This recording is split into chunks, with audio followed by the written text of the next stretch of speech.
grab your coffee and wake up with the Daily Tips, Michael Jenkins. I always stay away from the hot team in the offseason.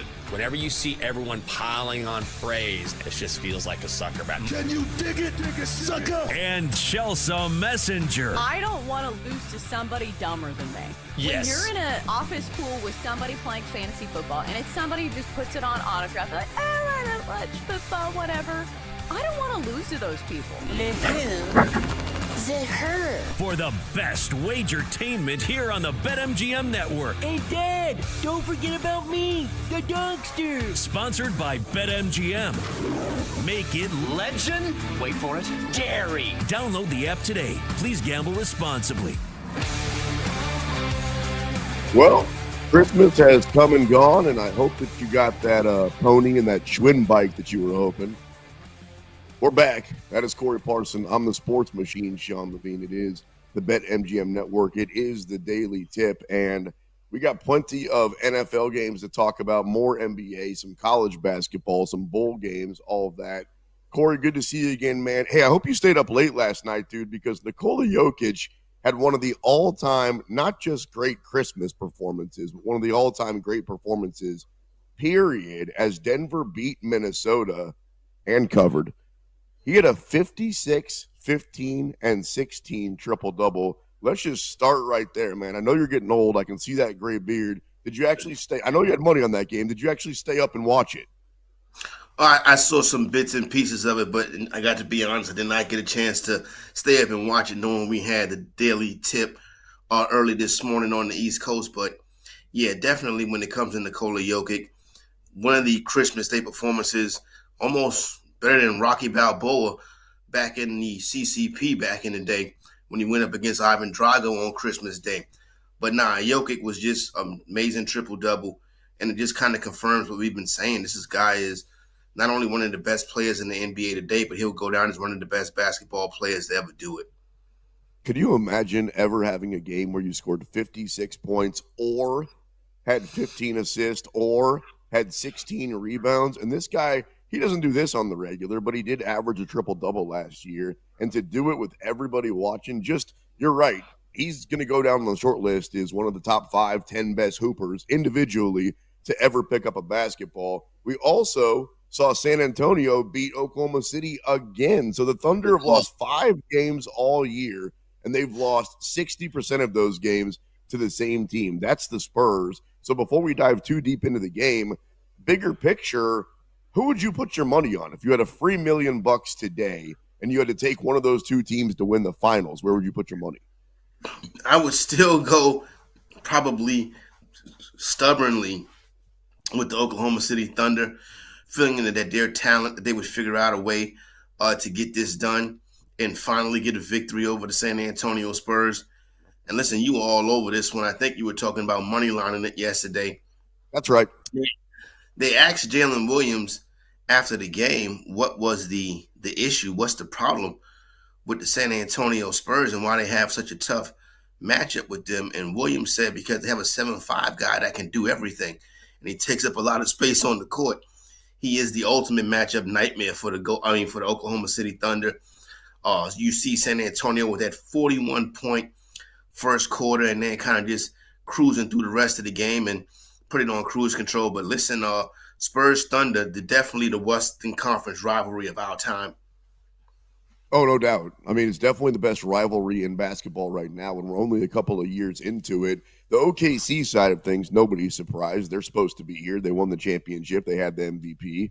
And then you got the Spurs, who I think are actually a little bit ahead of schedule with Wemby. I mean, not only is he awesome and probably way too much of a long shot at BetMGM to be the MVP. I mean, he was 150-1 to be the MVP just a few days ago. I think if the Spurs keep winning, that number is going to keep going down. I appreciate the pat on the back because you're right. I did have the Spurs on the money line, but can you pat me a little bit harder? Because I also told you to take the Minnesota Vikings on the money line against the Detroit Lions on the NFL field, and that happened too. Now, the offense for the Lions, or excuse me, for the Vikings wasn't great. If you include the sack yards and all that, they passed for 3 yards as a team.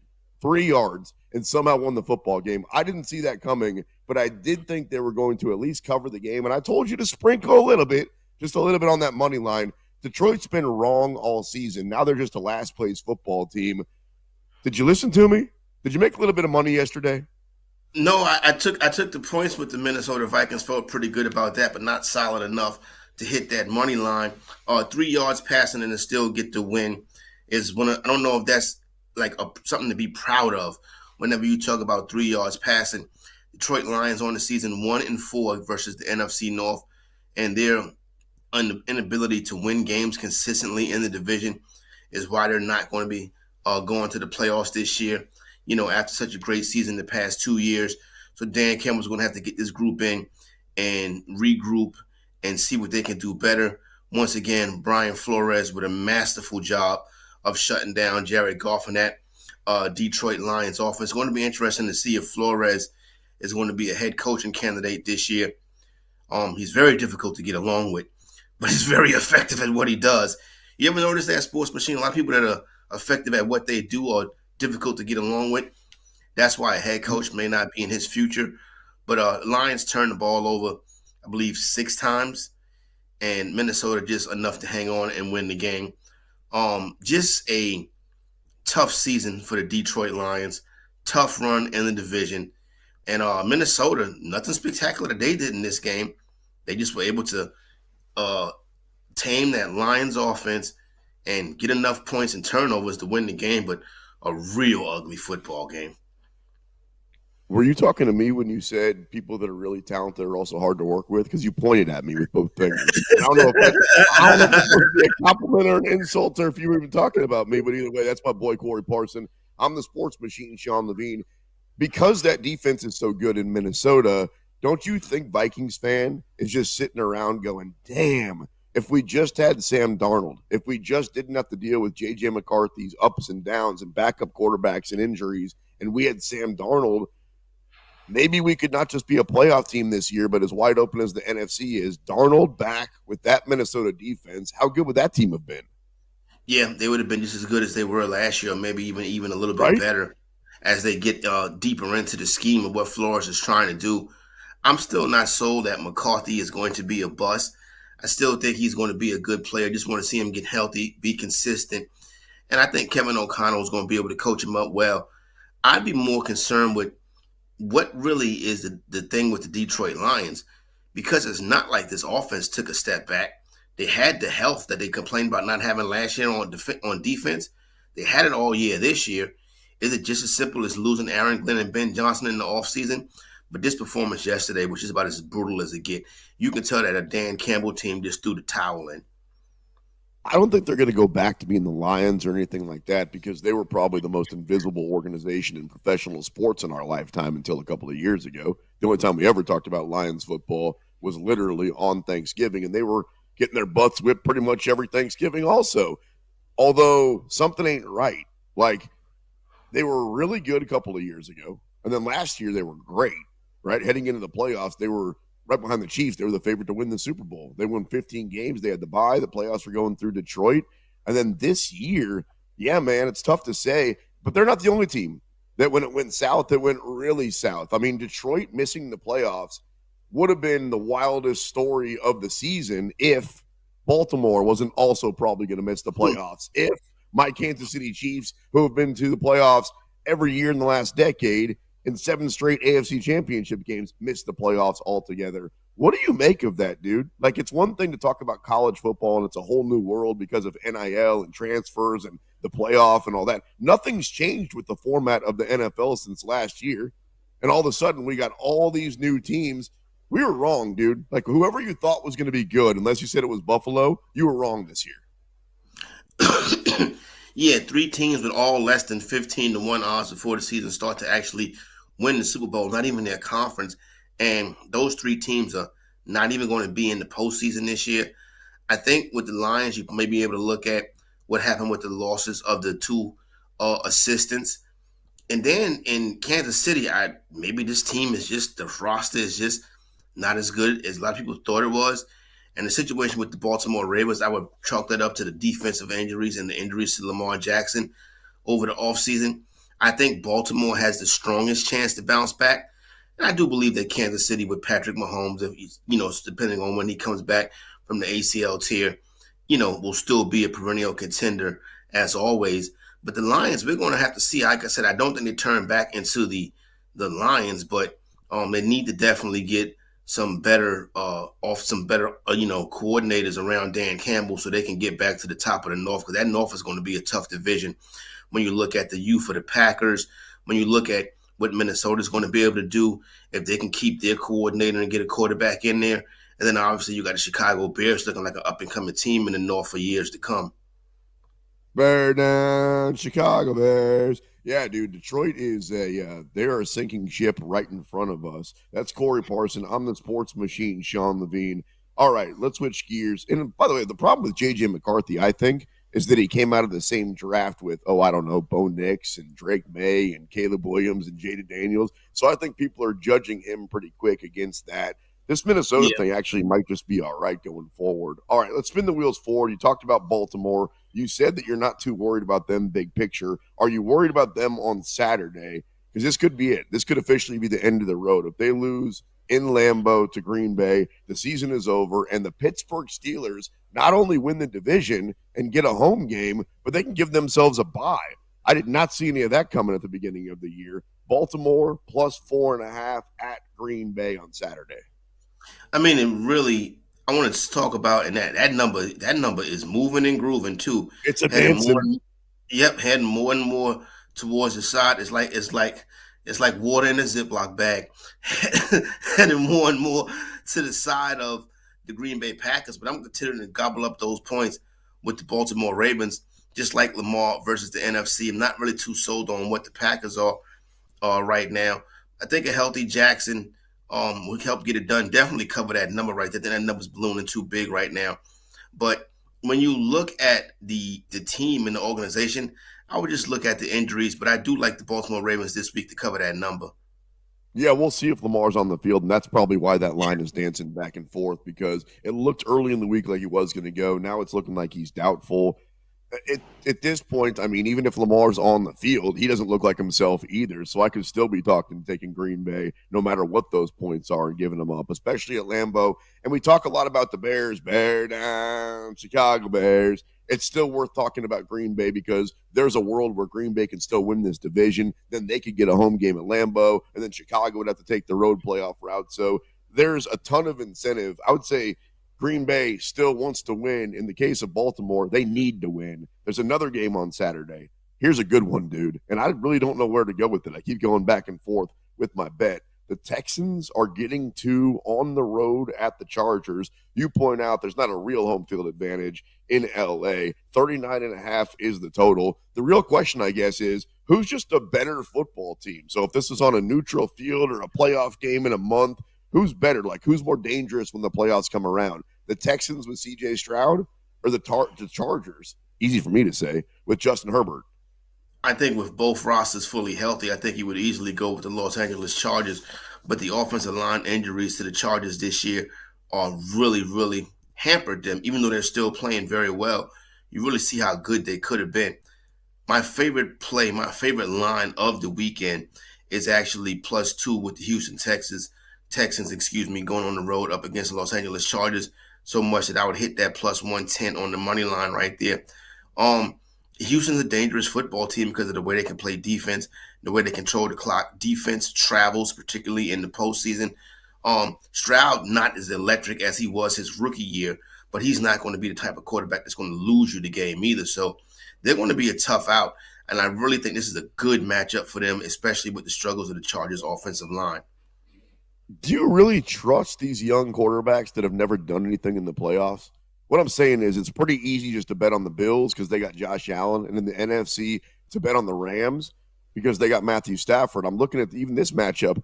C.J. Stroud on one side, Justin Herbert on the other. Drake May is going to be a quarterback of a playoff team in the AFC. Bo Nix. I mean, all these dudes have done next to nothing so far in the playoffs. So when you're going to bet, what's kind of your rationale? What's kind of your methodology since we really haven't seen these guys do diddly in the postseason? No, we haven't, but Bo Nix has at least been there, and he's had at least one playoff game when they traveled to Buffalo last year. So Nix has a little bit of playoff experience. The rest of them, it would scare me if I was somebody that's going to take a flyer on one of those teams to go deep into the playoffs. But you know who the Pittsburgh Steelers have? They have Aaron Who? Rodgers. They got Aaron Rodgers and Mike Tomlin. I didn't think it was going to work, but could they possibly end up with a 1 seed? That'd be crazy. It doesn't get more veteran than that. There's no way that happens, but I do think they win, and then they win the division if Baltimore loses, and they can give themselves the bye. So it's not as good as the 1 seed, but it's pretty close to it, actually. By the way, Carolina can do the same thing. If Carolina wins and Tampa loses, Carolina wins the division, gets a home game, and they can give themselves a bye too. What a strange world it is, and we're just a few days away from 2026. Corey Parson, Sports Machine, Sean Levine on a Friday morning right here on the BetMGM Network. The Daily Tip will be right back on the BetMGM Network. Make it legendary.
Sponsored by BetMGM. Well, it is the day after Christmas, and we are back. That is Corey Parson. I'm the sports machine, Sean Levine, produced by my man, Kenny. Thanks for checking us out this morning, the Daily Tip right here on the BetMGM network. We were talking a little bit of football before the break, so let's get back into it because there's 6 huge games, playoff implications, seeding, in or out, all those different things, including the Jags laying 6.5 on the road in Indy. What a tale of two different halves of seasons it's been for really both these teams. Indy got out the gates. They were hotter than Farrah Fawcett in a forest fire. They were beating everybody. Jonathan Taylor was in the MVP race.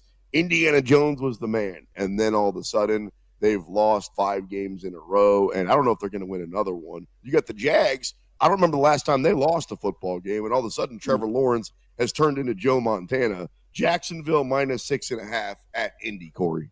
Yeah, easy play for me. I'll lay the 6.5 with the Jaguars on this one, despite it being a divisional game on the road late in the season that would normally favor the underdog. But I just think Jacksonville is too strong right now. We know what Liam Cohen has been able to do with Trevor Lawrence turning this team around, or really trying to turn Lawrence's career around, make him live up to the expectations that people thought he had coming out.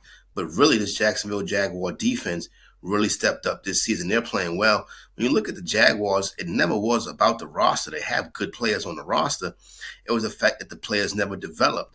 Well, this time, the organization this year developed the talent, and now they're playing like, one of the top teams in the AFC. So Jacksonville could be a tough out. Good quarterback playing good defense, and ETN, the way he's running the football, Jacksonville is too tough for Indianapolis right now.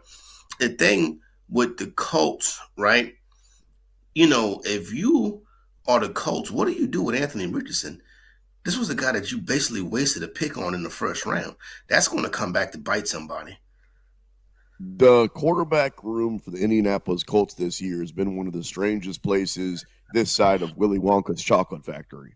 Like, think about the beginning of the year. They had to choose between Daniel Jones or Anthony Richardson. Neither one of those guys have done anything in a minute in the NFL. They made the right decision, and then ultimately they end up going with a 44-year-old quarterback that hasn't played football in 5 years, and he hasn't looked bad either, but also they haven't won a football game or covered a spread since Phillip Rivers got to town. So this is one of the strangest seasons that I can remember for any football team, where they were great and then they were terrible, and it looks like altogether they're going to miss the playoffs. You mentioned Liam Cohen. We'll get to the Coach of the Year odds coming up a little bit later on in the show, because I think they should just give that to the guy that, of these fellas, that wins the most games. Mike Vrabel right now is the leader in the clubhouse. Liam Cohen. You got Mike McDonald out there with the Seattle Seahawks. There's a bunch of dudes.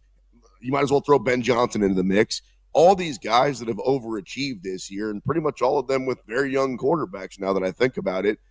Mike Vrabel right now is the pretty heavy favorite to be the head coach of the year in the NFL, and I'm going to tell you why I don't think he's going to end up winning that award a little bit later on. Let's move on. Seahawks, as I just mentioned, -7 on the road at the Panthers. You know how I feel about this game, CP. You can keep your stinking points. Go ahead and eat them. I don't need you 7 points. I'll take Carolina on the money line. And I'm Team Sam Darnold all the way. And I think that when Seattle gets to the playoffs, even if they need to take a road path, if they don't win the division, they can win a couple of games. I don't believe that about Carolina. To me, Carolina has overachieved, and Bryce Young is okay, but sometimes they win games in spite of him. The coach is great. The coaching staff is awesome, and they got something cooking there. But the reason I'm taking Carolina is this. They're 5-2 at home. It's a big game for them. If they win and Tampa loses, then they win the division. They can give themselves a bye, and they secure a home game. So there's everything on the line. And I've seen Carolina beat Green Bay this year, and I'm old enough to remember when the same Panthers team beat the Rams. So if you can beat the Packers and the Rams, you can beat the Seahawks at home, which would be win number 6. There's a lot of math that's adding up in the way of the Carolina Panthers. And if you're going to give me that number, plus 280 on the money line, wouldn't be surprised if it gets closer to 3-1. 3-1 for a pretty good football team to beat a really good football team at home? All day. Yeah, especially when you look at that home record that you mentioned, 5-2, and some real impressive wins at home, including the win over the Dallas Cowboys as well. You didn't mention them, but we'll save that for another time. You don't look Well, at I them was as one of talking the about good football teams in my youth. Why would I mention the Dallas Cowboys? I didn't say they beat average teams. Nobody cares about that. Yeah, well, I think when that happened, Dallas was still pretty good, but that's neither here nor there. Hey, check it out. Bottom line of the matter is this: I'm with you on that plus 280 right there. The way they play at home, and like you said, they're a team that's in position to win the division. The Seahawks still got a lot to play for too, but we know the Seahawks are going to be there. Carolina, just a nice turnaround season. Feel pretty good about that. I was on Carolina to win the division back in August. So that's a ticket Really? that's going to cash right there. Yeah, got that one in the bag. That's a ticket that's going to cash right there as well. I thought we would see better play from Bryce Young if the Panthers had success. I thought he could be a guy that could be, in the comeback player of the year conversations. But like you said, they're kind of winning in spite of him. He still looks like a child on the football field, but they've been able to make the right plays at the right time. They play well, situational football. And at home, that plus 280 is very tempting. You know who his numbers look like this year, talking about Bryce Young? You called him child looking. I think you mean like actually physically, right? Not the way he plays, because Yeah. he kind of does look like a kid. Like his helmet looks like it's too big for him. Okay, I got you there. We're on the same page. He's got very Caleb Williams from last year like numbers, where he's thrown for Okay. 2,700 yards, 21 touchdowns against 9 interceptions, and then he's ran around a little bit too. So if he can turn into what Caleb has been, in year two next year, because Bryce Young's only been at the party for what, 3 years? It feels like he's been in the league for a while, but there are already people ready to throw that guy down the river. I think Carolina's seen enough to say, okay, this is a guy that we can roll with going forward. But everybody in this room agrees that Carolina is not dangerous when the playoffs come around. Kenny's in my ear telling me Carolina's a They'll have good bet a, because check this stat they'll out have real a quick. home. I was just going to They'll say have a home 7 of their 8 wins have come as an underdog so far this year. So they're a team that doesn't mind when you look up and go, okay, man, you're giving us 7 points and a 3-1 plus 280 right now at BetMGM. All right, what were you going to say? They play good at home, right? So that's the thing about them. They play good at home, and the roster is not terrible. They just haven't had consistent quarterback play throughout the course of the past 2 years. We know that Canales can coach. He never was really the problem. It was just they have one of the worst organizations in sports when it comes to the front office. The owner is absolutely horrible. Jerry Jones, James Dolan S type ownership, but he's stayed out the way. The product on the field has been very good at times, pretty good at times, and they don't really look too bad. But with a home playoff game, I do think they're dangerous, particularly if they draw somebody like the 49ers. The 49ers have beat them earlier this season pretty convincingly as well. When you look back at the numbers for that game, the score was kind of more closer than the game was. But yeah, I would definitely in a wild card home game take 7 with Carolina. I don't think they can win that game outright. I think they can make it interesting. But this week they have a pretty good shot at winning the game, and I like that plus 280. That's the problem with Carolina is they're probably going to have to play. They're probably going to win the division. That means they get a home game. Best case scenario for them is they win this week, Tampa loses, then they can give themselves a bye because it's probably going to be one of those teams from the West, right? Like you said, it's going to be San Francisco, it's going to be Seattle, it's going to be the Rams. Well, not all of them. They're not going to have to play all 3 of those teams. That would be crazy. But one of those teams is going to come to Carolina, and dude, that's going to Carolina, like you said, is probably going to be a touchdown underdog. If it was San Francisco coming into town, the line would probably look a lot like this one. So, yeah, it's going to be very curious. And I think Pittsburgh's kind of the AFC version of the Carolina Panthers, where same thing. They could wrap up the division this week. They could give themselves a bye. They get a home game. But I don't think they're that dangerous when the playoffs come around. That being said, I think everybody else can win the Super Bowl. I think literally if there's a world where we could see Jacksonville against Chicago in the Super Bowl or Denver against Seattle, all these teams that are kind of feel-good stories during the regular season, it is past Christmas at this point. We're a couple of days away from New Year's, which means the playoffs roll around in less than 3 weeks. Like, it is go time. And so all these teams that have racked up a bunch of wins, I mean, I'm talking about the Rams, the Seahawks, the Broncos, the Bills, the Patriots, the Eagles, the Jags, the Texans, and probably a couple other teams, Bear down, Chicago Bears. They can all win the Super Bowl is what I'm telling you, which is kind of wild. When's the last time we got this late in the season? And it's probably because my Chiefs have been eliminated. But, Corey, we always talk about it's wide open. Has it ever been this wide open this late in the season? Especially not in the Andy Reid, Patrick Mahomes era where you can almost pencil in Arrowhead Stadium as the place where the AFC Championship game will be held. That's not going to be the case this year. But when you look at the veteran teams that have the quarterbacks that can get it done and have playoff experience, I would, if you want to bet Super Bowl exactas at BetMGM, if somebody can get me a number on Eagles versus Bills, I think that right there would be the safest outcome of the two teams that would be in the Super Bowl this year. I still think in the NFC is going to come down to Philadelphia, even though I like the Rams a lot. But I think Eagles-Bills is the one. 75 to 1. Team. Dude, they got that so fast. So 75 to 1 if you think you can hit the two teams playing in the Super Bowl right on the nose. And by the way, the Eagles and the Bills play this week, so let's talk about it. That is a Super Bowl preview, according to Corey Parson, coming up on Sunday. Sunday. It's in Buffalo. Eagles are getting 1.5. The number's 44. I honestly have no idea which direction you're going because I'm a little bit surprised that you like the Eagles. Nobody's surprised you like the Bills. We all like the Bills. What's your fascination with the Eagles? To me, they are a team that is going nowhere when the playoffs come around. It's as simple as the Jalen Hurts. When Jalen Hurts, he's a kind of quarterback that could take over a game. He's their best player. Even when Barkley is running well, Hurts is still the guy. He has Super Bowl experience. He's a proven winner. I hate to be talking about this about Jalen Hurts. They are very good defensively as well. And this week, they're going to be able to go into Buffalo and run the football with Barkley. That's why I like them this week. The Bills are not as stout against the run that they've been in years past. So I like the Eagles and Saquon Barkley to have a big one. You know, Jalen Hurts is a veteran quarterback at this point with a Super Bowl MVP and a ring, and he knows what he can do when the playoffs come around. And then you've got Matthew Stafford also, who obviously has a ton of playoff experience, and he's got a ring. That's it in the NFC, right? Everybody else is pretty much new blood, and you can do the same thing in the AFC. You point out Old Man Rodgers with Pittsburgh, and then you've got Josh Allen. So I'm very curious what the public money is going to look like once the playoffs roll around. Are people just going to go with the old hat? Are they just going to go, you know what?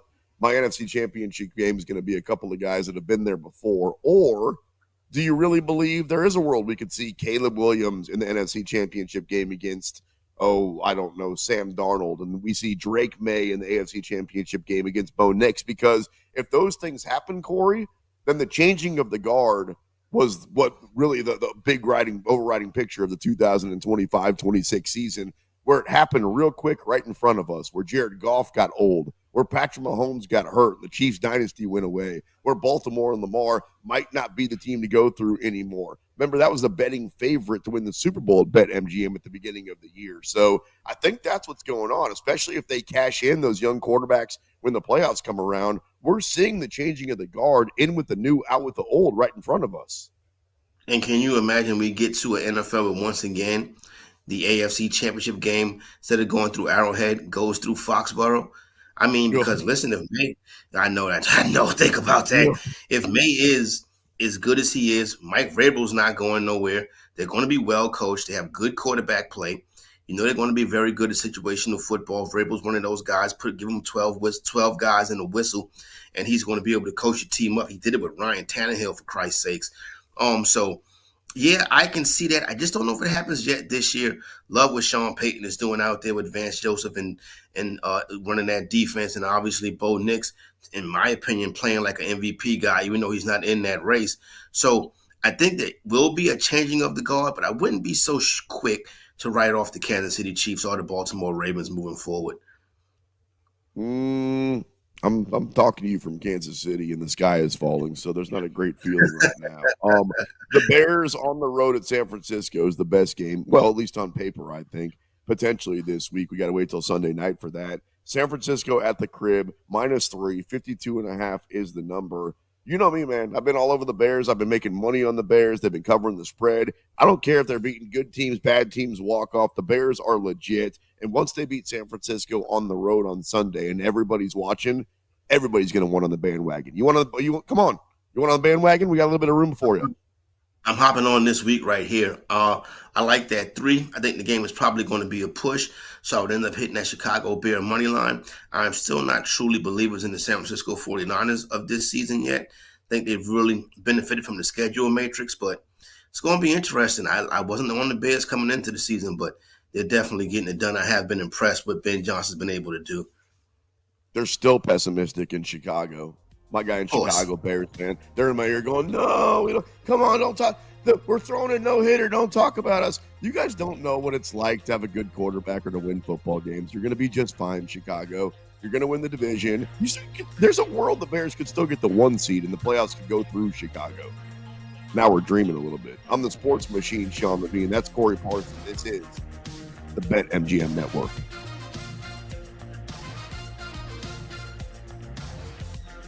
The Daily Tip will be right back on the BetMGM Network. Make it legendary.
Welcome back to the Daily Tip on the BetMGM Network, sponsored by BetMGM.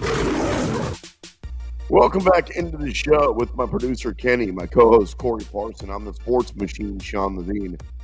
Kenny just pointed out to me that if I'm right and Carolina beats Seattle, then Chicago controls their own destiny, not just to win the division, but to be the number one overall seed in the NFC. So if they win this week, then they'd have to beat Detroit. Detroit's obviously got nothing to play for.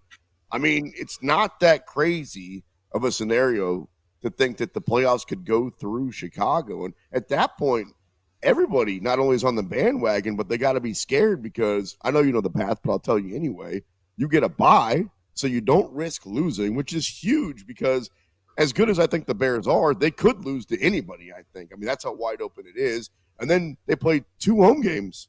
And then they're in Santa Clara in the Super Bowl. So, yeah, this went a whole lot better, a whole lot faster than I thought. I put it mostly on Ben Johnson, CP. Like, not that Caleb Williams hasn't done a great job and they got a good running game and they've gotten some bounces and they've won some close games and walk-off field goals. But, I mean, Ben Johnson, if the Bears get the 1 seed, he's the coach of the year. Yeah, I would agree with that 100%. If they were able to wrap up the 1 seed. And listen, Ben Johnson came into the year as one of the odds-on favorites to win the coach of the year. So you put up a performance like this, you get the 1 seed, then yeah, I think it's in the bag for Ben Johnson just because of where he started kind of towards the top. And obviously he was able to live up to expectations, so there's no reason to punish him for that. You know, people talk about, you know, how do you make this quarterback better? How do you make this quarterback better or that quarterback better?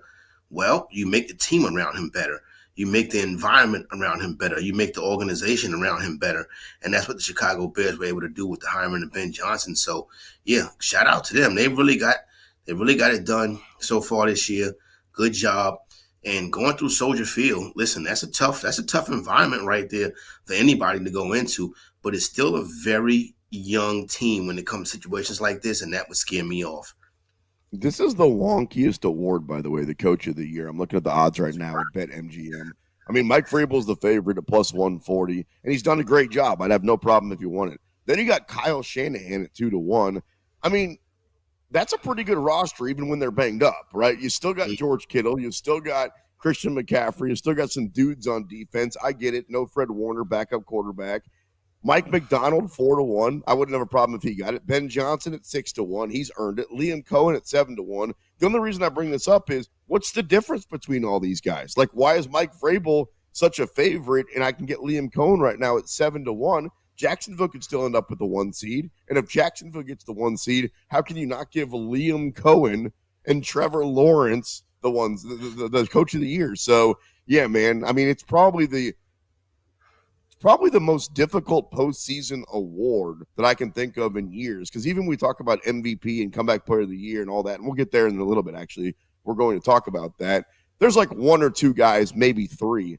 There's 1, 2, 3, 4, 5. Even if they gave it to Sean Payton, why is Dave Canales in Carolina 125-1 to be the coach of the year? I would say in a lot of seasons, the job that he's done would earn him the award. So I guess what it's saying is the teams that were bad are good. I think that's what it's telling us.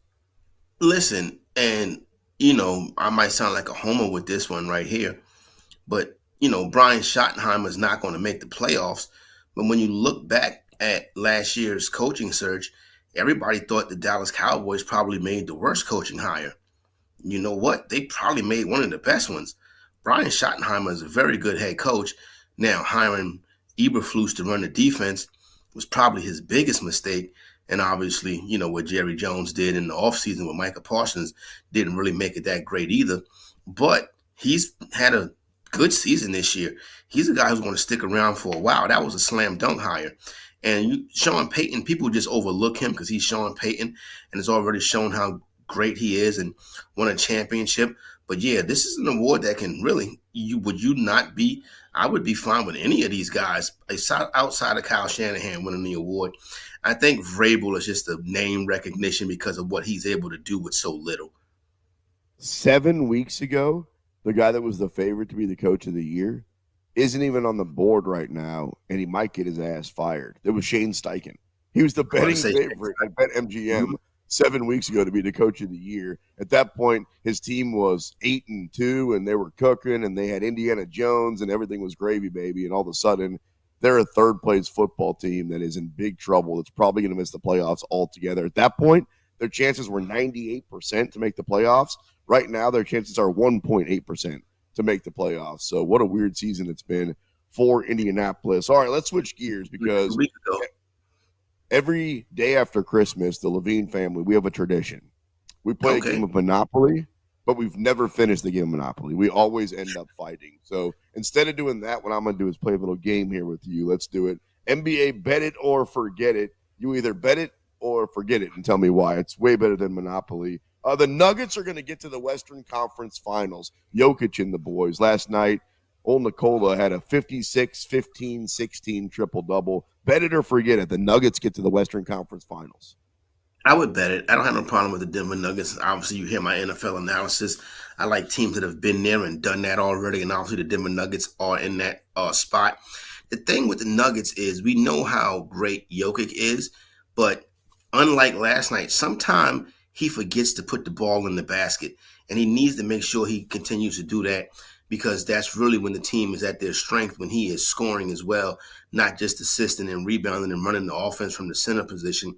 But so much of the Denver Nuggets' success rests on what Jamal Murray is going to do and what he's going to be. You know, kind of set up well with the pieces around Jokic, but Murray is very important to this team. And if he's off, it really hurts the Denver Nuggets shot. But yeah, I would definitely bet it that the Denver Nuggets can be in the Western Conference Finals. Right now, their odds to win the West are plus 450. OKC, no surprise, still the heavy favorite to get back to the finals at minus 175 at BetMGM. I can get you the Rockets at 8-1 to get to the finals. The Spurs, man, 9-1. That number's going to keep on going down if they keep on beating the Thunder. Let's go out east. The Pistons can get to the Eastern Conference Finals. Bet it or forget it. I would bet that the Detroit Pistons are a very good team. If they can stay healthy, well, not if they can stay healthy. If Cade Cunningham can stay healthy, Detroit's going to be a tough out. They almost took the Knicks out in the first round last year if it wasn't for some, let's just say, questionable calls and some rough games that they had. Very questionable.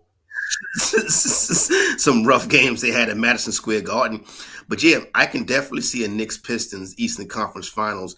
And that just brings you back to, like the early 90s. Well, a lot of people may not remember the early 90s, but that just kind of brings you back to that era, that tough, hard down, drag 'em, New York, Eastern Conference basketball. And with the injuries in the rest of the East, the only team really outside the Knicks and the Pistons that I think can make a push would be the Orlando Magic.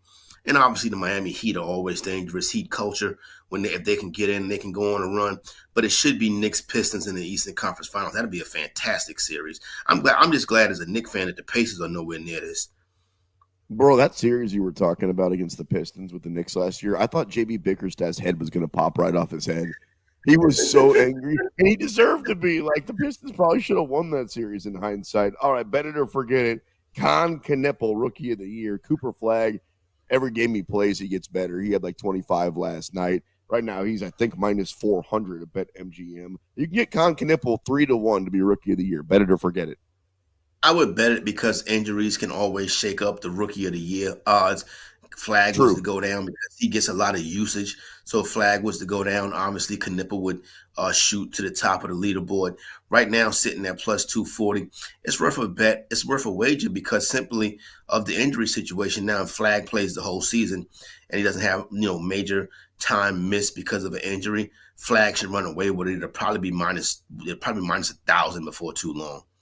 Right? You're exactly right. It comes down to health. If he can stay healthy, and they want to give him the award, right? He feels like he's kind of next in line. I just wonder when are the Mavs going to win basketball games? Because it didn't take too long for the Spurs with Victor Wembanyama, right? Like his rookie season, they sucked. His second season, they were okay. Last year, you could tell they were kind of coming on, and then all of a sudden, or I should say this year, you could tell that they are a problem. I mean, they're a problem right away, and here we are in year number 3 for the Aliens. So, man, I mean, is it year number 3 or year number 4, man? My days are getting blended together for that guy. 3, right, for Wembanyama? Yeah. Either way, way ahead of pace, and he's still growing. That's the craziest thing. He started at 7.2, then they listed him at 7.3.5. They got him at 7.4. Man, who knows how that thing's going to go down or up, as they should say.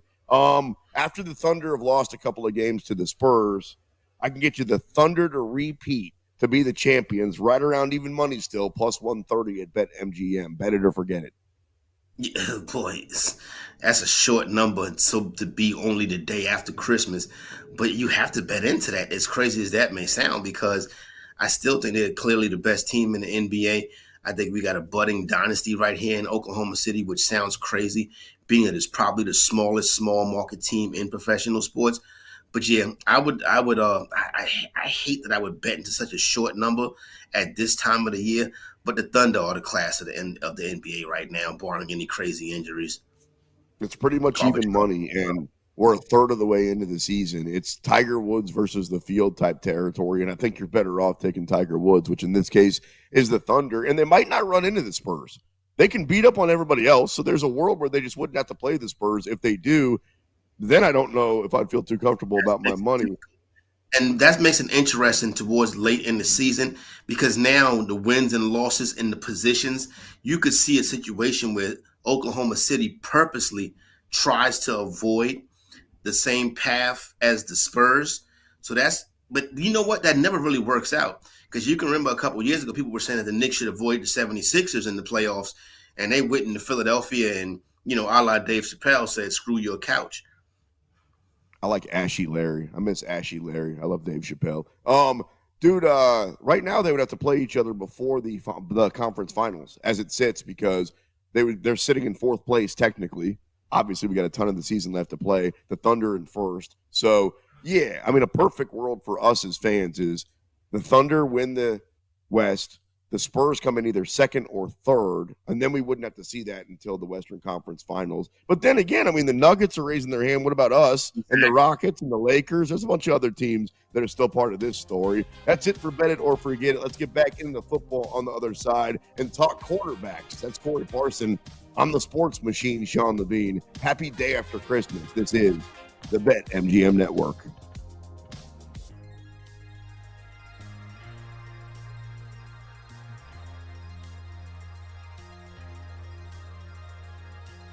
The Daily Tip will be right back on the BetMGM Network. Make it legendary.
Welcome back to the Daily Tip on the BetMGM Network, sponsored by BetMGM.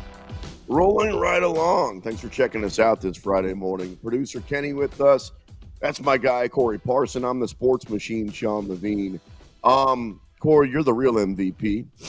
Corey, you're the real MVP. But I'm looking at the odds. Matthew Stafford minus 325, Drake May plus 250. And then it's a pretty big drop-off. So it's a two-horse race. If you still believe Josh Allen can win it, I can get you 28-1 money. And then it's Trevor Lawrence at 60-1. And now you're really getting in the weeds. Justin Herbert, 100-1. Caleb, 100-1. Sam Darnold, 100-1. Hey, your boy Bo Nix. Put your money where your mouth is, 250-1.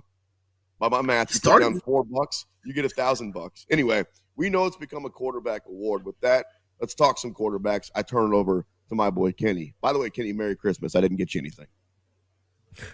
Merry Christmas to you guys. Good to be with you. We're going to play some quarterback confidence meter here with the playoffs just 2 weeks away. And we've got a lot of unproven guys heading into the playoffs, especially in the AFC, where Patrick Mahomes, Sean, your guy, will be out of the playoffs for the first time in his career. Oh, I thought that was my confidence. Yeah, nothing. Okay. No, we're going to start with one of the guys you just mentioned, though, Drake May, who's still got a chance to win MVP, who's having a very Patrick Mahomes-like second year. Remember, Patrick Mahomes in his second year won MVP. Drake May might not win MVP. It looks like it's going to be Matthew Stafford. But heading into the playoffs, Drake May is going to be a division winner most likely. He's going to have the 1 or the 2 seed. He's going to have at least one home playoff game. So we'll start with you on this one, Corey. 1 to 10, 1 being least confident, 1 being most confident. What's your confidence meter with Drake May heading into the playoffs? Confidence meter with May heading into the playoffs. I would say that I'm about an 8 on Drake May. Listen, I thought that this was a good quarterback coming out the draft. He has all the tools, very successful. He's doing this with, not great pieces around him, guys that can get the job done, very well coached. So I would give him an 8. I don't think that if New England ends up losing in the playoffs, it won't be because of Drake May. So I like Drake May. I think Drake May is a good quarterback. I would give him an 8 on my confidence meter heading into the postseason. Before I give you my number, Kenny, you're right. He might get the MVP, and it is his second year, like when Mahomes won the MVP. But that was really Mahomes' first year because he sat behind Alex Smith. And I'm looking at Drake May's numbers, about half of what Patrick Mahomes had. He's got 25 touchdowns. Drake May does to 8 interceptions. Remember, Patrick Mahomes that year had 50 touchdowns and 5,000 yards on the way to the AFC Championship game. So all I'm saying is MVPs are built different. You're not wrong. He might win it. I think it's probably going to end up going to Matthew Stafford ultimately, and the book agrees. I'm going to agree with Corey, though, on the number. I'm an 8 on Drake May. And at the beginning of the year, I was more like half that. I was like 4. I didn't believe it. I didn't believe in all this New England hype. I thought it was too early and he was too young. And he doesn't cost his team games, and he has the ability to win it. You know what I mean? And you can say a lot of those same things about Bo Nix, who I'm sure you're going to ask me about here in a couple of minutes, where, yeah, man, like even though he's young, there's a lot of young quarterbacks in the AFC. And when you look at the guy that's supposed to be the veteran, talk about Josh Allen, because there's no Lamar probably. There's definitely no Patrick Mahomes. Josh Allen hasn't exactly come up big in the biggest games. So if he goes head-to-head against Drake May, I might just put my money on New England. I'm putting an 8 on my confidence meter level on Drake May. I agree with you guys. I'm very confident in Drake May, and I might have not been at the beginning of the season, but he showed me a lot. And one of the times he did show me was against the Bills in that early season matchup. I know they lost in the second matchup in New England. They blew that big lead, but in the first matchup going into Buffalo on a primetime game and winning, that showed me a lot, especially now that we're heading into the playoffs and him being an MVP caliber player. Let's go to Bo Everybody Nix. loves Let's the Drake. Corey's guy. We all agree. Everybody loves the Drake, man. Everybody loves the Drake. Let's go to Bo Nix. Corey's guy. He's a pretty polarizing player at this point. A lot of people have different opinions on him. He's a winner, that's known. But definitely there's some flaws in his game, and we've seen even last night. I mean, he struggled against the Chiefs team that seemed like it is dead in the water, and was barely able to pull out a victory there. So we'll start with you again, Corey. What's the confidence meter on your guy Bo Nix heading into the playoffs? Heading into the playoffs, I'm going to give Bo Nix a 7, and I hate to do such a, commonly used number when you do 1 to 10. And, Bo Nix does have some flaws in his game where sometimes he can be extremely inconsistent, and you can be like, wow, can this guy really run the offense? But He always bounces back. He has the ability to run the football, to pick up critical first downs as well. He makes big plays in big moments, and he has Sean Payton on the sideline in his ear. A little bit older than some of these other quarterbacks, been around for a long time. Yeah, I like Bo Nix a lot, to be honest with you. I took that number. I believe it was 400 to 1. He cut it to 200 to 1. I wish I could get paid off of that, but that's not the case, at least not yet. But I like Nixon, but I'll put him at a 7 because sometimes you see some inconsistencies in his game. Sean Payton needs to clean that up, but I think Bo Nix can get it done with the best of them. I'm a little bit lower. I'm like a 6.666666 repeating when it comes to Bo Nix. And I'm just a little bit lower than I am with Drake May. But the good thing that he has going for him, guys, is he's got the best defense cooking this side of the Houston Texans, right? That defense. Yeah, last night, the Chiefs, they stuck around. Corey, you were right. They hung around. They covered the line, although ultimately that defense didn't allow the Chiefs to do much of anything. That quarterback Oladukin, or however you pronounce his last name. I'm just over the Chiefs if you can't tell. But I do believe in Bo Nix. And also you got to think when the playoffs come around, Bo Nix is going to get at least one home game after winning the division. There's a world where Bo Nix gets all the home games and a bye. So you're asking me what my confidence level is when the playoffs come around. Actually, let me piggyback on Corey, and I'm already up from a 6.666 to a 7 as I keep talking, Kenny. They're probably going to get home games, plural, and Bo Nix is a whole lot more comfortable there. Nobody beats the Broncos in Denver, I suppose, except for last week, but we can forget about that. Yeah, I'm giving a 7 for my confidence meter on Bo Nix. Yeah, I see it very much. I'm a much bigger Sam Darnold fan, and we can get to him when we get to the NFC side of things. I think it's very much the same thing where, like, Seattle and Denver have good enough teams to carry. The question is, can Bo Nix and Sam Darnold get it done? I think to an extent they can get it done, but there always might be that game where they just ruin it all. So let's go to this might be the most interesting one out of them all. The 11-4 Jaguars with Trevor Lawrence at the helm. They're probably going to have a home playoff game. Might be against Buffalo, or might be against Houston, might be against the Chargers. We'll see. Trevor Lawrence, we'll start with you on this one, Sean. Where are you at with Trevor Lawrence heading into the playoffs, confidence-wise? I'm not even trying to be funny, Kenny. If you would have asked me this a month ago, I would have said 2. I would have said no chance. I would have said they're winning because of Trevor, in spite of Trevor Lawrence, and there's absolutely no shot because at that point he had 18 touchdowns and 12 interceptions, and they were winning because of Liam Cohen and that defense. And then all of a sudden, the last month, I mean, this dude's turned into Joe Montana and John Elway combined. He's running around a little bit too, where he had 2 touchdowns and no picks, 2 touchdowns and no picks, 5 touchdowns and no picks. And then you beat Denver on the road, 3 touchdowns, no picks. They're winning football games. They're beating good teams. They're also in position, like I was saying about Bo Nix, potentially, not just to have a home game, but to have home games. They could have all of them. So I'm going to double it up, man. I'm going to go, what's 4 and 4? I'm not good at math. That's 8. Give me 8. Right now, my confidence level in Trevor Lawrence, I can't believe this high. CP is an 8 when the playoffs come around. Although he could still screw it up. There's still a couple of weeks left of the regular season. And there you go. I'm going to take a 6 because of what you just said just now. Trevor Lawrence has all the skills, all the tools, all the talent, but Trevor Lawrence can still be extremely inconsistent. Sometimes his footwork gets off. Sometimes his arm angles get off. Sometimes you be like, he can be Dr. Jekyll and Mr. Hyde almost in the same game. So playing the best football of his career right now, getting coached properly finally, but I still think the inconsistencies are there. I'm going to give Trevor Lawrence a 6.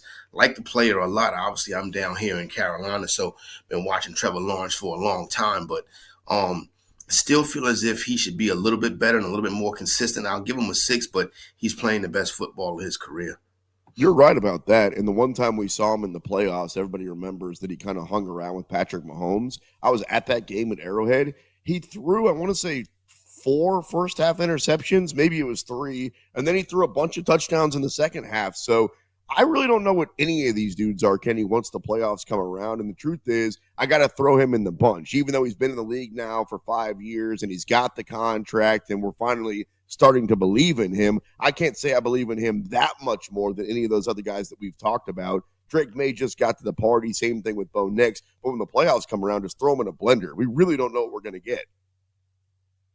I'll ask you guys this. Where does that confidence meter drop if you see their wild card matchup as the Buffalo Bills, Josh Allen and the Buffalo Bills coming into Jacksonville? Does that confidence Well, meter and Trevor Lawrence all of a sudden come down? Because you think about it, I guess you could say that for any quarterback, but you think about a guy like Trevor Lawrence, like he's not going to outplay Josh Allen, and especially like a team like the Jaguars. I know they've been really good defensively, but I think that, you look at a guy like Bo Nix or Drake May, at least they have parts of their team that I think can lead them to a victory over Buffalo, where Jacksonville would be like Lawrence would probably have to play like he's been playing to beat Josh Allen.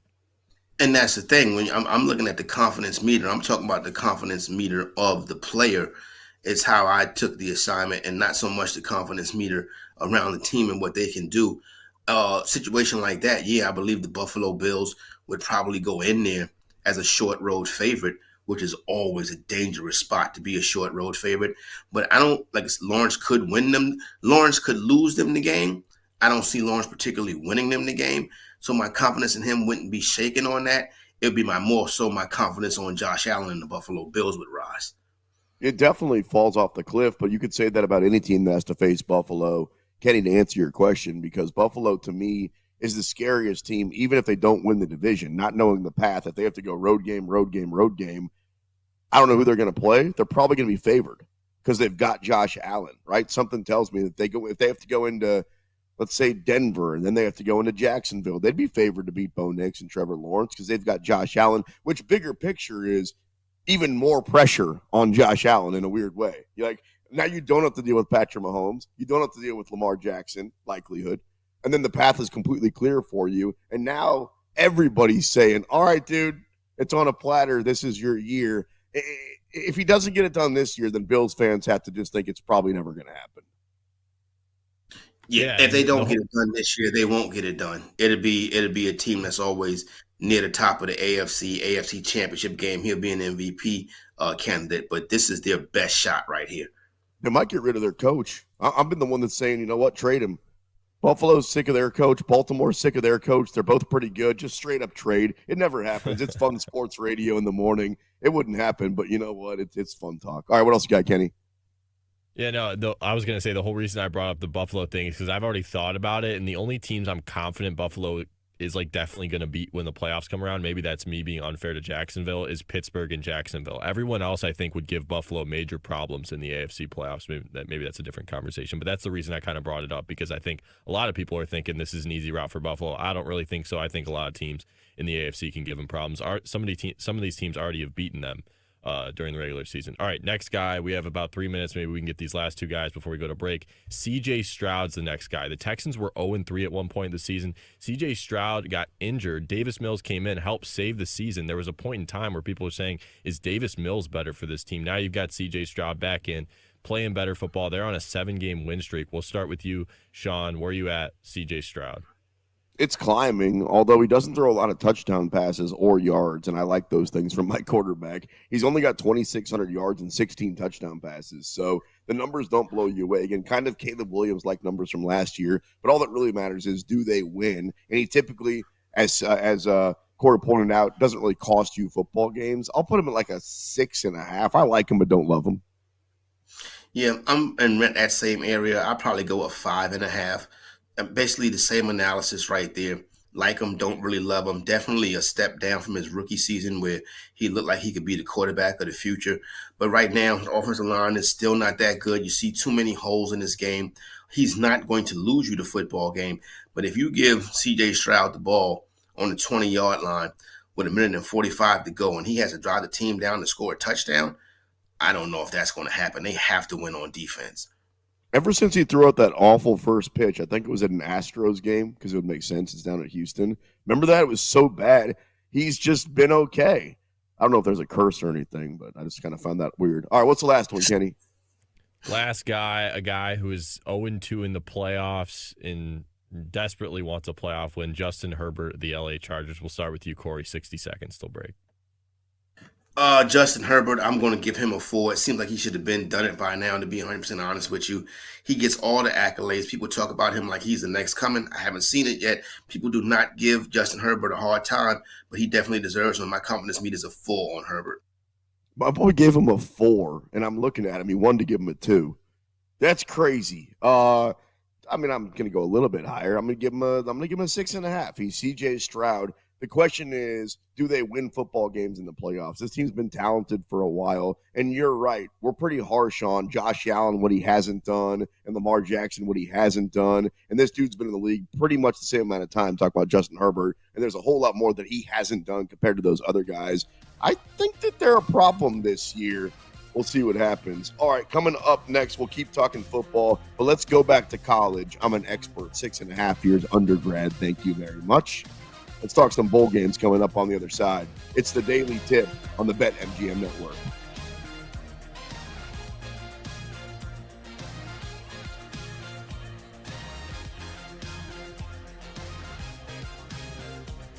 The Daily Tip will be right back on the BetMGM Network.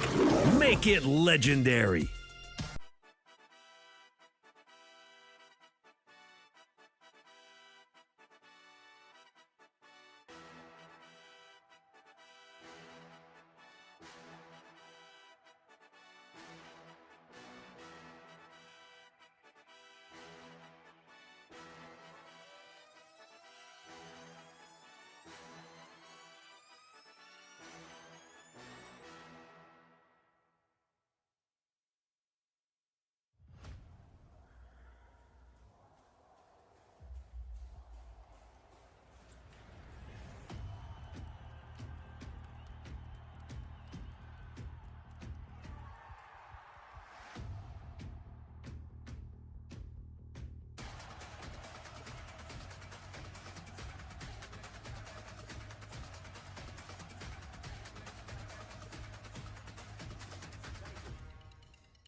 Welcome back to the Daily Tip on the BetMGM Network, sponsored by BetMGM. Welcome back. That was fun. I like that quarterback ranking thing, so we'll do it again at the top of the hour with the NFC quarterbacks. Good morning to you. Hopefully Christmas morning brought you all the presents that you were hoping to get. You got a chance to spend some time with your loved ones. Producer Kenny with me. Got my dude Corey Parson also. I'm the sports machine, Sean Levine. We'll get back into the NFL here in just a few minutes. But let's talk some college football, and we'll get into the big games. That is the playoff games that are coming up here starting on New Year's Eve. But there's some other what were supposed to be big games. Penn State getting 3 against Clemson in the Pinstripe Bowl. I'm playing the unders in this one. I don't even care what the number is. It's 48.5. Nobody wants to be here. Nobody's going to score. They just want to play this game and get their swag package and get out of there. Dude, Penn State was supposed to win the national championship. At one point, they had the second best odds, and so was Clemson. They had the 4th best odds at one point, and now they're playing in the Pinstripe Bowl against each other. I don't know who wins. I'm not betting the line, but I bet there's not a lot of points. They don't give a damn. Yeah, this is the major disappointment bowl when you look at Penn State and Clemson playing in Yankee Stadium the Saturday after Christmas at 12 noon. Neither one of these programs thought they'd be doing.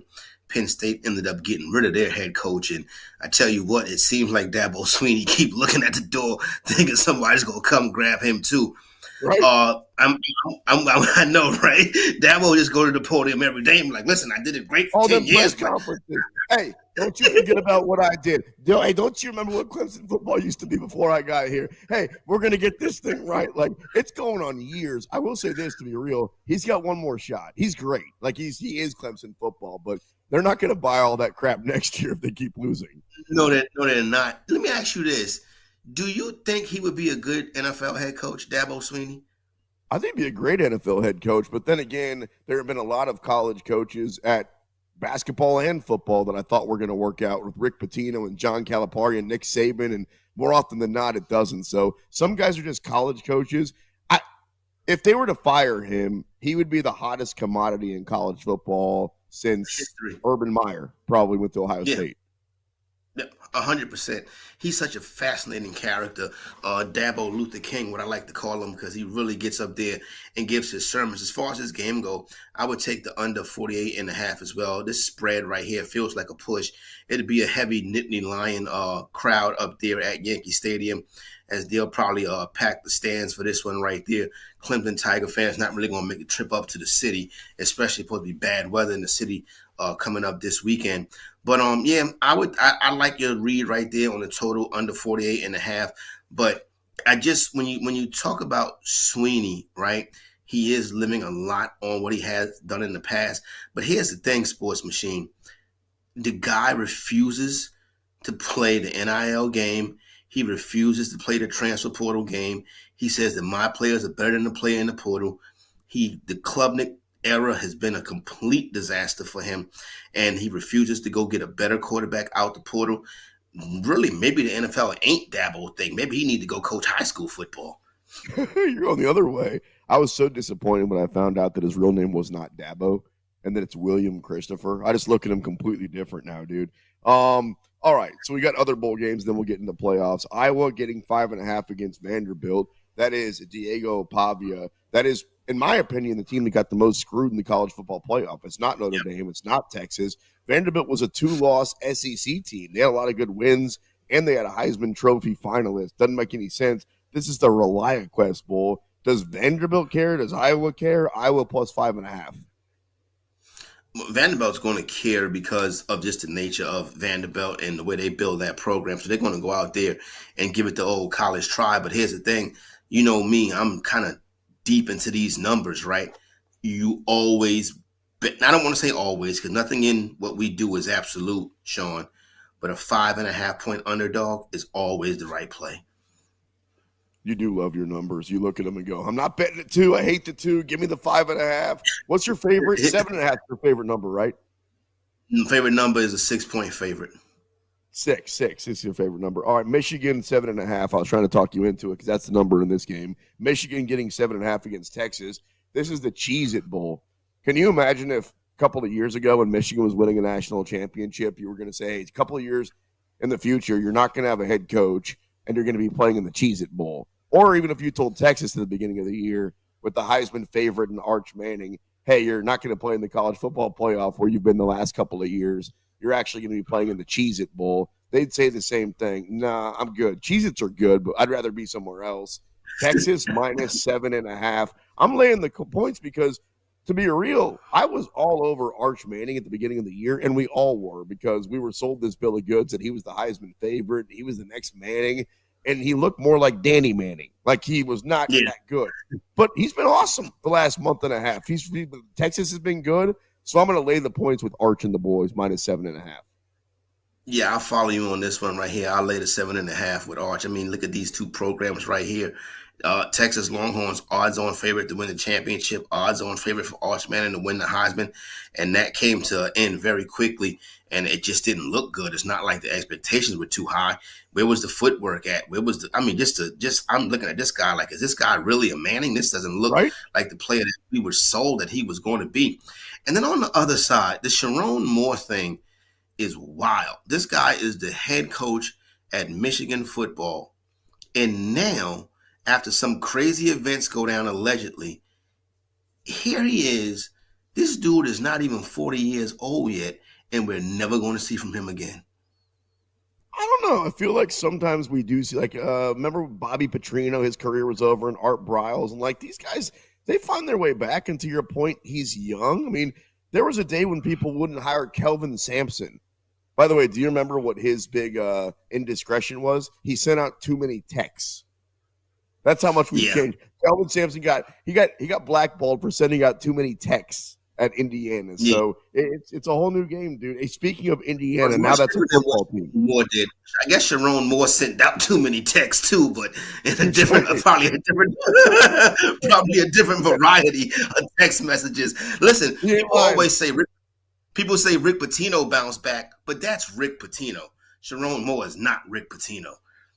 All right, we talked Indiana. Let's talk Indiana football. -7 against Alabama. If I would have asked you this 99.9% of history, you would go, wait, what? What do you mean Indiana football's in the playoff? What do you mean they're favored to beat Alabama? But again, dude, it's a whole new world. It's NIL, it's post-COVID, it's transfers, all that stuff. Indiana should probably be like a 12-point favorite based on the fact that they have lost 0 games. Alabama's lost 3 games. And you can't just say, yeah, but Alabama played in the SEC. Indiana had to beat Oregon and had to beat Ohio State. So I'm done playing that game. I'm laying the points with Indiana, and that's your Levine's lock of the playoff. Yeah, love Indiana. Love the Hoosiers in this spot right here. People giving Alabama a little bit too much credit. Really, if Indiana plays their game, they should be able to run away from the Crimson Tide in this one.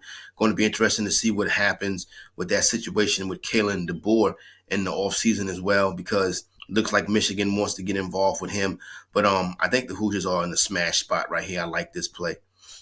That would really start the carousel moving really late into the coaching process. If you're right, and I'll go down that road, if Kalen DeBoer, let's say Alabama loses, then he takes the Michigan job. Then the Alabama job is open, and what? Like, where does it end? Then does Marcus Freeman? I mean, I have no idea. Is that next? What happens then? And then it's Marcus Freeman to Alabama, and then who goes to Notre Dame, and nobody's going to call Sharon Moore. It's just going to be Brian Kelly. I mean, the dominant. Brian Kelly's looking for a job. Nobody's fooling with Brian Kelly, especially in the Southeastern Conference. And I don't think Brian Kelly ends up in Michigan. Brian Kelly that's going to be a hard sell to any boosters right now. Is going to be Brian Kelly. He's going to have to work his way back up to the top of the coaching carousel. I was totally playing just when we were talking about the Notre Dame job. You bring back old Brian Kelly and see if he's got a little bit of Irish luck left. It works. It worked. At that point, you just call Charlie Weiss, right? Or what was that guy's name? Ty Willingham? I mean, the Notre Dame job I always thought was – Where's Chip Kelly? I always thought that was the best job in college football, the Notre Dame job. So we'll see how that carousel ends up going around. All right, let's keep talking about the college football playoff. We're both on Indiana. What about the Miami game against Ohio State? That's the biggest line in this round. 9.5 if you're a Canes better. The total in that game is low, 42.5. I like Ohio State in this one, although, dude, you could talk me into taking those points if it gets up to 10 with the Canes. Yeah, I'm not touching this, except for the Ohio State Buckeye side of it. I think this is a BTA moment right here. I think they put a good old-fashioned whipping on the Canes. The Canes were the best team in the ACC. Ohio State 1R, 1A in the Big Ten. When you look at the conferences, the matchups, I think Miami is getting ready to run into a hurricane. Possibly, and they didn't look awesome last time out against Texas A&M, and they were the last team in the field. So it's pretty easy to talk yourself out of a Miami bet and into Ohio State. Granted, they are coming off a loss. No shame in losing to Indiana and the Heisman Trophy winner on a neutral field or anything like that. If anything, that just shows us that Indiana is absolutely legit. We move on to the college football playoff. Oregon and Texas Tech. This is the one that everybody's kind of 50-50 on, and this is the closest line. Right now, Texas Tech is a 1.5-point underdog, and I think, Corey, that's just Big 12 disrespect. I think that Oregon is getting the favorite. They're getting the 1.5 because they played in a better conference, and I'll tell you, I agree with that. There's no question. It went SEC, then Big 10, and then everybody else. And Texas Tech was part of that everybody else in the Big 12, where they were playing a lot of Kansases and Kansas States and Iowa States and those type of teams. We're about to find out if Texas Tech is legit, because here's the thing. They beat up on those teams. They covered. They weren't just good. They were really good against the spread. They can beat you on both sides of the ball, and that defensive line for Texas Tech is legit. I don't expect a lot of points. Actually, the number looks too big to me at 52.5. And being a Big 12 guy, Rock Chalk Jayhawk, I'm betting the Red Raiders. What about you? I'm going on the other side with the Oregon Ducks. Love Dan Lanning, who his name could come up if that carousel gets to spinning, if a big name drops as well. I think it's Oregon's time, and I think Dante Moore is the guy to do it. This is right here. This play right here is on Dante Moore. I'll lay the 1.5, or you can just take the minus 125 on the money line. I think the Ducks win the game. The Red Raiders, though, if they can play their style, they're going to make it very interesting. Probably the best game of this round. I don't think Dan Lanning leaves, though. Remember, because basically Alabama wanted him before Kalen DeBoer. He was probably the hottest name out there that teams thought they could lure, and he had that press conference, quack, quack, and said he was staying. So I don't think a couple of years later, especially with Dante Moore, that he's going anywhere. Although you're right, like he is one of those names where he's young, and if you give him the bag, you know what I mean? Like at some point we say this guy wouldn't leave for this job, and then you look at Lane Kiffin, and he went from a great job to a greater job. So yeah, I mean those gigs are always out there. All right, speaking of Lane Kiffin, I'm a pro. Ole Miss takes on Georgia in an all-SEC matchup. Ole Miss looked great the first time out. Georgia did also. Georgia looked great last time we saw them against Alabama in the conference championship game. Ole Miss, to me, if they were going to stub their toe, it would have been last week. Now, they played a Tulane team that they were a big favorite against. However, they blew them out, right? It wasn't a close game. They did what they were supposed to with the new coaching staff and all the transfer talk swirling around their players, because you'd have to think all those guys, or at least a bunch of them, are going to head down to LSU with Lane Kiffin, but they can't really talk about that right now. Ole Miss is a 6.5-point underdog against Georgia. I keep going back and forth, man. I wish that one was 7, even 7 and a hook, and I'd be all over Ole Miss. Where are you putting your money? And then I'll tell you where mine's going. Well, we discussed this. I would go, this is the half bet for me. I would go Ole Miss money line first half, Georgia money line at halftime. If you want to bet spread straight up, I probably would take the 6.5 with the Rebels. Kirby Smart will find a way to win this football game. It just seems like what's always done. And then I believe they would prepare for a matchup versus Ohio State. That's the game that people really want to see in this college football playoff. If that semifinal would be basically a national championship-esque type game. I think Ole Miss makes it very close. I think they play well, but I think Georgia going into the second half, fourth quarter, then they'll take control of the game and pull out the win. No, you're right. Georgia has Kirby Smart, but you know what Ole Miss has? Trinidad Chambliss. Dude, I don't bet against a guy named I do not bet against a guy named Trinidad Chambliss. That is my boy. So I think I'm going to take Ole Miss again. Maybe I'll buy a point. That's what I'm going to do. I'm going to buy a point at BetMGM. I'm going to lower that number a little bit because right now 6.5 is even money. I'm probably going to get, I don't know what that's going to look like, maybe something like minus 150, feel a whole lot better about it. I think Ole Miss can hang around. An SEC team, they played a lot of common opponents, and the only difference is Georgia played that extra game, and they look good against Alabama in the championship. Ole Miss looked good last time out also. Yeah, I'm going to take those points. You're right, though. That next round matchup, bro, these next round matchups that if all the favorites win, oh, my goodness, the college playoff is so good. We'll get off the football field and back onto the NBA court coming up next. Let's play a game of NBA Contender right here on the BetMGM Network.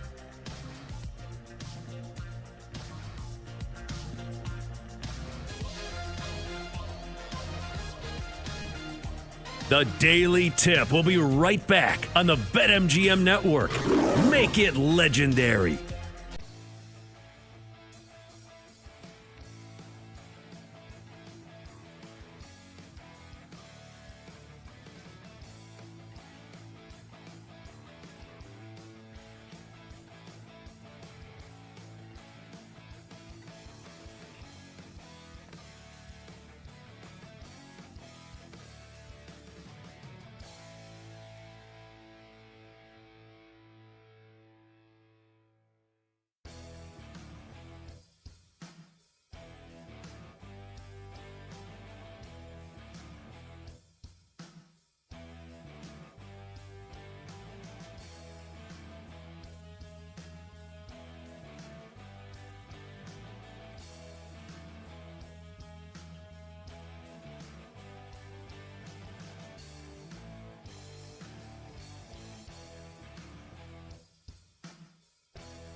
Welcome back to the Daily Tip on the BetMGM Network, sponsored by BetMGM. Good Friday morning. Got Kenny with me. Got Corey Parson. I'm the sports machine, Sean Levine. Having a little fun, talking a little about sports and making a little bit of money along the way. After it all, it is the BetMGM Network. The day after Christmas. You're complaining about how cold it is where you are. I can actually see your nipples coming through your sweatshirt there, buddy. So, speaking of nipple, let's talk some NBA basketball. Let's play a game. Let's have a little bit of fun. NBA Contender, not Contender, Contender. You know, like the app, you're swiping left, you're swiping right.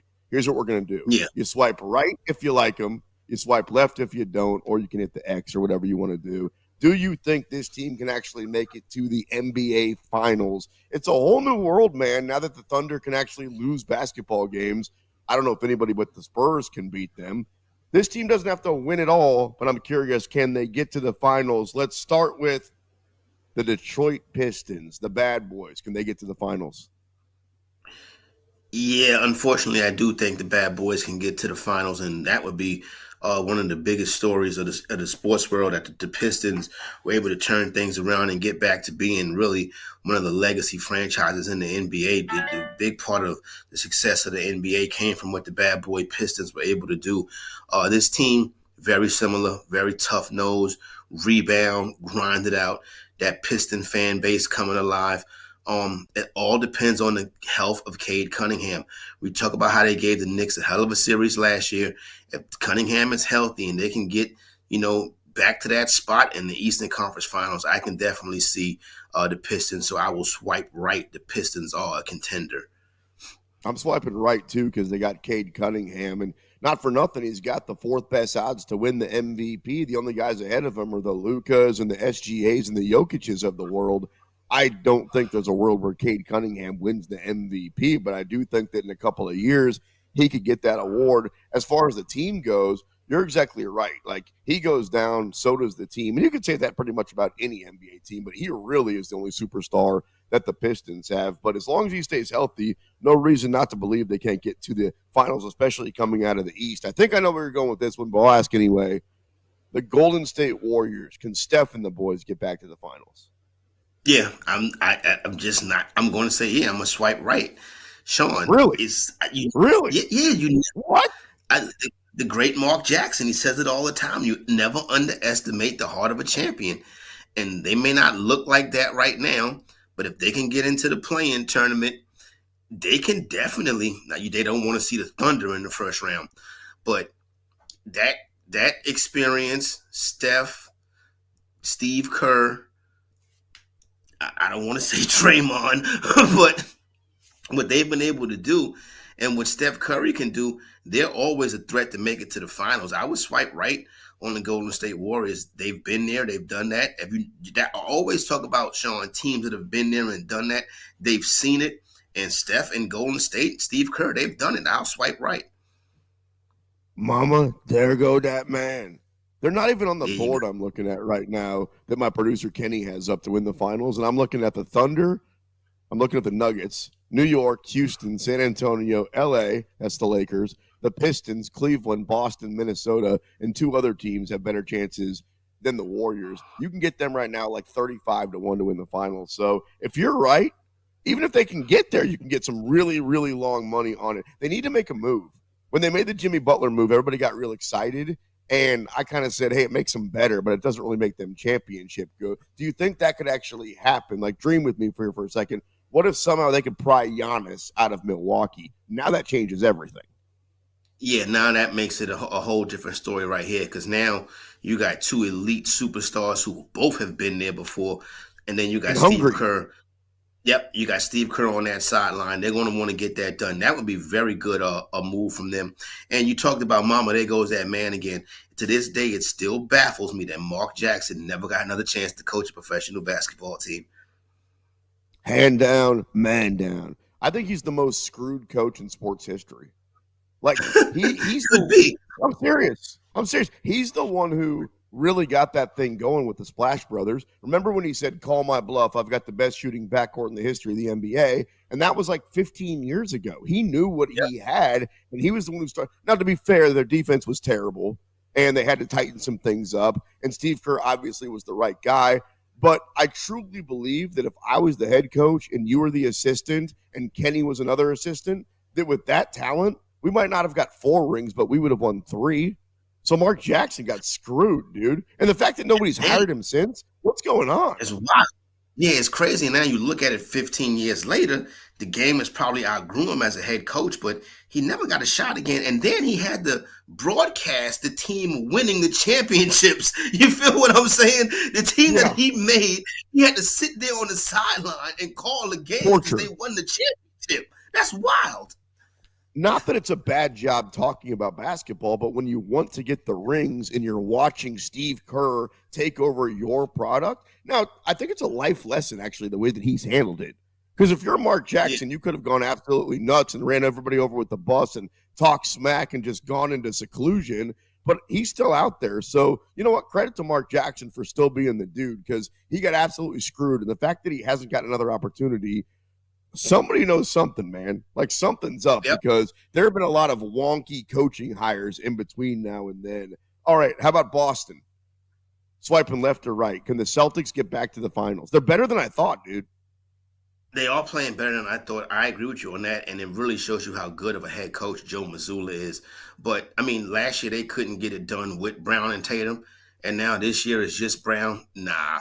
They can't beat the Knicks. They can't beat the Pistons. They would probably struggle with the Magic as well. So they probably could beat the Cavaliers. You know how I feel about the Cavaliers, but I don't think the Celtics can get.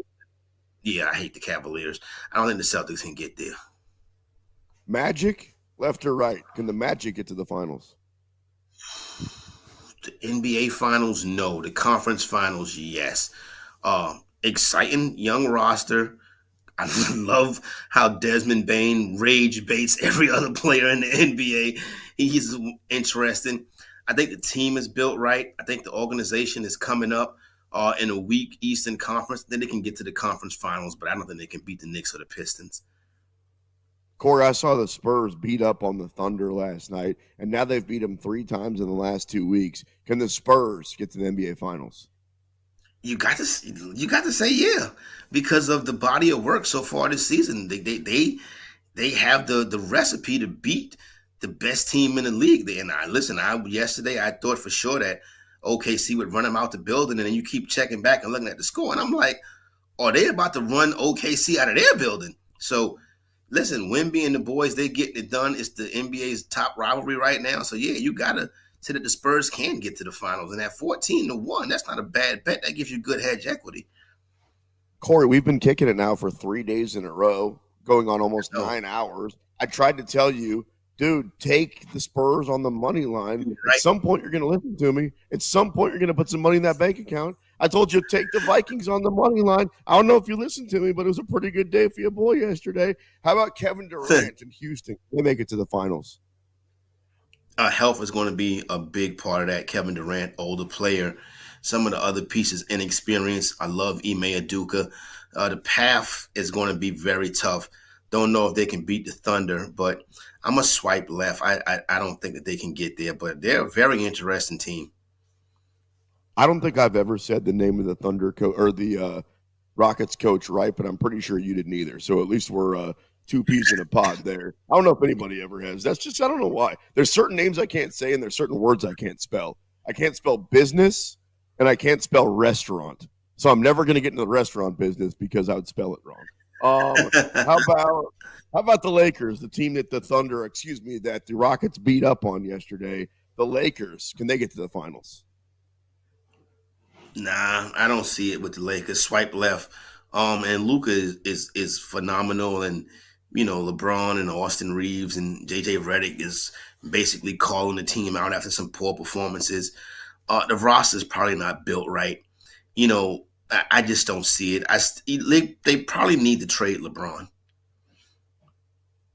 Yeah, that's not going to happen. I mean, you're not wrong, But that's also not going to happen. Then what happens to his kid? By the way, Kenny, is spelling all these words right in front of me that I can't spell. Business, Business, restaurant. You know what, Kenny? You're a jerk. Jurk. You're a jerk, dude. Look at the big brain on Kenny. How about the Knicks? Can the Knicks get to the finals this year? The Knicks have to get to the finals this year. Jesus. You about to see. Sean, you know you know how I feel about this. I've been through too much heartache, but yes, the New York Knicks can get to the finals this year, which I'm quite sure is going to come back to haunt me. Something crazy will happen. They're the heavy favorite to come out of the East. So check this out. They're 10-1 to win it all, but everybody else is from the West. So you got the Thunder, the favorite. Then you got the Nuggets as they move the board on me. And then you got teams like the Rockets and the Lakers and Golden State and the Spurs and all these other teams. The next closest team when it comes to odds-wise, CP, is the Pistons. And the Pistons, to me, are still a couple of years away from being the Knicks. Is this just lifelong trauma? How come nobody in New York believes in New York? Because we've seen it too much. You know what I'm saying? We've seen Charles Smith. We've missed, can't dunk the ball to end the Bulls. We've seen Patrick Ewing finger roll, go off the basket to beat the Pacers. We've seen Tyrese Halliburton doink, doink, doink, doink, drop in. We've seen the fights with the Miami Heat that depleted the roster. It's something is going to happen, Sean. You know what I'm saying? Something is going to happen. Dude. Damn, I hit a nerve there. Let me get one more in here before the break. Minnesota, the T-Wolves, playing good ball, and they've been to 2 straight Western Conference finals. Can they get to the NBA finals? I got like 30 seconds. I think it's top of the West is better than they are. I worry about Chris Finch in some tough situations as their head coach. I love Anthony Edwards. He's definitely a tremendous performer in the postseason. They're not ready for the finals yet, though. I can get you 30-1 if you think the T-Wolves can win the whole thing. 2 hours down, 2 hours or 1 more hour left. That's Corey Parson. I'm the sports machine, Sean Levine. It's the day after Christmas. Happy holidays. It's the BetMGM Network. The Daily Tip will be right back on the BetMGM Network. Make it legendary.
Tip on the BetMGM Network, sponsored by BetMGM.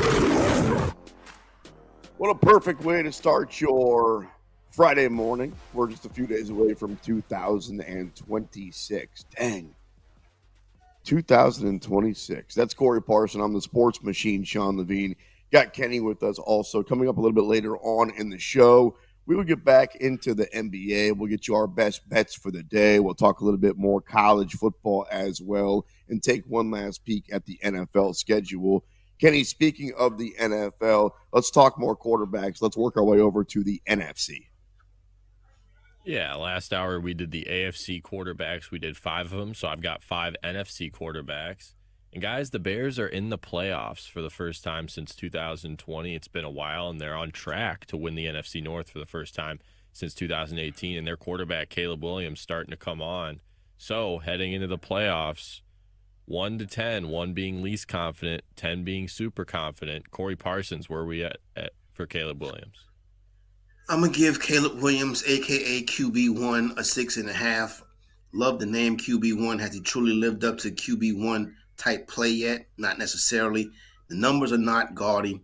His first time in the playoff scenario. I think he's very good, up and coming. You know, to throw to Rome Odunze in that classic game from a week or so ago was probably one of the best throws I've ever seen. So you see all the talent, you see all the skills, but he still too much relies on off-schedule plays. I think that could end up biting him in the postseason as his competition gets better. I'm gonna give him a 6.5. I like the young man a lot, but I don't know if he's ready yet to get a higher confidence rating going into the postseason. You call him QB1. I call him Cardiac Caleb because we know that he's brought the Bears back time after time. In fact, they've been down 6 times so far this season, and with 2 minutes left or less, Caleb Williams has brought the team back to win. So to me, I'm not sure why people hold that against him like it's a bad thing, that you're coming back and beating good football teams. You're winning, right? They just beat Pittsburgh and Philly and Green Bay. They're beating good football teams. They've got a couple of good football teams left, at least one, San Francisco, coming up this week. And Kenny points out that if they beat San Francisco and then if they beat at the end of the season, if they polish off their schedule, then Carolina wins and beats Seattle this week, then the playoffs go through Chicago. They get the bye, and all of a sudden Caleb Williams gets a little bit of rest and gets to play at Soldier Field. So all I'm saying, dude, is the question is, what's my confidence meter in the playoffs? If I knew the Bears actually got the 1 seed, it would be like a 8. Right now, it's sitting at like a 6.5, Corey. Yeah, I call him QB1. Got an interesting story. Caleb Williams kind of came up in the same area that, my children lived in. And Williams, this is during the COVID year, we were at a Wingstop, and my son was smitten by a young lady in there, and he was getting ready to go over and speak to her. And the guy came walking in to talk to the guy who the young lady was with. We both were looking at him like, this guy looks familiar. And that gentleman was Caleb Williams. And when we went outside and we saw his vehicle and his license plate said QB1. And ever since then, I have dubbed him as QB1. Bro, that's the worst. When you think you got a shot with a girl, and then it's the Heisman Trophy winner that walks in and turns out to be I hate when that happens, man. That's the absolute worst, bro. That's the best story I've heard all week, maybe all year up to this point as we head into the new year, because I'm a Bears fan. Caleb Williams is now my quarterback. I was really up and down on him in his first year and a half, but this second half of this season, he's really come on, really impressed me. It feels like he's really matured, and a big reason of that is because of Ben Johnson. Ben Johnson's done such a good job with this team and has led this team to believe, and it's just bled throughout the team, and Caleb Williams is now playing like a legit NFL quarterback, whereas opposed to, like you guys said, he was just relying on all off schedule. That throw to DJ Moore to win the game against the Packers, on schedule, perfect, on time. Everything we've been looking for in the city of Chicago. Go ahead, Sean. That was a great story, and mine's not as good, Kenny, but since you're a Bears fan, one time at Northbrook Court, so like in the north suburbs at the mall, back when malls were a thing, I met Brian Urlacher, me and my cousin Danny, and he was sitting by himself just by one of those fountains that people throw change in, looking like a statue himself. We had to walk by 3 times. We're like, it was the year that he was the defensive player of the year. And Brian Urlacher, Bald Brian He's Urlacher was chilling. just sitting right there by himself. It was weird, but that's not as good as Caleb Williams walking in again. I hate it when that happens. You know how many girls I could have landed if a Heisman Trophy winner didn't end up walking through the door? Sucks. That is phenomenal. All right, next quarterback, NFC North, Jordan Love. He's injured right now. He might not play this week, but he should be back for the playoffs. The Packers obviously have had some injuries with Micah Parsons. More recently, you have Tucker Kraft. The receiver position's been banged up as well. We'll start with you on this one, Sean. Jordan Love, confidence meter, 1 to 10. Where are you at? I mean, I want to say I love Love, but the truth is I only like Love. Like, he didn't really take the step this year that I thought most of us expected him to. He's had a strange career because he sat for a couple of years behind Aaron Rodgers, and then he finally got on the field and he won a playoff game right away and threw a bunch of touchdowns. And then he got paid the next year when he really hadn't done too much of anything. And all of a sudden, dude, you're the third highest paid player in the history of the NFL at the time. You better go out there and show out. And he's kind of been the same guy, a little bit up and down. When he's good, he's great. Like, he had a little stretch there where he was having these 3 touchdown, 300-yard games. And then you look up, and even when he's healthy, it just something's not exactly there with Green Bay. I don't know what it is. Is it health? Is it Micah Parsons? That whole team just doesn't seem right to me. I can't go any higher than like a 5.5 or a 6, Corey, with Jordan Love. Yeah, and I hate that I'm right there with you at 6 because this is a guy a couple years ago after they went into Dallas and basically destroyed the Cowboy franchise. That win really changed the outlook of the organization the past couple years. I was betting this guy to be the MVP winner. He has MVP level talent, but the big turnover, I always feel like the big turnover in the key spot is coming with Jordan Love. The expectations after getting that big contract, he hasn't really lived up to. Yeah, I'm going to go with a 6 as well. He has all the talent, all the skills to get it done, but it just hasn't come together and click yet. If Green Bay doesn't win or make a deep run, it's going to be because of something that happens with Jordan Love. So, yeah, the critical turnovers are too much for me. So I'm going to go a 6 with Jordan Love. Yeah, I think Jordan Love can operate a well-oiled machine perfectly, and that means having a fully healthy defense, having all your weapons in your offensive line at disposal. As soon as you take parts of that away, that's where I think we start to see Jordan Love start to struggle more. All right, next quarterback, Sam Darnold. This is probably the most interesting one for the next few weeks that people are going to be talking about. Is Sam Darnold good enough to lead the Seahawks team, which is top 3 in scoring offense and also top 3 in scoring defense in the NFL, and is also 12-3 and currently the number 1 seed in the NFC? We'll start with you, Corey. Sam Darnold, confidence meter, 1 to 10. Where you at? I am going with Sam Darnold. I'm going to go 7 on Sam Darnold. Playing very well right now in a good situation, but last year this time, we would have said the same exact thing about Sam Darnold when he was in Minnesota, playing with a ton of confidence, looking real strong, like he could take the team on a deep run. And then he turned into a pumpkin. And to me, it's always a theory that I'm going to think that Sam Darnold at some point is going to turn into a pumpkin and be the New York Jet version of Sam Darnold. Maybe not that bad, but I'm still not totally sold on Sam Darnold. I think a bad game is coming, and I always think that that's going to be sitting out there for Sam Darnold. It's a lot of people that like Sam Darnold a lot. I'm getting warmer on him, got him up to a 7, but before I get to an 8 or a 9, or think that this team can end up in the Super Bowl, I still think that Sam Darnold still needs to. I still worry that Sam Darnold is going to do something like Jordan Love would do. He hasn't been that Jets Sam Darnold you're talking about in a long time. That was a couple of organizations ago. And last time I saw him play a full season, he won 14 regular season games. Everybody's poking holes in this guy. Yeah, but what happened in the last regular season game against Detroit? You mean the game that if they would have won, they would have had the bye and home field advantage throughout the playoffs, the Vikings? Let's not pretend like he had nothing to do with that. And then this year, all of a sudden, Seattle was going to be a good football team no matter what. They were a good football team last year with Geno Smith, but now they're in position to be the number 1 seed. What's the common denominator there? The Vikings won 14 games in the NFC. Now they're average. The Seahawks last year were a little bit better than average, and now they can be the 1 seed. You see where I'm going here, right? I would tell you it's an 11, honestly, with Sam Darnold if I didn't see him choke in the playoff game last year. But I'm not holding that against him. It's like all of a sudden he's cursed or he's a bad quarterback. Really, he just got to the party when it comes to competent organizations, right? He played for the Jets. He played for Carolina for a long time. We're only talking about a couple of years where he was in Minnesota and now in Seattle. So I think he's going to shut everybody up. The number I'll give you is an 8.5 because it did happen. He did look bad, awful in the playoff game last year, but that doesn't worry me, especially, Kenny, if they hang on to that number 1 seed. As Corey points out, they can run the football. They got Jackson Smith and Jigba.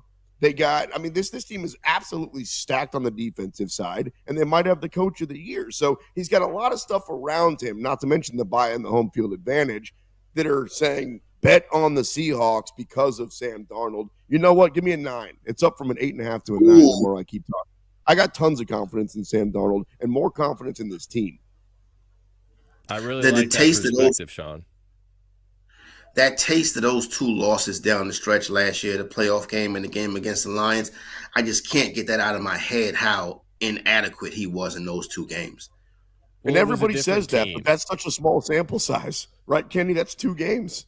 Well, yeah, it's a very small sample size, and it's a different team. The Vikings were a different team, and now you could say that the Seattle Seahawks are a similar team to Minnesota, but what I would tell you is, truthfully, I think Seattle is the best team in the NFL. I mean, you could say the Rams, but I think the Rams have a major special teams issue. They haven't had a kicker all season, and they've lost all their games because of special teams. And I think Seattle's defense is better. They're elite on all 3 levels. And if you're telling me that Seattle's the best team, then the ultimate question is, how good is Sam Darnold? Because Sam Darnold could definitely have one of those games that you allude to, Corey, like he did last year. And if that's the case, then Seattle's probably going to bow out of the playoffs. But if that's not the case and Sam Darnold plays the way that he's capable of, he's showing he's playing, because I truly believe he's a really good quarterback. He's played like it for the last 2 years, that Seattle can go to and maybe win the Super Bowl. So I think it's a very interesting conversation over the next few weeks. 2 more quarterbacks to get to in the NFC.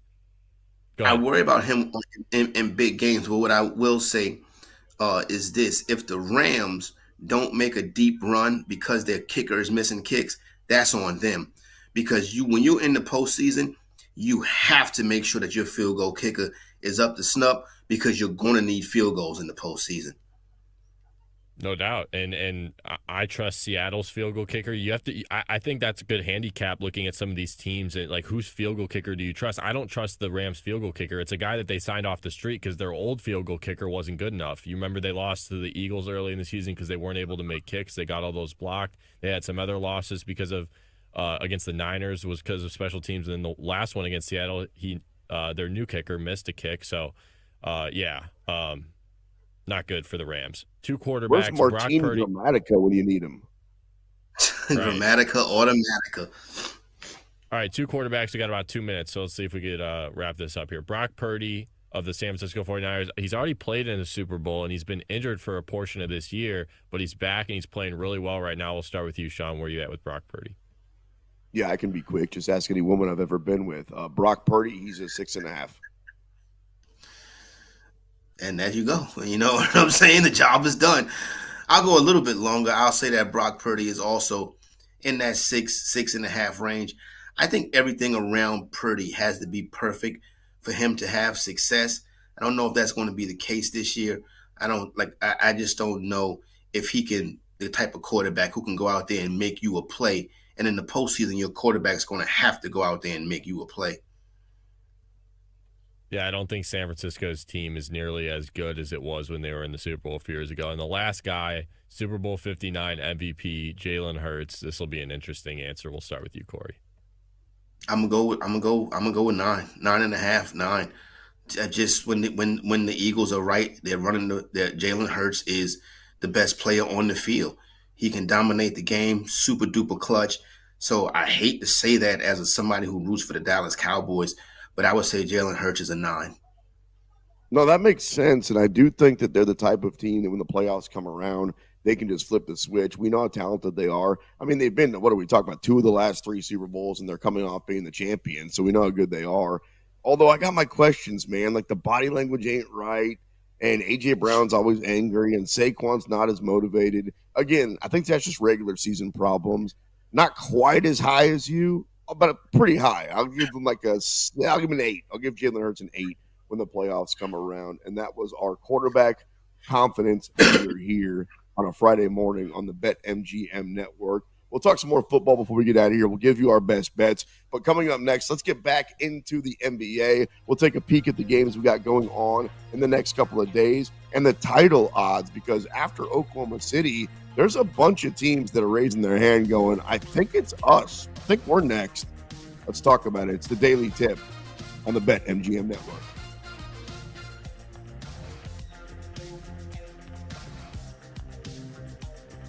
The Daily Tip will be right back on the BetMGM network. Make it legendary.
Back to the Daily Tip on the BetMGM Network, sponsored by BetMGM. What's good? Thanks for checking us out this Friday morning with Kenny and Corey on the Sports Machine, Sean Levine. Before we get out of here, about, say, 20 minutes from now, we will get you our best bets. We'll talk a little bit more college football and dip our toes back into the NFL waters. But let's talk a little bit of hoops, because yesterday was a fun day, a good schedule. But today, there's a bunch more games. I'm curious where your money's going. You think the Grizzlies should have been basically what the Spurs are right now, and they're just not. They take on the Bucks today. The Bucks are on the road. They're getting 5.5. Both these teams, I would say, are a wild disappointment compared to what they were a couple of years ago. The Bucks won the championship just 3 years ago, and all of a sudden they're a shell of themselves, and who knows Giannis's future. And then you got the Grizzlies. I don't know, maybe you do, where things went wrong, but they're not even near the championship conversation anymore. No, they're not. And this is the Grizzlies team that was the number 2 seed in the Western Conference a couple of years ago. Yeah. The situation is their head coach, and they've gone through some dramatics with their head coach and trying to put the roster together, and that's really what's going on. Thankfully, and I can tell you this personally, just from about the horse's mouth, they're not looking to leave Memphis. They love Memphis. They like Memphis. I don't want to see Ja go down the Trae Young path where he's running coaches off, but it looks like they're going to have to get the right coach in there to kind of get that thing back on track, because it's still talent on that roster. Now, would I lay 5.5 points with this team? Not the way they're currently set up. I would take Milwaukee getting 5.5. I wouldn't take that to the window, but I think the Grizzlies win the game, but I think the game will be much closer. You say Trae Young, his Hawks play tonight, -2.5 in the ATL, taking on the Miami Heat. Both these teams at 500. The over-under in this game, Corey, is 247.5. The Hawks and the Bulls put up like 300 combined the other night. That's a big number, but I still think I'm playing the overs. And I think I'm going to play the Heat, because to me, both these teams are about the same kind of mirror images of each other, and I can get the Heat on the money line at +125. Yeah, I'll take the Miami Heat on the money line on this one as well. These are two teams that have very familiar with each other, so the game should be close. It should be a possession or two game with under 2 minutes left to go in the game. I just like Miami a little bit better in this situation. Miami typically goes into Atlanta and plays well, so I'll take the Miami Heat. I wonder if they're traveling this morning. They're probably traveling this morning as opposed to yesterday. Yeah, yesterday they might have ran into Santa Claus's sleigh, dude. That would have been very, very dangerous. So I would suggest just traveling today and get there safe. The 76ers, they play the Bulls in Chicago. Chicago's a 1.5-point favorite. Actually, both these teams got off to a really good start, and they've kind of come back down to earth. Although 76ers are still 16-12. Before you tell me how you feel about them in this game, do you buy a ticket on them at all to maybe make some noise to get to the playoffs, to go far in the Eastern Conference? I know it comes down to health, but if they are healthy, that roster is kind of nice. Yeah, but I don't know. It's like I said, when we were broadcasting earlier this week, the Philadelphia 76ers are the Dallas Cowboys of the NBA. Legacy franchise, big stars, don't never get it done. This number has kind of flipped back and forth. I'm going to go with the Chicago Bulls on this spot right here. I'll lay the 1.5. I just like Chicago better at this point in the season. I think this is a better matchup for them. But the Philadelphia 76ers, I mean, this was Ben Simmons, Joel Embiid. At one point, JB, Jimmy Butler was there. Now you got an MVP candidate in Tyrese Maxey, and they can't get nothing done in a depleted Eastern Conference. They got to blow the whole thing up. I mean, you could keep going. They had James Harden. They had Jahlil Okafor. Yeah, they had Paul George. They tried a million different variations around. The problem, we all know, and they know at this point, it's Joel Embiid and it's his health. I think the only issue there is everybody else knows that he's also injured goods. That team needs to keep building around Tyrese Maxey. He's got the fifth best odds right now as a point guard to be the MVP of the league. We were talking about Cade Cunningham. He's not going to win it. He's like a 40-1 long shot. It's going to be either Luka, SGA, or the Joker that's going to win the MVP. Thank you. Yeah, how can I forget the Joker with a 56-point triple-double last night? I'm just saying that Tyrese Maxey is who they need to build this team around going forward. Yes. But listen, Sports Machine, this is the issue with load management. When Joel Embiid first got to Philadelphia, they basically made it to the point where he determined the player whether he was going to play or not. And that was a big mistake right there because he never really got comfortable playing through pain, playing through injury. They always let him sit. They let him basically dictate to them what he was going to do. And that's where they messed up because listen, it's like a puppy. You got to teach them to bite when they're young. And they never taught Joel Embiid to bite. Yeah, but he was injured when he got there. So my first job in radio, I was hosting Rock Chalk Sports Talk in Lawrence, Kansas, and nobody was listening to the show. But I did get to sit courtside for the Embiid and Andrew Wiggins year. And Andrew Wiggins Embiid didn't even play in the tournament that year because he was hurt. And he missed the first 10 games of the regular season. So I'm not blaming them for the draft pick because if you remember, that was – what was old boy's name that came out of Duke that year? That was the number 2 pick that went to Milwaukee. He was okay for a minute, and then you had Andrew Wiggins. Like Embiid probably was still the right pick in hindsight, but the problem is he's been a tease, right?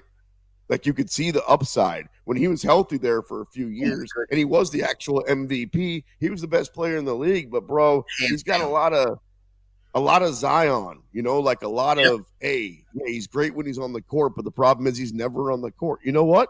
Trade him for each other. Philly's sick of him. New Orleans sick of him. Philly's going to give one more shot, though, right? Like, they think that they're better than they are, actually.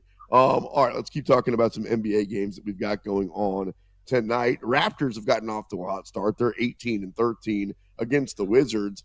It feels like they should be a 30-point favorite because everybody beats the Wizards by 30. Only 7.5 laying the points on the road in D.C. I like the Raptors. Yeah, I'll get rid of that hook, lay 7 with the Raptors. You may have to buy it down to minus 125 or so. But if you want to get involved in this, maybe you get a money line parlay with the Miami Heat to get that closer towards some even money or some plus money on that one right there. Washington Wizards, I mean, their whole thing this past offseason was Cooper Flag. And they didn't get Cooper Flag, it was just going to be a nothing year. And that's what you have once again with the Wizards, a nothing year. Another organization that needs to be retooled. Well, not nothing. They've won 5 basketball games, so they're on pace to win like 14. So let's give them a little bit of a break here. You know who's better than I thought? The Phoenix Suns. Actually, you know what? I take that back. They're better than everybody else thought. I knew they were going to be pretty good because they got rid of Kevin Durant, and that was going to be addition by subtraction, where think about where this team was a couple of years ago. They were up 2-0 in the NBA Finals against Giannis and the Bucks, and ever since then, everything's gone wrong, right? Chris Paul goes away, and Kevin Durant ends up with a different, they bring in Kevin Durant, and all of a sudden Devin Booker becomes an afterthought. Devin Booker needs to be the go-to guy. That team can put the ball in the bucket. They've got a nice roster, actually, outside of him. They're 16-13. They're only laying 5.5 on the road tonight in New Orleans, and the Pelicans – well, Corey, the Pelicans are bad at basketball. They've only won 8 games. I'm laying the points with the Suns. Yeah, I'll lay the number with the Suns as well. Traded away from their depth, which was the strength of the team when they went to go get Kevin Durant. So the new ownership group, saw a superstar, saw a chance to really make a financial impact selling tickets and jerseys. But that was the wrong move because they traded away from their depth to bring in Durant, and then they went out there and they gave a ton of money to a washed up Bradley Beal, and that really hurt them. So their window is closed. They got to figure out a way to rebuild that. They messed that up. Yeah, well said. Because their owner was playing fantasy basketball. Exactly. He saw Bradley Beal, and he went, "Oh, Brad Beal? Didn't he lead the league in scoring? Yeah, let's trade away a bunch of assets for him. Kevin Durant? Wait, KD? Yeah, let's bring him in." No, that was a terrible move. That was worse than Brooklyn thinking it was going to work out with those dudes. But then again, maybe it would have if they stayed healthy. The Pistons. You like the Pistons. I think you love the Pistons. They're 24-6, man. Like that's a very glossy record. We're not talking about them because all the best teams are out west. And if we're talking east, we're usually talking Knicks. They're laying 9.5 on the road at the Jazz. The Jazz aren't a good team. They're 10-19, but they are good against the spread. They're 19-10 against the spread. Where are you putting the money? This game's in Utah. Yeah, I'll take the 9.5 with the dog at home. You mentioned it. The odds makers really haven't caught up to what the Utah Jazz really is. That's why they've been so good versus the spread. Until they catch up to that, I would continue to try to make some money with the Utah Jazz. So I would take the 9.5 with Utah.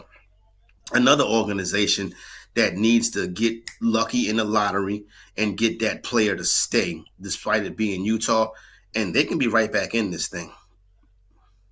Utah's not as bad as people make it out to be. If you like to ski, they got really good skiing. Some of the best ski. If you don't, it's not Miami. I'm not going to try to talk you into it. Like it's not Dallas. It's not LA. But if you like to ski, that's maybe outside of Denver. That might be the best NBA city to play in.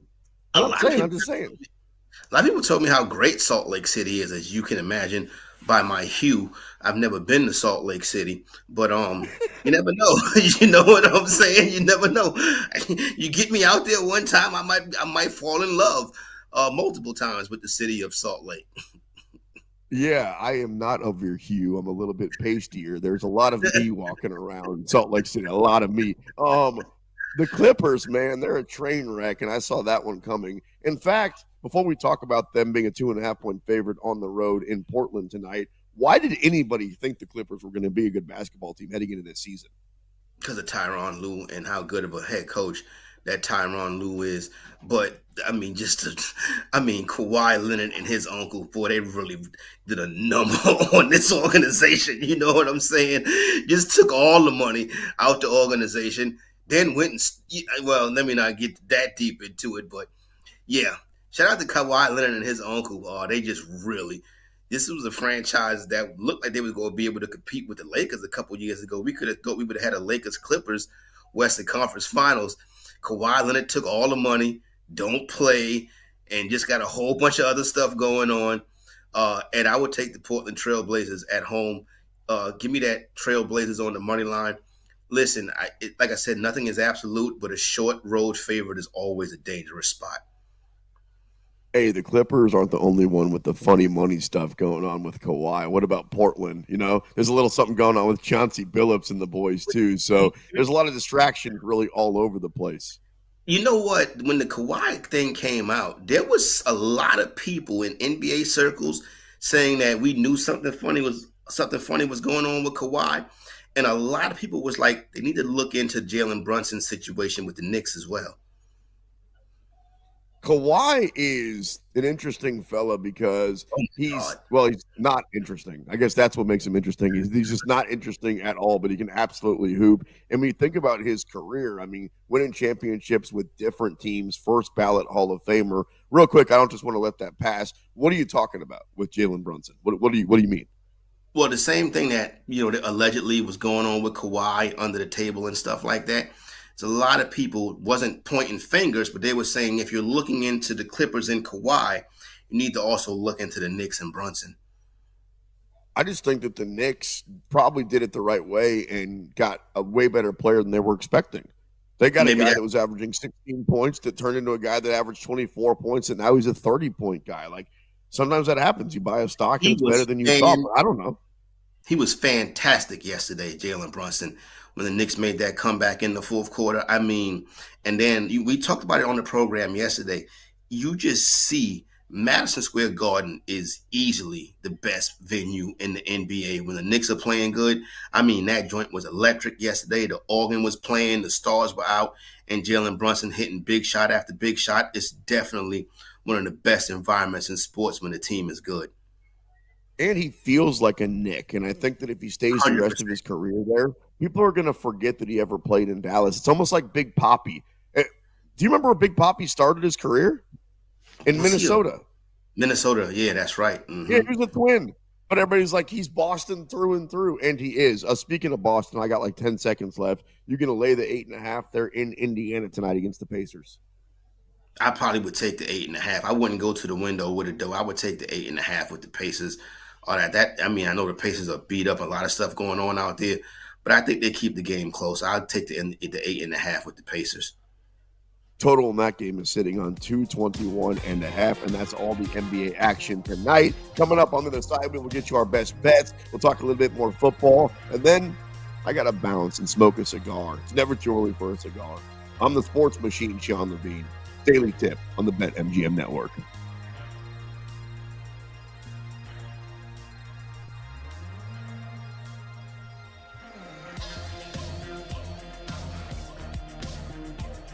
The Daily Tip will be right back on the BetMGM Network. Make it legendary.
Welcome back to the Daily Tip on the BetMGM Network, sponsored by BetMGM. Well, we're about to wrap this thing up and put a bow on it. You see what I did there, Corey? Oh, that's Corey Parson. I'm the sports machine, Sean Levine. This is a day after Christmas edition of the Daily Tip right here on the BetMGM Network. You know what I did? I took the liberty of a pick six. I picked 6 of the best NFL games, so we'll talk about those here in just a couple of minutes before we get out of here. But first, I'm curious, Corey, do you have any best bets for today? Because we got college bowl games, we got some NFL games coming up in a couple of days, and a full NBA slate. Where's your money going today? Yeah, I got a couple NBA games. Told you about that matchup between the Miami Heat and the Atlanta Hawks. I'm going to stick with the Miami Heat on that one on the money line. Depending on where you get that number, it's still dancing, bouncing around. So I would go there as well. Also in the NBA, take the Portland Trailblazers on the money line. We just spoke about the Clippers last segment. Don't like that short road favorite. Also, a little bit of college football action. You got New Mexico and Minnesota. I don't know what the bowl game is, but pretty sharp side coming in on New Mexico. So those are some of the plays that I'll have for today as of right now at 8:43 a.m. Eastern time in our great nation. That's the Minute Bowl that New Mexico and Minnesota are playing in the Minute Bowl. I don't know what bowl it is, but I'll probably bet on it, bro. I saw a video last night of when him and Anthony Mason got into a fight in the Garden back in the day. Minute Bowl, that was a definitely an interesting time in the NBA. His son Bowl never amounted to much. No, but you don't mess with Minute.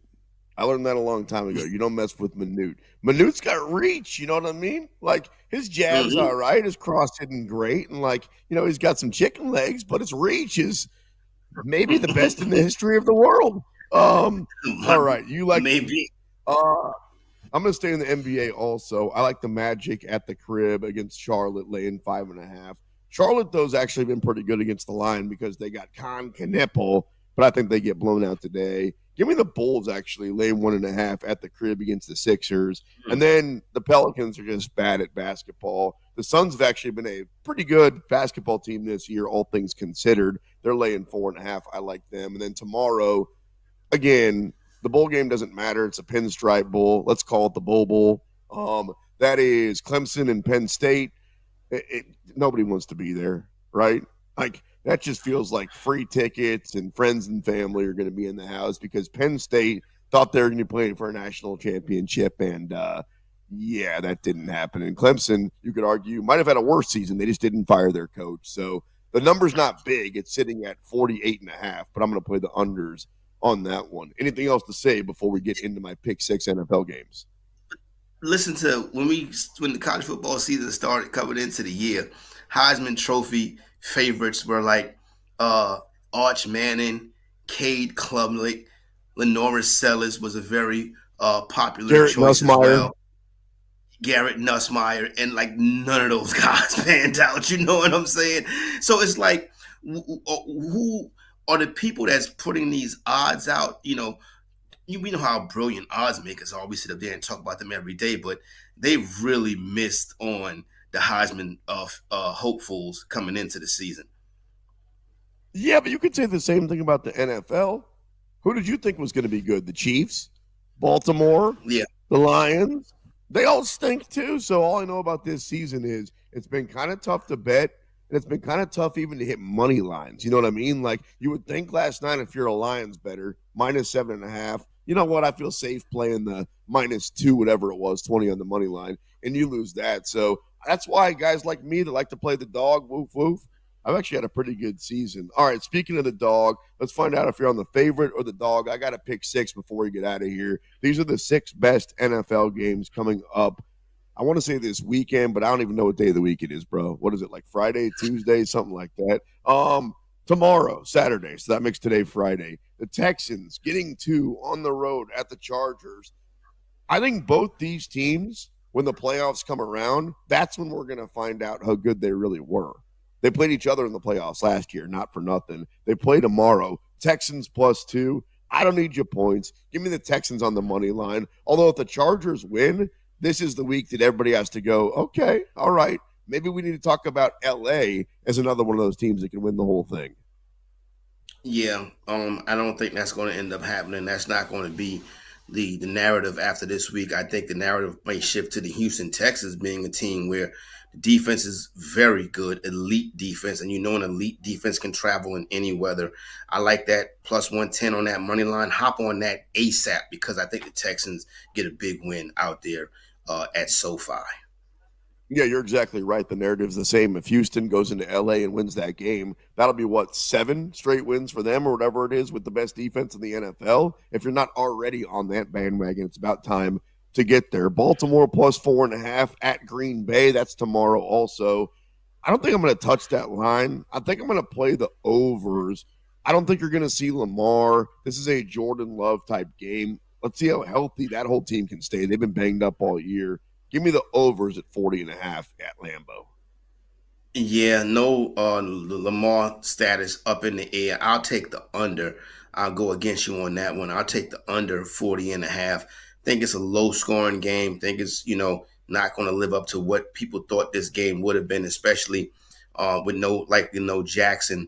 Especially you see how this number is moving and grooving, going in the wrong direction. If you're on the Baltimore Ravens, if you're in a contest and you got a static number on the Packers, you have to jump on it. It's going to be heavily played this week, especially as these contests come down the stretch. So I would go with I would take the under on that one. I'm just not in love with Green Bay. You're usually my meteorologist. You usually bring up the fact that there's like an upper level low where there's going to be wind or there's some sort of something coming through. I have no idea, but it's Lambeau. I'm sure it's going to be crap. Jacksonville minus 6.5. Now we're on to Sunday on the road at Indy. Have you seen the public money coming in on this game on Jacksonville? Like everybody has bet on Jacksonville, and it makes sense. So am I. So are you. We're laying the 6.5. Can you imagine being the guy that bets the Colts at plus 240? I just don't see it happening. Yeah, the 6.5. I listen. Anytime you're getting the team a favorite right under a touchdown, it makes you say, this looks like a setup. But I just don't know what Indianapolis is going to be able to do. Jacksonville has a lot to play for. Going there, even though it's a division matchup late in the season, you are in a controlled environment in Indianapolis. That's going to be good for Jacksonville. I like the Jaguars. He said it makes him say, the na. Make him say, Seahawks minus 7 on the road at the Panthers. You can keep your points, bro. Yes, I am a no-limit soldier. I bet you didn't know that. The Panthers at home. Dude, I'll take them on the money line at plus 280. I know that hits the ear kind of funny, but hear me out. If they win, they're 6-2 at home. If they win and Tampa loses, they win the division. So there's a lot on the line. And I'm old enough to remember Carolina beating Green Bay and the Rams this year. This is kind of what they do. Dallas. You know what I say, dude? You can keep your points. You can eat those damn points. I don't need you 7. I like Carolina on the money line at plus 280. Yeah, give me Carolina on the money line as well, that plus 280. You mentioned that home record, the fact that they've knocked off good teams, a lot to play for. Even though both teams have a lot to play for, Carolina just trying to do something, and I'm trying to cash that Carolina division champion ticket as well. So I'm going to get behind the Carolina Panthers plus 280. Now you could say, well, if you got that ticket, why not hedge? Nah, just let it ride. That's what I'm saying, baby. And every time they score a touchdown, they play that song that goes, nothing could be finer than a day in Carolina for a Panthers football game. All right, Eagles on the road at the Bills. This is your Super Bowl preview, you said. Eagles getting 1.5. You talk about this because I don't know where my money's going yet. This is a get right spot for the Philadelphia Eagles right here. I think they take advantage of the Buffalo Bills' poor run defense. So eat the 1.5. Give me Philadelphia Eagles on the money line. Jalen Hurts and Saquon Barkley, big games from them as well. So if you are in your fantasy championship this week and you had to ride through this less than stellar season from Barkley and you were still able to make it to the championship, you're in pretty good spot because this should be a good game for Barkley. Barkley, really, if you were able to, you drafted Barkley early and you were able to make it this far, he has been paying you off in the playoffs. So that's 5 of the 6. Let's get out of here with the best of my pick 6 NFL games coming up this weekend. I think everybody's got their eyes on this one. 11-4 versus 11-4 from San Francisco. Bear down, Chicago Bears on the road in San Francisco. I like the Bears on the money line. You can eat your points, plus 140. Would I be surprised if San Francisco wins? No. Would I be surprised if San Francisco blows them out? Yeah. When's the last time the Bears got blown out? And they beat good football teams, right? Just this month, they beat Green Bay. They beat Philly. They beat Pittsburgh a month and a half ago. Give me the Bears in Frisco on the money line. Yeah, I'll probably take the 3 because it looks like it's a push spot either way for me. So that money line is definitely in play for the Chicago Bears. Bears kind of becoming a favorite of public bettors. Bears also kind of becoming, kind of a team that everybody's getting behind right now. Like the way Caleb is playing, the job Johnson is doing very much so. The 3 can go any way. The money line on Chicago is the side that I like. Still not sold myself on this 49er team. My producer's in my ear going, hey, they lost 52-21 to the Lions. Yeah, forget about that. We all have a bad day at work sometimes, bro. That's all I'm saying. Hey, we got like a minute left. Which is your favorite bet in the college football playoff? I kind of like Ohio State beating up on Miami. Yeah, that would be my second favorite. My favorite would be Indiana, the Hoosiers, coming out and dominating the Crimson Tide. So I would go with that one right there. Really sets up for an excellent semifinals if we get Indiana versus Oregon and Georgia versus Ohio State. You're my guy. That's Corey Parson. You're also my guy. That is my producer, Kenny. I am just the sports machine, Sean Levine. It's been fun catching up with you the last few days. This is the Daily Tip right here on the BetMGM Network.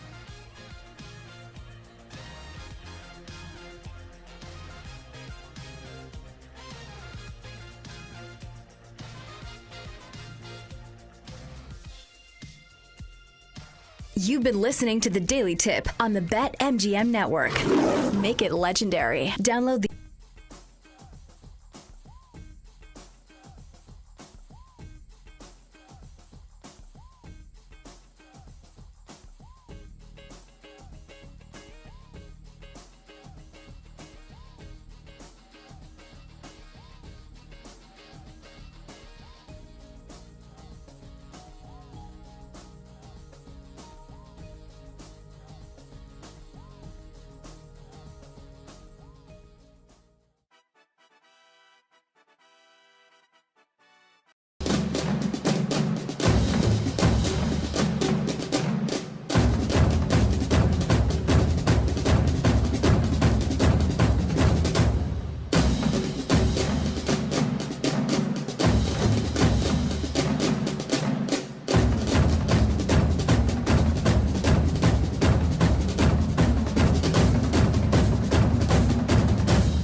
Get ready to experience the ultimate fusion of wagering and entertainment. This is the BetMGM Network. Kicking off your morning with the Daily Tip with Michael Jenkins and Chelsea Messenger. Over. It's a very simple way to look at it. It's the best way to look at it. Followed by the newly branded Bet Sweats with Joe O and Sammy P. When I stop talking, that's when you jump in usually. He said, ring that bell! He said, ring that bell!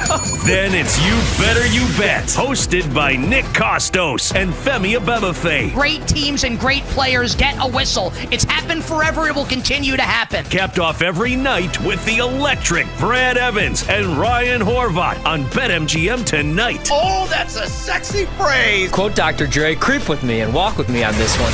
Welcome to a new era of Wagertainment. This is the BetMGM Network. Please gamble responsibly.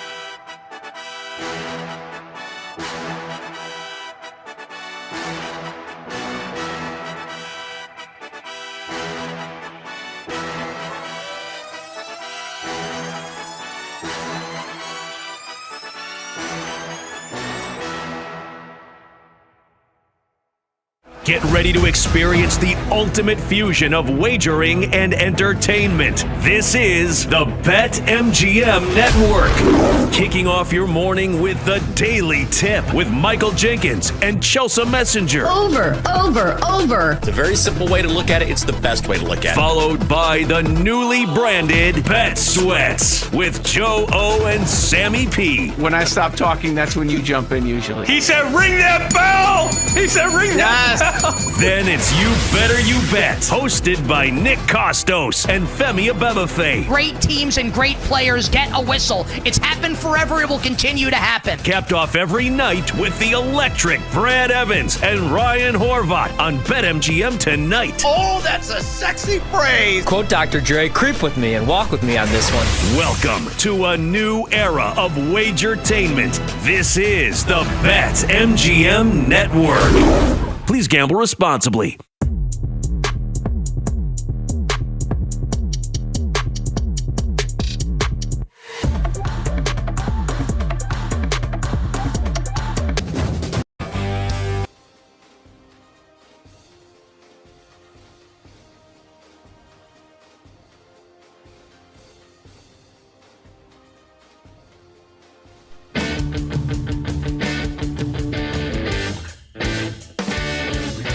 Welcome back to the Daily Tip on the BetMGM Network, sponsored by BetMGM. Oh, yeah. It's that time. Getting ever so closer. Merry Christmas. My kids are going wild, wrapping presents and stuff. Hanukkah's over. Christmas is next. Holidays are brewing. Hope everyone's having a good time out there. You're spending time with your friends, family, or at the very least getting that overtime pay. I'm Jim Rodriguez with the machine, Sean Levine, on a Christmas Eve daily tip here on the BetMGM Network. Machine, what's good, my friend? J-Rod, good to see you, dude. Do you think Santa Claus still gets nervous? Obviously, it's his big night with him and Rudolph and the boys, but he's a veteran at this point, although it's one of those things where I would think you never get used to it. You know, you got to deliver presents to the whole world flying through the air. Do you think he's ready to go, or do you think he's kind of still nervous and has to get a pregame speech?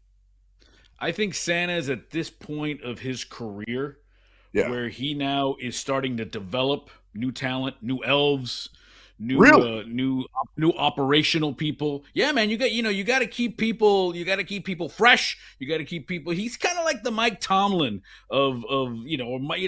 Mike Tomlin is the Santa Claus of the NFL. You got to keep things fresh. You got to keep people moving. He's not going anywhere. Santa's here to stay, but you got to keep the people around you sharp as well, because you don't want to slip up, man, on Christmas Day, Christmas night. And, the fat man's going to be on the roofs tonight, so make sure you leave him the milk and cookies. I prefer a little scotch for Santa because, you got to have a little – toward the end of the night, you need a little nip right there. the cigars are there. I just don't think he's got the time. I mean, I'd love to sit there and fire up a Padron 1964 or a Monte Cristo number 2 with my man, but I don't think he's got a couple hours to hang out with me, so. But anything to get off the naughty list. Have you been naughty? Have you been nice? What list are you on, pal? You know me well enough. I've been naughty. I'm always on the naughty list. What I'm upset about is that my football team is on the naughty list. If you would have told me that the Kansas City Chiefs, when Christmas rolled around, were going to be mathematically eliminated and on quarterback number Algonquin, or however you say that guy's last name, I would have said, you're absolutely crazy. But here we are. And I can't tell you the number of people, Jim, that have come out of the woodwork to offer me free Chiefs tickets all of a sudden. It's like, hey, sports machine, it's your Uncle Phil, twice removed. Would you be interested in maybe going to the Chiefs game on Christmas on your own? And I'm like, no, dude, where you been the last 7 years when they had Patrick Mahomes and we're going to the playoffs? So I know what you people are up to. I'm on the naughty list, by the way. I mean, the only good thing about this weekend is that at least the weather is going to be nice in Kansas City, right? I saw like low 60s and stuff, so you're not going to be Tua Tagovailoa freezing your jingle bells off, during these games, especially when you're 6-9. By the way, the NFL, talk about being on the naughty list. And we'll get into that later on in the show. All 3 games of the Christmas NFL showcase could all have third-string quarterbacks in it, but we're still going to bet. We're still going to make some money because we're DJing and we got to pay for these damn presents. So plenty to get to. Got Christmas NBA, got bowl games, Melakaliki Maka, Hawaii Bowl today. That's right, man. Look at the fat man on the surfboard, man. We're ready to go here, Machine. But let's start with a little news that could actually affect playoff implications and affect some betting lines. Obviously, DK Metcalf of the Steelers gets pinched for 2 games for having an inappropriate, naughty reaction or interaction with a fan. He says the fan said something to him you don't say to an African American. The alleged fan said, "Oh, I didn't say anything like that, but I did bait him and I did get him." Anyway, it's 2 game suspension for Metcalf. It's going to cost him over $500,000 in salary, and it's going to cost him possibly $45 million because the guaranteed part, Machine, of his $132 million contract could now be avoided, the guaranteed part, not the contract, because there's a clause in there if he gets suspended for conduct detrimental to the team or the league. Well, he's been pinched for 2 games. He's going to miss the Browns game and the Ravens game on week 18. I'm sorry. Listen, I get it. Somebody challenges your manhood, but nobody's going to mess with my money, Machine. No, I mean, that's a lot of money. And, on the field, obviously, the Steelers are in a situation where they got to win at least one of these next couple of games. I suppose unless Baltimore keeps Baltimoring this year to get to the playoffs, and DK Metcalf really helps you get there. But, yeah, the whole money side of things, that's crazy how much one punch could cost one man. We all know that it was a moment or a few moments of disclarity, a decision that I'm sure that he regrets, not just because of the public backlash, but at this point, because of the money that's involved. But you and I are both fight guys, right? You and I are both, you're a big boxing guy, I'm a big MMA guy, and let's just make it clear, that wasn't the haymaker knockout shot that people are making it out to be if you haven't seen it, right? Like, that was a love tap. That was a Nate Diaz Stockton slap when you're talking about DK Metcalf, one of the most chiseled human beings on planet Earth, and blue hair guy, as he later on admitted, to baiting him. So nobody was in the right, although DK Metcalf, it turns out, is very much in the wrong, not just for doing the wrong thing and for the suspension. But you're right, man. This time of year, even if you got a lot of money like him, that's still a lot of money to give up, bro. That's crazy. Yeah, so I hope sincerely, and Mike Tomlin, always the voice of reason, essentially says, hey man, I don't condone it, but I understand. Sure. So I get that. always Mike Tomlin. Mike always says the right thing, and he basically supports DK Metcalf. But now all of a sudden the Steelers, who as you mentioned, if they win any of their next two games, they're the champs. They get a home game. They get a division game. They win the division. They get a home game in the playoffs, or if the Ravens lose any of the next two games. But all of a sudden now the Steelers are laying 3 at Cleveland with a total of 35.5. The Ravens are at Green Bay getting 3 with a total of 40.5. Do you think this is going to really affect the Steelers at all moving forward? This line is wonky. This line maybe indicates DK Metcalf's importance to the team because obviously you look at their records and you look at what they've got on the line. The only thing Cleveland has going for them is home field advantage. The game's in Cleveland. Outside of that, you're checking every single box, right? At this point, whether it's coach or quarterback play or running game or defense it feels like Pittsburgh, especially if they win, they're in. That's incentive should be more like a 6.5 point favorite. So the line is indicating the importance of DK Metcalf. But I'll say this, man, Pittsburgh's going to make the playoffs. They probably are a better football team than Baltimore. We're going to see those two teams play each other last week of the season. And Baltimore's proven with a lot on the line, they lose those type of games this season. So I think Pittsburgh gets in, to your point. That means they win the division, which means they get a home game. But I'll say this, J-Rod, or I'll ask you this. Are they dangerous? When the playoffs come around, if I'm right, because to me, they're the one team in the AFC, and there's one team in the NFC too. It's whoever wins that putrid NFC South. I think it's going to be Carolina, that I think is going to make the playoffs, that I know can't win anything. Everybody else can win a bunch of games, and dare I say win the Super Bowl, and everybody on both sides. That's how wide open it is, except for, again, Carolina, Tampa, whoever gets in, wins that division. And I just don't believe in Pittsburgh, man. The AFC's wide open, even if they've got a home playoff game, and even if Aaron Rodgers is ready to go. Maybe they win that one if it's the Chargers or Houston that comes in there, but they don't win multiple games. I can't. There's no way I can see that. You? That's who it would be right now, Machine. It would be the Chargers if it ended today.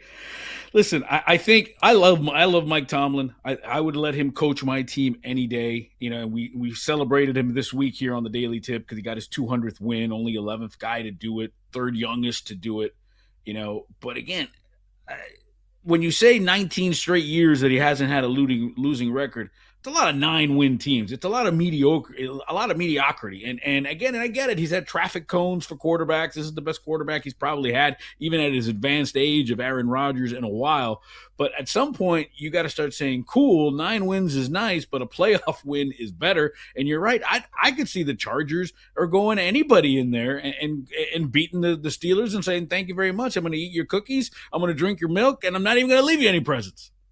And we're going to find out if the Aaron Rodgers juice was worth the squeeze if they win a playoff game or if they don't. Because to your point, they always make the playoffs, right? They always get there. They got there with Kenny Pickett and Mason Rudolph. They got there with Justin Fields and Russell Wilson, but they couldn't do anything once they got there. And now that they've got the veteran quarterback, I do think they've got a better chance to win a playoff game than the last couple of years. And I got to admit, man, I was wrong about the Aaron Rodgers move. That probably was the best move to make, to hold out this summer, basically to let Aaron Rodgers hold the whole franchise hostage this summer, and then eventually say, okay, I'm your guy.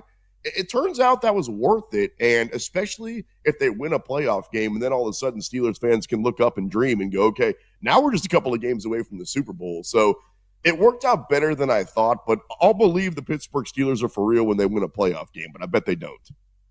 Yeah, not this year anyway. So a team that was expected to be in the hunt for the playoffs and is not, the Vikings. They're on Christmas night. They're hosting the Lions. Boy, we're salivating when we saw this on the schedule. Lions are still in it. They're 8-7, but barely. Vikings are out, and now we know J.J. McCarthy is probably out. He's got a hairline fracture in his hand, so they're going to go to probably another backup quarterback, Max Brosmer. Brosmer, please. Who? Bless you. Max Brosmer. And by the way, the Vikings starting center is out as well. He's got some concussions that he's dealing with. So all in all, the Lions are laying 7.5 on the road, 43.5. That, by the way, that total has plummeted down to 43.5. And again, for the Lions, they're not out of it, but man, they've got a foot in the banana peel and they're ready to get out of it. They need to win that game. Kevin O'Connell pull another rabbit out of his hat? What's the guy's name? Say it one more time. Max who? Max Brosmer. Doesn't he sound like isn't there like a kid detective, Max Brosmer and company? That's the guy, film noir detective who solves the missing person. I don't know about that, but I wouldn't know this cat if he walked in my house right now in full uniform. Can you imagine if they were playing the Chiefs and the Lions were going against the Chiefs and it was supposed to be this Patrick Mahomes matchup against a 15-team Lions win last year, and it was, one more time, Max Brosmer versus Brosmer. My Chris buddy Max. Oladukin. I mean, my goodness, man. We're getting to the point in the season where the quarterbacks are dropping like flies. And to your point, the Chiefs and Detroit, there's been a bunch of disappointing, not just disappointing, but shockingly disappointing teams where I didn't see a world where both those teams could miss the playoffs. Baltimore could miss the playoffs. It took a while even for Buffalo to turn into Buffalo. As far as this game goes, though, I don't really care who's quarterbacking either team. Is there a world where the Lions are 7.5 points better than the Vikings? I mean, if the Vikings win this game and they're at the crib, then the Vikings have the tiebreaker. They got the same record, and we wake up on Friday, and the Lions are a last-place football team. So I'm eating those points with the Vikings no matter who the quarterback is all day long. And I'll tell you what, the one thing that the Vikings do have, they have a pretty good defense. Brian Flores, who at the end of the day, especially down here in South Florida, turns out Brian Flores is right about Tua Tagovailoa, but that's a different day. That's a different show. But I think Brian's going to have them ready to play. I think the Vikings are. I'm with you. A home game, Vikings plus 7.5. Again, I don't think they win the game. The problem is, can Max Brosmer generate any kind of freaking offense? Can they actually keep the game close? I love the under in this game because I think it'll be the game, I wouldn't be surprised if it's one of these like 19-13 kind of games that the Lions win, but I definitely love the Vikings and those points.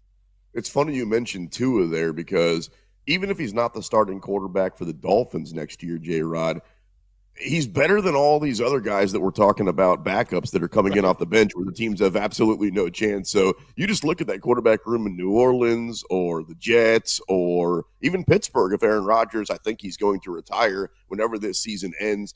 There's a bunch of teams, even though I think the Dolphins are pretty much over the Tua thing, there's at least 5 or 6 other teams that would go, yeah, he's good enough for us.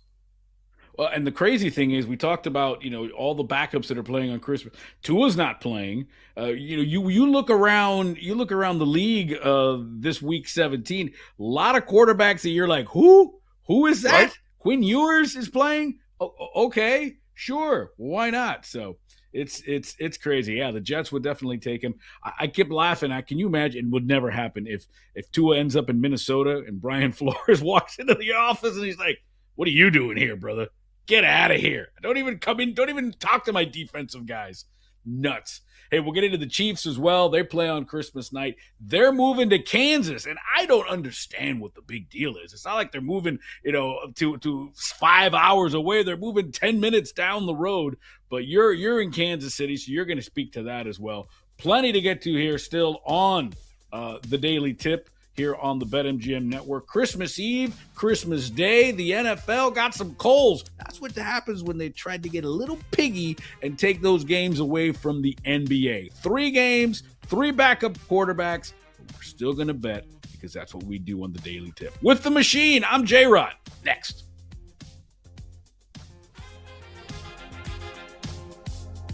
The Daily Tip will be right back on the BetMGM Network. Make it legendary.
Welcome back to the Daily Tip on the BetMGM Network, sponsored by BetMGM. Yeah, man, getting closer. Sleigh bells ringing here on the Daily Tip with the machine, Sean Levine. I'm merely Jim Rodriguez with our executive producer, David Dykstra, trying to cast thousands here on the BetMGM Network, and more importantly, with you. So thanks for hanging out with us. 3:30 on the West Coast. So hopefully you're just coming in after a good night. Settle in, give you a couple of bets before you hit the sack and get after it here on Christmas Eve as well. So yeah, listen, Machine, we've got Christmas Day games in the NFL, 3 of them. And on first glance, you're like, all right, cool, Christmas, NFL versus the NBA. But these NFL games are absolute stinkers. But I still think the NFL is probably going to lap the NBA in ratings because people are still going to watch these games. Yeah, they are stinkers, and the NFL thinks they're slick. They think they pulled one over on us. They gave us the same games on Christmas that they gave us on Thanksgiving. My Chiefs are playing again. The Cowboys are playing again. Detroit's playing again. Like, I'm on to the NFL, although it's weird because if you look at the home teams, like, I don't know if you like a home dog on Christmas Eve. What's up, home dog? But I can get you some big home dogs today. In fact, all 3 of the teams are big home dogs. Minnesota getting 7.5, Kansas City getting 1,000,000 points versus Denver. And you could convince me to not take any of the home teams because I do agree with the lines. I think they're all going to get their doors blown off. I don't think any of these games are going to be close. Now, I will say this. I think the good folks at Netflix and the good folks at the NFL need to learn from the worldwide leader in scheduling Christmas games. Because if you notice when ESPN does these Christmas games, it's usually LA, Miami, New York, nice destination cities, not DC, Minnesota, all due respect, Kansas City. No, we need to be in LA. We need to be in Miami. We need to be in Tampa. We need to be somewhere warm. Dallas, come on. This guy with the Kansas City crack this early. You should have heard him during the break. He was talking about, I got to bust out my coat once a year because the family's heading up to Baltimore. Dude, you're talking to people right now. David Dykstra's in Chicago. I'm in Kansas City. We're talking about, hey, it's going to be warm outside. It's like 38 degrees compared to the normal -10. So I don't want to hear this crap about Kansas City's second rate, and I got to bust out my coat once a year. Too early for all that. Listen, I love me some Kansas City. I go out there all summer with Major League Soccer. It's just the only problem is the airport's out in the middle of nowhere. You gotta get a little closer to me. I don't want to land and not see Kansas City. When I landed in Kansas City, I was like, "Are we at the right place? Where are we, Toto? Where are we?" Well, it's ironic because I know you wanted to talk about Arrowhead Stadium, and you were asking, "What's the big deal?" Well, that's the big deal with that too. Is Kansas City is a very weird place for those that haven't been here, where there's a Kansas City, Missouri, and there's a Kansas City, Kansas. And when I say it out loud, it just seems egregious that they couldn't come up with a separate name. But literally, Kansas City, the city that you're thinking of, is divided in 2 separate states. So that's where the beef is coming from because the Chiefs have always played on the Missouri side.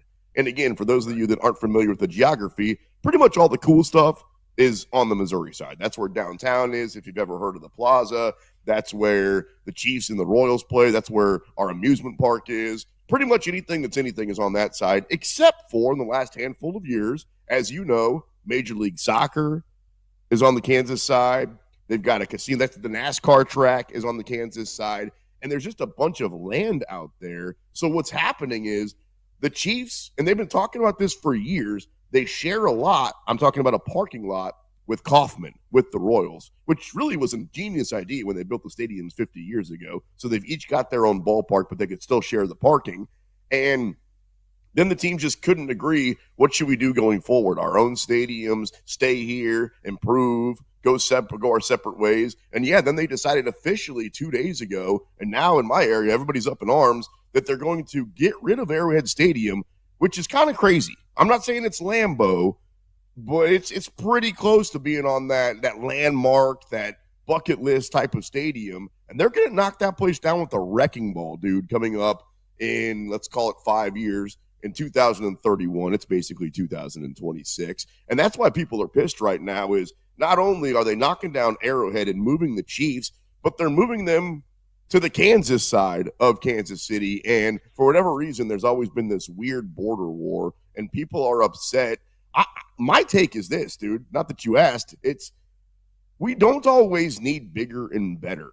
We don't always need brighter to enjoy it more. And I grew up going to Arrowhead Stadium, and I'm going to miss the place. And I don't need a dome, and I don't need luxury suites, and I don't need more spots to plug in my phone. That stuff's for the birds or for people that are richer than me. So it doesn't matter. I'm just complaining now. It's going to happen, but I don't need a dome stadium, man. I kind of like the outdoor, the elements, and I'm going to miss Arrowhead. Well, I can relate a little bit. Listen, I grew up in LA. I host a Dodger podcast, and when I go to Dodger Stadium, I took my kid to Dodger Stadium. I've lived in South Florida for almost 15 years now, but we do get out to LA every year. And I took my son, who's old enough now to really get Dodger Stadium. And even I felt like unfrozen caveman with all the improvements they've done. But I don't know what I would do if the Dodgers moved out of Dodger Stadium, even if it was for another cool, shiny stadium. So I can relate. And I guess what the scary part is, the reason why they're doing this, like, I don't think that Arrowhead is falling apart. It's not like there's bricks falling out of the stadium. Not at all. Not at all. Maybe it's not the most comfortable place, in terms of the mezzanines and walking to get souvenirs or anything like that. But this is just to get a Super Bowl. This is all this is. You're building a dome so that in 5-6 years, Kansas City is going to have a Super Bowl. And what scares me is you're going to get to the point, at least in the NFL, where every stadium that isn't in South Florida or in Southern California or in Texas, everybody's going to have a dome, and it's going to be very hospitally sterilized versions of stadiums. Also, is a dome stadium good in February for a Super Bowl? Yeah, because it's going to be like 2 degrees in Kansas City. Although, what about all the fans? What about all the media? What about all the other people that are there for a week? I'm cool for a rotation of Vegas, LA, Miami, Jerry World. And maybe if you want to add like a couple of other spots, like they've tried this before in a cold weather city. They've had the Super Bowl in Minnesota. Back in the day, they've had the Super Bowl in Detroit. And I'm sure the players don't really care too much because they're in their 5-star hotel, then they're in the stadium, and then they're gone on their yachts. But for everybody else, what's the point? Like, does Kansas City, as you're saying, yeah, you're right, they're going to build a dome and probably get a Super Bowl. And what? Like, that doesn't do much for me. Yeah, that's what's good. That's what's going to happen in Cleveland. That's what's trying to happen in Chicago. That's silly. They're just going to. This is all to get a Super Bowl. That's all it is. And granted, listen, I've seen it here in Miami. The money is crazy. The tourism, the hotel, the restaurants, the bars, it's out of control. But is it really worth all that to get rid of that ambiance, the home field, the cold weather? Again, I don't have to play in it, and I certainly don't have to sit in it, but it just seems like every stadium is going to look exactly the same like every other stadium.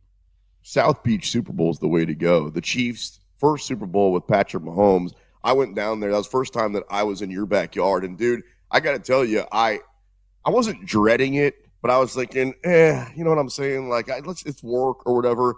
Bro, they should have the Super – honestly, if they just had the Super Bowl in Miami every single year, I can't imagine you could do it a whole lot better than that week that I was down there. So maybe the other cities in the rotation would be a little bit upset, but I'd be cool with it. I mean, South Beach the spot, bro.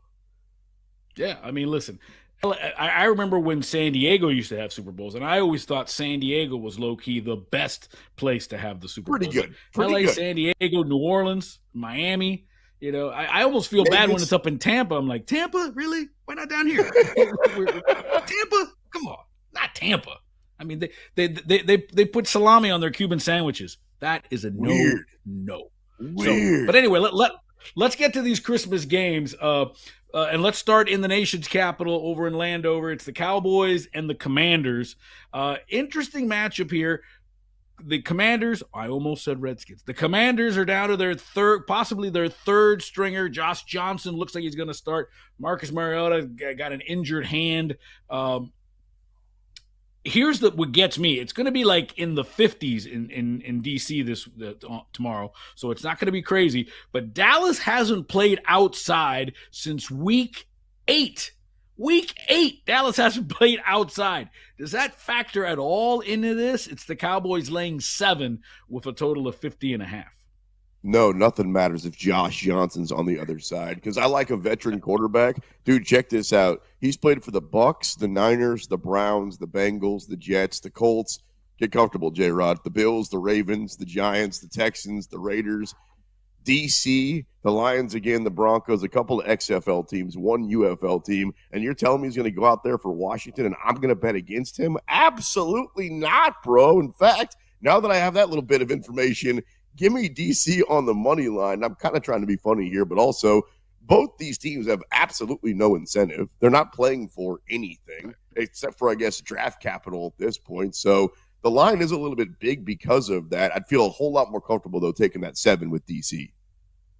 Yeah, 50.5. That's interesting. I kind of like it. I think we're going to see some points despite we're having a third quarterback, because I think the Cowboys could still light it up, and the fact that it's going to be a very comfortable atmosphere. It's not going to be cold, not snowy, not rainy, 50 degrees in D.C. at this time of the year. Anybody will take that. But interesting matchup there. By the way, I will say this. I said it on this very network, and everybody laughed at me. I said the Commanders will regress, so that's the best ticket I've already cashed. It was under 9 wins for the Commanders. I think it was like 11 and a half when the season started. I was like, there's no way they're going to win that many games with a playoff schedule. So we'll move on to the middle game, and I guess this is the best game on the slate. It's got some implications. Yeah. It's the Lions and Vikings. Lions still technically alive at 8-7. Vikings are out. Lions land 7.5 on the road. Max Brosmer, we talked about, he's going to be the quarterback for the Vikings as JJ McCarthy is out again. The total plummeted from 46.5 to 43.5. What say you there, Machine? When it comes to the points, that's actually the tricky part of this bet because, as you said, the line is dancing around. It's moving down. And I think not only is it because Minnesota keeps going from starter to backup to another backup, but on top of that, Detroit's offense is good. I think right now, statistically, they've scored the second most points in the NFL. So they're obviously not as good, not as scary without Ben Johnson as their coordinator, but they can still put up some points. But they're inconsistent, J-Rod. The way they do it, every now and again you look up and go, what's going on? Where are these Amon-Ra St. Brown and this dual-headed running game and this quarterback? What's going on? And Minnesota's got a good defense, as you point out with Brian Flores. So if you force my hand to bet the number, I think I'll still play the under at 43.5 right now at BetMGM. But if it goes a whole lot lower, bro, I'm going to Forrest Gump it and run from that game completely because not only is the number tricky, but that 7.5, anytime you see a touchdown, an extra point, and a hook, you know it's going to be pretty close, bro. You know you're going to be within like a point, maybe a hook of winning or losing that bet. So this one's going to be dicey till the very end. I do like the Vikings team total. You can get it. They have various alt lines at a BetMGM. You could still get it at plus money, a little better than even money, plus 105. Vikings under 16.5 team total. I like that a lot. May actually sprinkle a little cash on that. And then the nightcap, it's over at Arrowhead. It's the Broncos and the Chiefs. You know, if I told you that on Christmas night the Chiefs would be, not playing Patrick Mahomes and not playing a lot of their starters, you'd believe it because you'd think, oh, they're 12-3. They've got a bye. They're ready to go. But it's the other way around. Chiefs are out of it, 6-9, first losing season in over a decade. Broncos, though, they're fighting for the number 1 seed in the AFC. They're 12-3, and I could see them going over there and laying it on Kansas City just for all the years that they had to go get punched in the face at Arrowhead and in Denver. Denver laying 13 on the road with a total of 36.5. Sometimes when people say stuff like that, I jump on them, and I'm like, what? Why do you think this Broncos team cares about the past? It's all about just this game in a vacuum.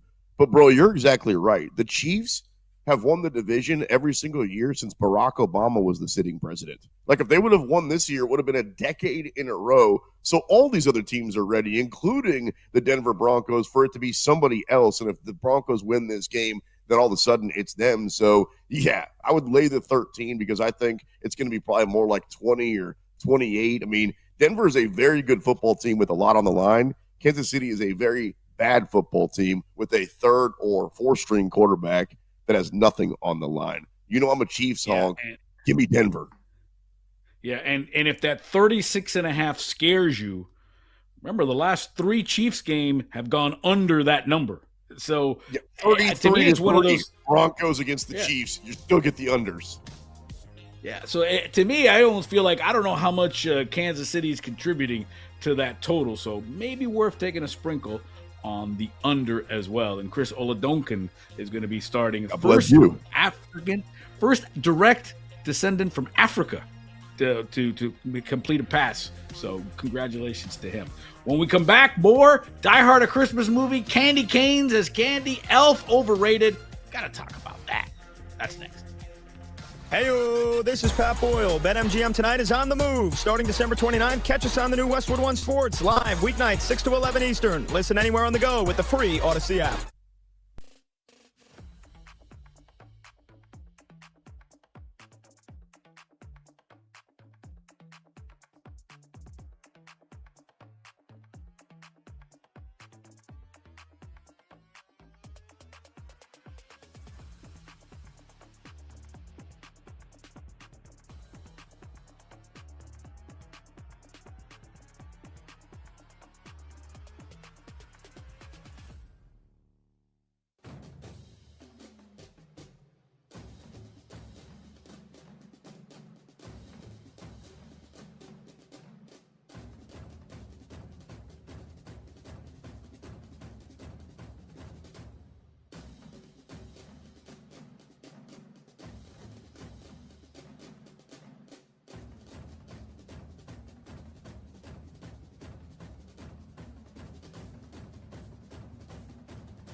Welcome back to the Daily Tip on the BetMGM Network, sponsored by BetMGM.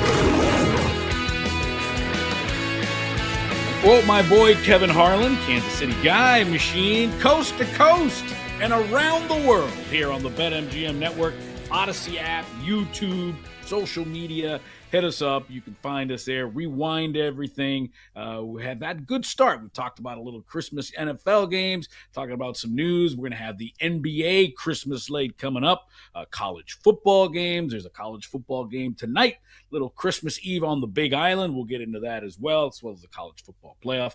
But it wouldn't be a Christmas show machine without talking a little about overreaction and make sense. This is a David Dykstra, our executive producer special. He is patented. I was literally on the streets of Shanghai 2 weeks ago, and I said, and then somebody came up to me. They said, "Hey, you're that guy from BetMGM, right? What's the overreaction and make sense?" So, David Dykstra, let the people know.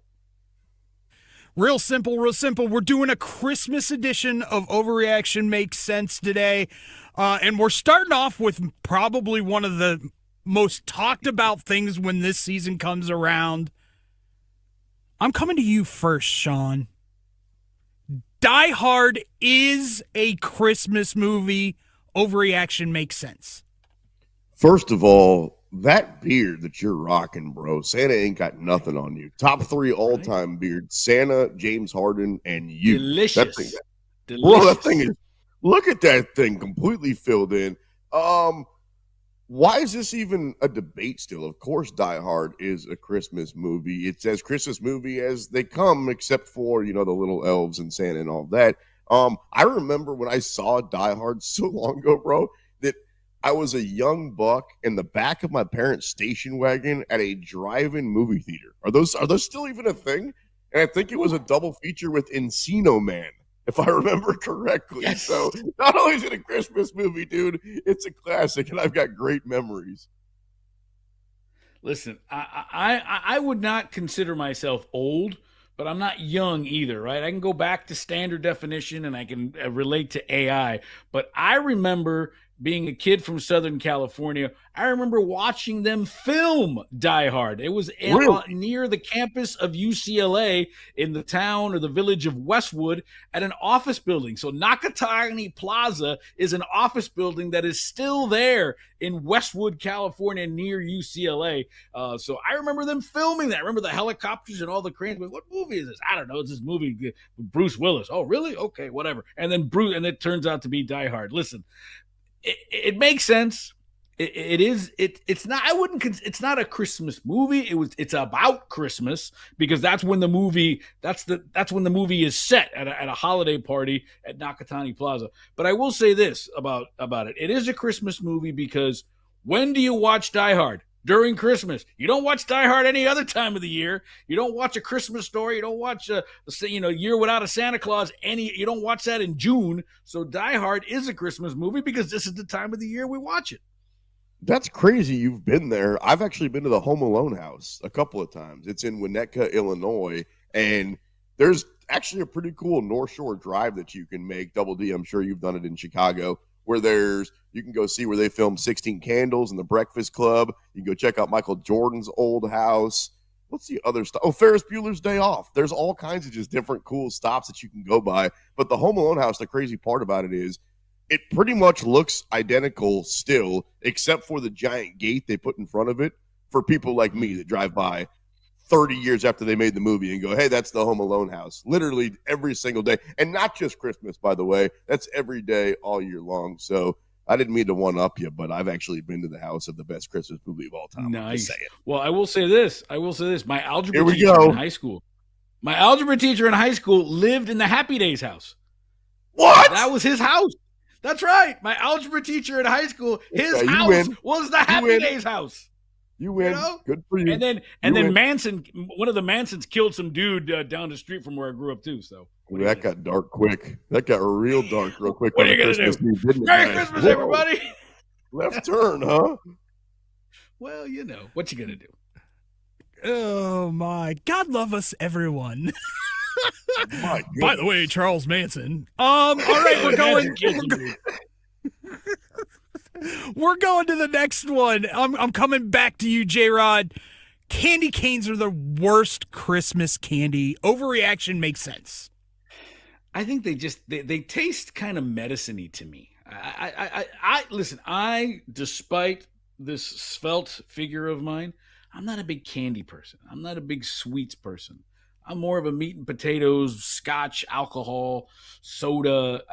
I guess that's where my sweet tooth comes from. But cookies, candy, treats, I'm not into that. So it's sort of like, is it the worst? I think they're all the worst. I mean, candy corn, I think, could be the worst come Halloween time. But I'm kind of like, because I don't really eat candy. And but the times I've had candy canes, first of all, you can't even take that damn wrapper off. You take it off, you break it, half of it is exposed, and by the time you lick it, there's still some plastic there. No, it's too much of an operation for me.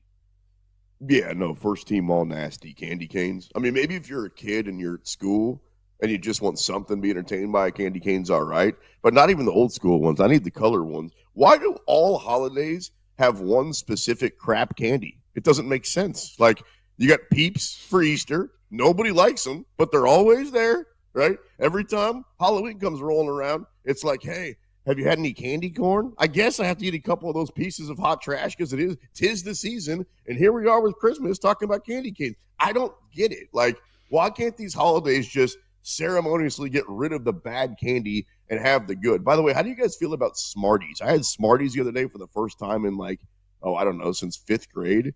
That might be the worst candy in the game. See, I disagree. My kid gave me Smarties. some nerd clusters. You ever had nerd clusters? Oh, my daughter's favorite candy. I had one. Yeah. I had one in 5 cavities that jumped out at me. I just felt like I felt dirty. It was good, but I felt dirty. Oh, so what's a little diabetes amongst friends? This guy, Jim. Right. I mean, yeah, the taste is incredible. What were you saying about the Smarties, though? You like Smarties? Listen. It's a nostalgia thing for me. To me, they still bop, man. They still bop. Little tart. Yeah, let's go. Yeah, no, terrible. Where do you get Smarties anyway? I've never even seen Smarties. Who walks into a grocery store and goes, "Yeah, where are the Smarties at?" You gotta find an old school candy store, like just an old school candy store where you can walk in and listen. A confectionaire.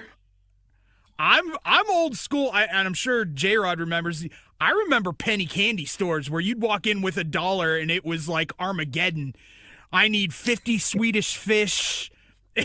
And you're like paying 50 cents for 50 Swedish fish. By the way, Fun Dip. Greatest Fun candy Dip was my go-to. Love Fun Dip. There you go. We can move on. Ooh, nice. All right, next one. I'm coming right back to you there, Sean. Elf is the most overrated Christmas movie known to man. If you're not watching us right now, you just missed a great impersonation by Jim Rodriguez. You might want to check that out. Elf. I like Elf. Do I love Elf? It depends on who I'm with. You know what I mean? Like, if I'm with the right crowd, but if it's just me and the dogs and I'm sitting around and watching Elf, I'm kind of reconsidering my life. It's that kind of movie. But, you know, if I'm feeling good and the friends are around and some good family, the nieces and nephews on my lap and I'm watching Elf, yeah, then it's a better movie. I would say it's not bad. It's definitely not a bad Christmas movie, J-Rod. There are some awful Christmas movies that I sit around and go, how did they even make this? Elf is not one of those. Yeah, I don't understand the Elf hate. Now, is it Citizen Kane? No. You know, is it the greatest piece of American filmmaking? No, but I don't get it. Listen, I will say this. If you've got kids, you know, especially when they're little, Elf is great. Like, my kids loved Elf. Okay, and they still watch it. I have a sophomore in high school that says, "Hey, Dad, can we watch Elf this weekend?" Because again, it sticks. It sticks. You know, it's hearty. It sticks to your ribs, kind of stuff. So I don't understand the hate. Again, I think Will Ferrell has made a lot of bad movies. I think his Collateral is a couple of good movies and then just a truckload of bad movies. But again, I think Elf gets a lot of undue hate. I give Will Ferrell credit for making the movie. I mean, somebody came to him with a script and they were like, "Hey, do you and he was already wildly successful at that time, no matter how you feel about him. Hey, do you want to make this Christmas movie about, you know, and you got to play the giant ass elf?" And and he did it well. And yeah, I don't understand the hate either. I don't think it's Home Alone, but I don't think there's too many movies come Christmas season that are better than Elf. I'm being honest with you. And you get to work with Jimmy Kahn. Come on. Exactly. All right. J-Rod, coming back to you. You know what? We're going to go to the final one here because we all know NFL rules all and they now own Christmas Day. So let me go to the last one. Mariah Carey's All I Want for Christmas Is You is the most annoying Christmas song ever. Ever is strong, but I would say makes sense. Only because it's so played out. Now, what this year I love the marketing by it. When I've been on Instagram or whatever, you would open it up and you would see Mariah, and she wouldn't say anything. She'd kind of look at the camera, and you'd hear like that one note, and that was it. That to me made me go, okay, that's kind of cool. That made me all right. It made it a little bit more palatable, but yeah, it is just because it's so played out. I mean, does anybody walk around singing "All I Want for Christmas"? To me, that's always the benchmark if something is good, and if they don't, it's annoying. So I would say yes, it makes sense. A little annoying. I thought you were about to sing it, bro. And after that first note, I was like, I don't think he's going to go Mariah Carey on us. I mean, yeah, it's overplayed, although it's not the most confusing of Christmas songs. That would be the 12 Days of Christmas. Have you really listened to that song? Like, I believe it was on the 8th day they give maids a milking. Who needs 8 maids a milking? If you give me one I've maid seen a that milking, movie. Eight, I bet you have. 8 maids a milking? That's a lot of maids a milking, bro. I don't need all that. Yeah. I mean, 2 maids of milking is too much. 8 is just Maybe ostentatious. I could probably do 3. Forget it. 8? I mean, we live in an era of excess, but even in the 80s, they would have thought that was too much. It's a lot of milking. A lot of maids, a lot of cleanup, a lot of towels. It's dirty, sticky. It's a mess. Ants come in. You're nasty. Listen, hour number 1 in the books. Oh my God, I can't believe it. We got 2 more hours left for you with the machine. I'm Jim Rodriguez. College football from the Big Island, the Hawaii Bowl, and we'll knock out the college football playoff. With the machine, I'm J-Rod on the Daily Tip. The Daily Tip will be right back on the BetMGM Network. Make it legendary.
Welcome back to the Daily Tip on the BetMGM Network, sponsored by BetMGM.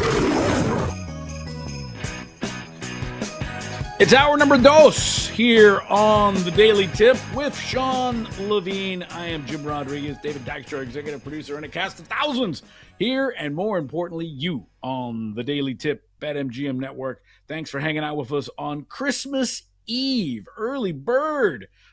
Whether you're just getting in, whether you're just getting started, coast to coast and around the world, thanks for hanging out with us. Going to try to make you a little cash today. Machine, how we feeling on this Christmas Eve Wednesday, my brother?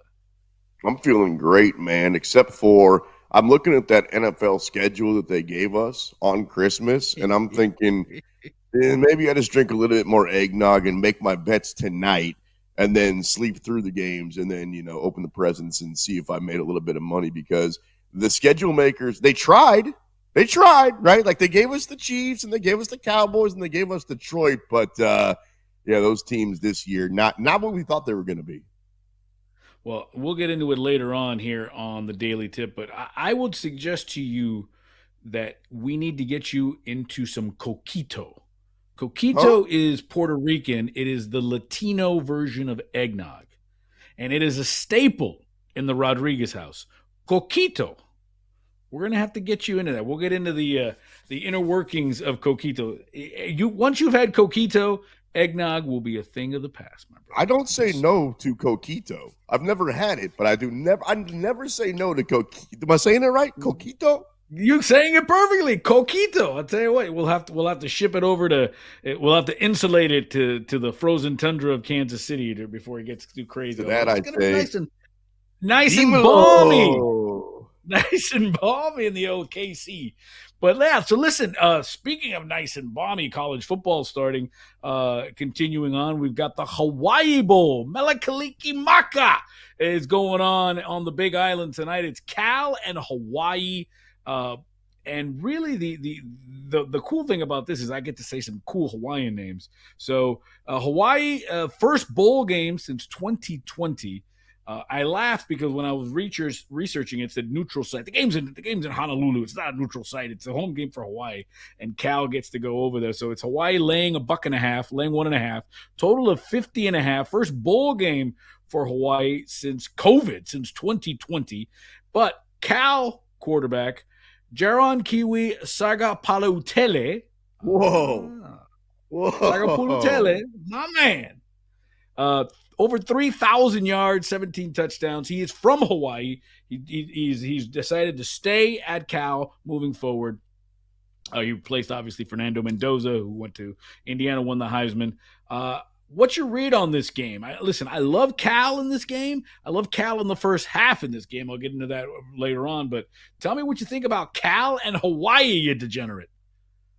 First of all, way to go, bro. That was perfect. Second of all, why does Cal get to play in the Hawaii Bowl? Last time I checked, Cal is in California, where they've already got pretty good weather this time of year. Why isn't Nebraska or Iowa or one of these Midwest schools playing against Hawaii in the Hawaii Bowl? But I digress. Well, quarterback is from there. I think that's your automatic bid, I think. Okay, that's fair. Like he's the only Hawaiian playing on a non-Hawaiian team. But again, I had to digress. I'm with you. I don't like agreeing with you, especially early in the morning. But I like Cal in this game, even though, to your point, it is a de facto road game for them.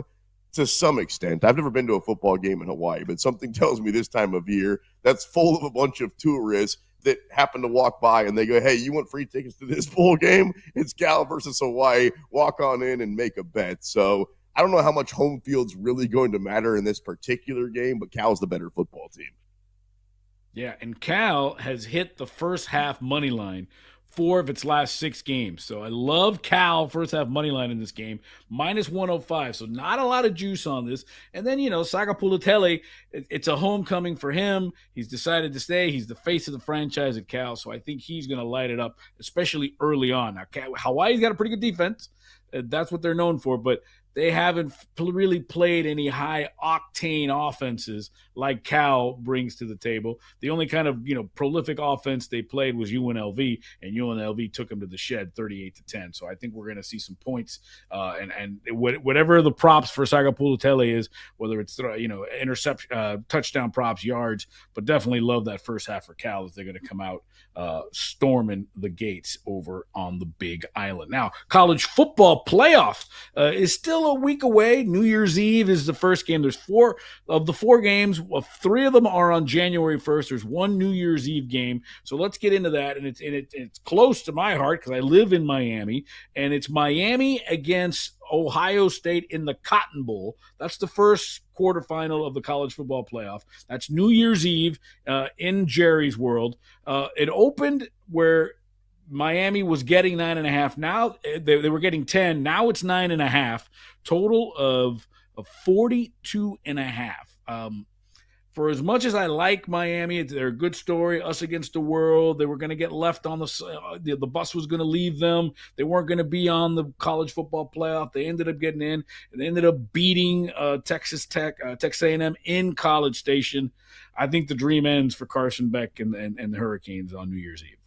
Yeah, and so does the public. I think I saw 78% of the public money so far is coming in on the Buckeyes, not just on that minus 375 money line, but laying the points, because you're talking about the national champions, probably the team with the most NFL talent on their roster in Ohio State. Obviously, the last time we saw them, they did lose, but it's not a bad loss by any means when you lose on a neutral field in a championship game to the Heisman Trophy winner, undefeated number 1 seed Indiana. That's as good of a loss as you could possibly have if such thing exists. And then I look at Miami, a team that didn't even make it to their conference championship game, which featured Duke and Virginia. So, big picture, how really good was Miami, and how much did they get in ultimately because they were the last team selected, and it probably came down to, okay, is it them or Notre Dame? And we've had this argument a million times. Is head-to-head enough? Well, according to the committee, I think that's what they decided. You know what? I saw this game earlier, and sorry, Irish, you're clearly the better football team now. We agree with that in this room, right? Notre Dame would be a live wire to still win the national championship when nobody thinks Miami can win this football game, let alone win this game 2 more and then be crowned the champs. So it's a whole other argument for another day if they need to tweak the teams that get in or the numbers or how they do it. And we'll be here for a couple of hours, so we can certainly go down that road. But you asked me how I feel about this game. Miami gets curb stomped. The only reason that I don't think that happens is because everybody believes that. And most of the time when the public is all on one side, the other thing happens. So if I'm being real with you, I might not actually bet my hard-earned money, but I bet I regret it because halftime's going to come around. It's going to be 28-3 Buckeyes. And if you're thinking about that Miami defense, and again, they held Texas A&M to 3 points, very impressive. But that Miami secondary against those elite Ohio State wide receivers, Miami gave up 91 pass plays of 10 or more yards and 15 of 30 or more yards. So you get Julian Sayin, you get Jeremiah Smith, you get Carnell Tate. I think they're going to get torched. And I think, so you're looking at the over. I think they might. Yeah, I mean, 42.5. I think, again, my problem is, can Carson Beck contribute to any of that? He was MIA for most of that game. I mean, they were trying to kick field goals in that. George Strait was like MIA there. But again, I think it's over with. I'm kind of surprised that the number went down. So people are obviously, there's some Miami money coming in because again, it was Miami getting 10. Now they're getting 9.5. Yeah, I think it's Ohio State in a romp, and of course the winner of that game gets the winner of Mississippi, Georgia, and that's the Sugar Bowl. That's as SEC as they get, right? Ole Miss and Georgia in the Sugar Bowl. That's January 1st, and it's Georgia laying 7, 56.5 machine. That's plump.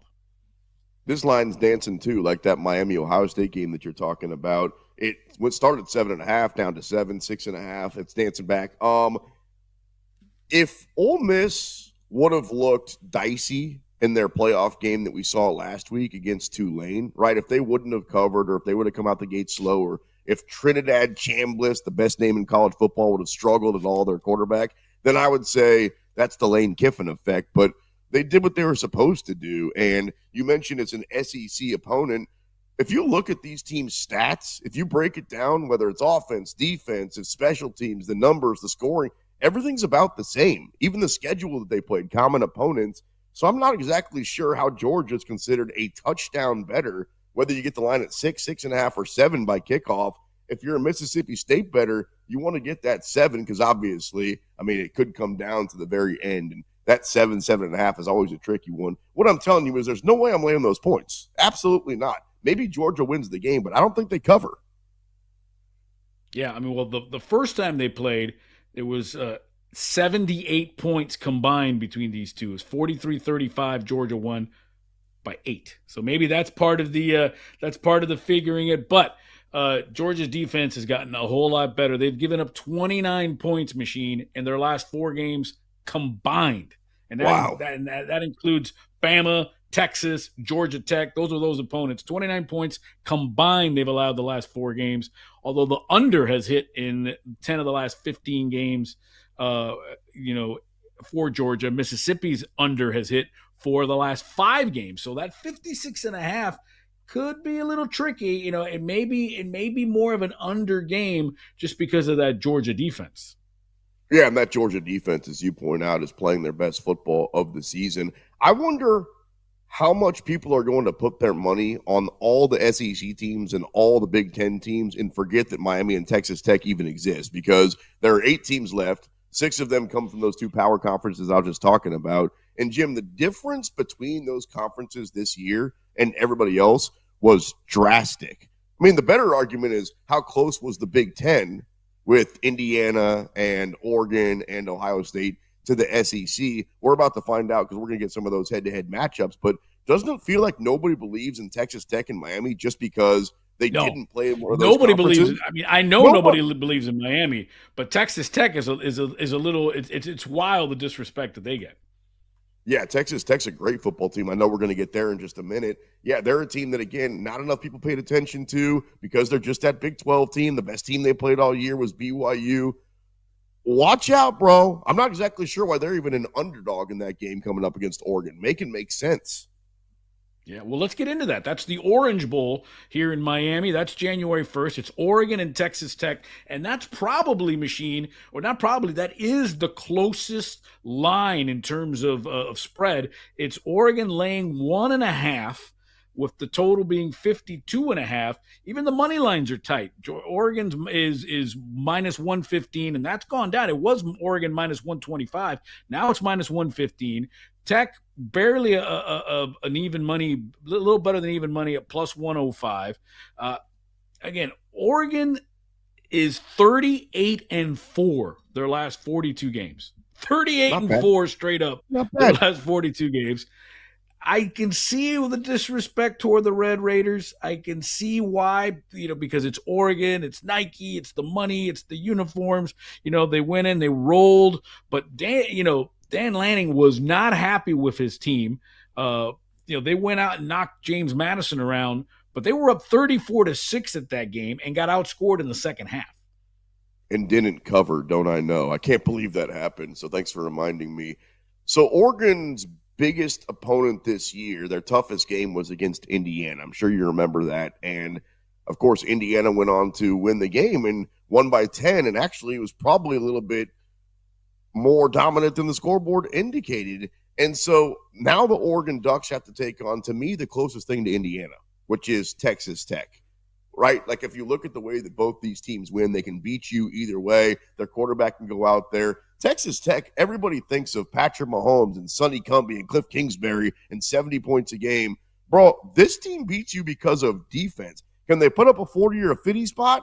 Yeah, absolutely. They've done that 7 times this year, games over 40. But they've also held their opponents under 13 points in every single game this year except for 2. That includes 3 or 4 shutouts. This defense is nasty. And not for nothing, they spent their NIL money better than anybody ever has so far. I know it's a new thing, but in the last couple of years since it's come around, Texas Tech had a bunch of money, and they said, let's pour it into the defense, and man, that worked out perfect. I don't know about that 52.5. I don't know if there's going to be a bunch of points. I'm staying away from the total but I love Texas Tech. That's your Levine's lock of the college football playoffs.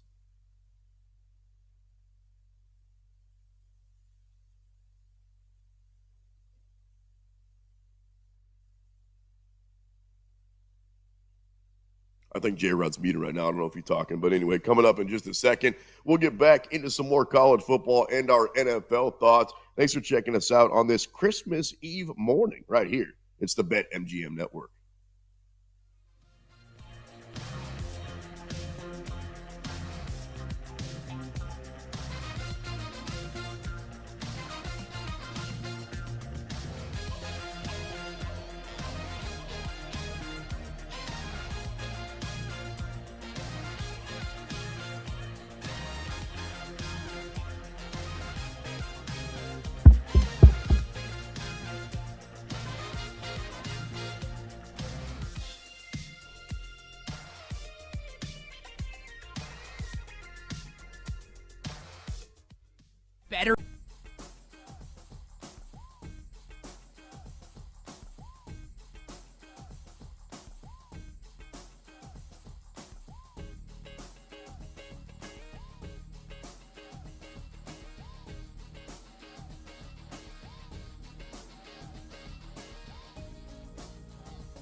Welcome back to the Daily Tip on the BetMGM Network, sponsored by BetMGM.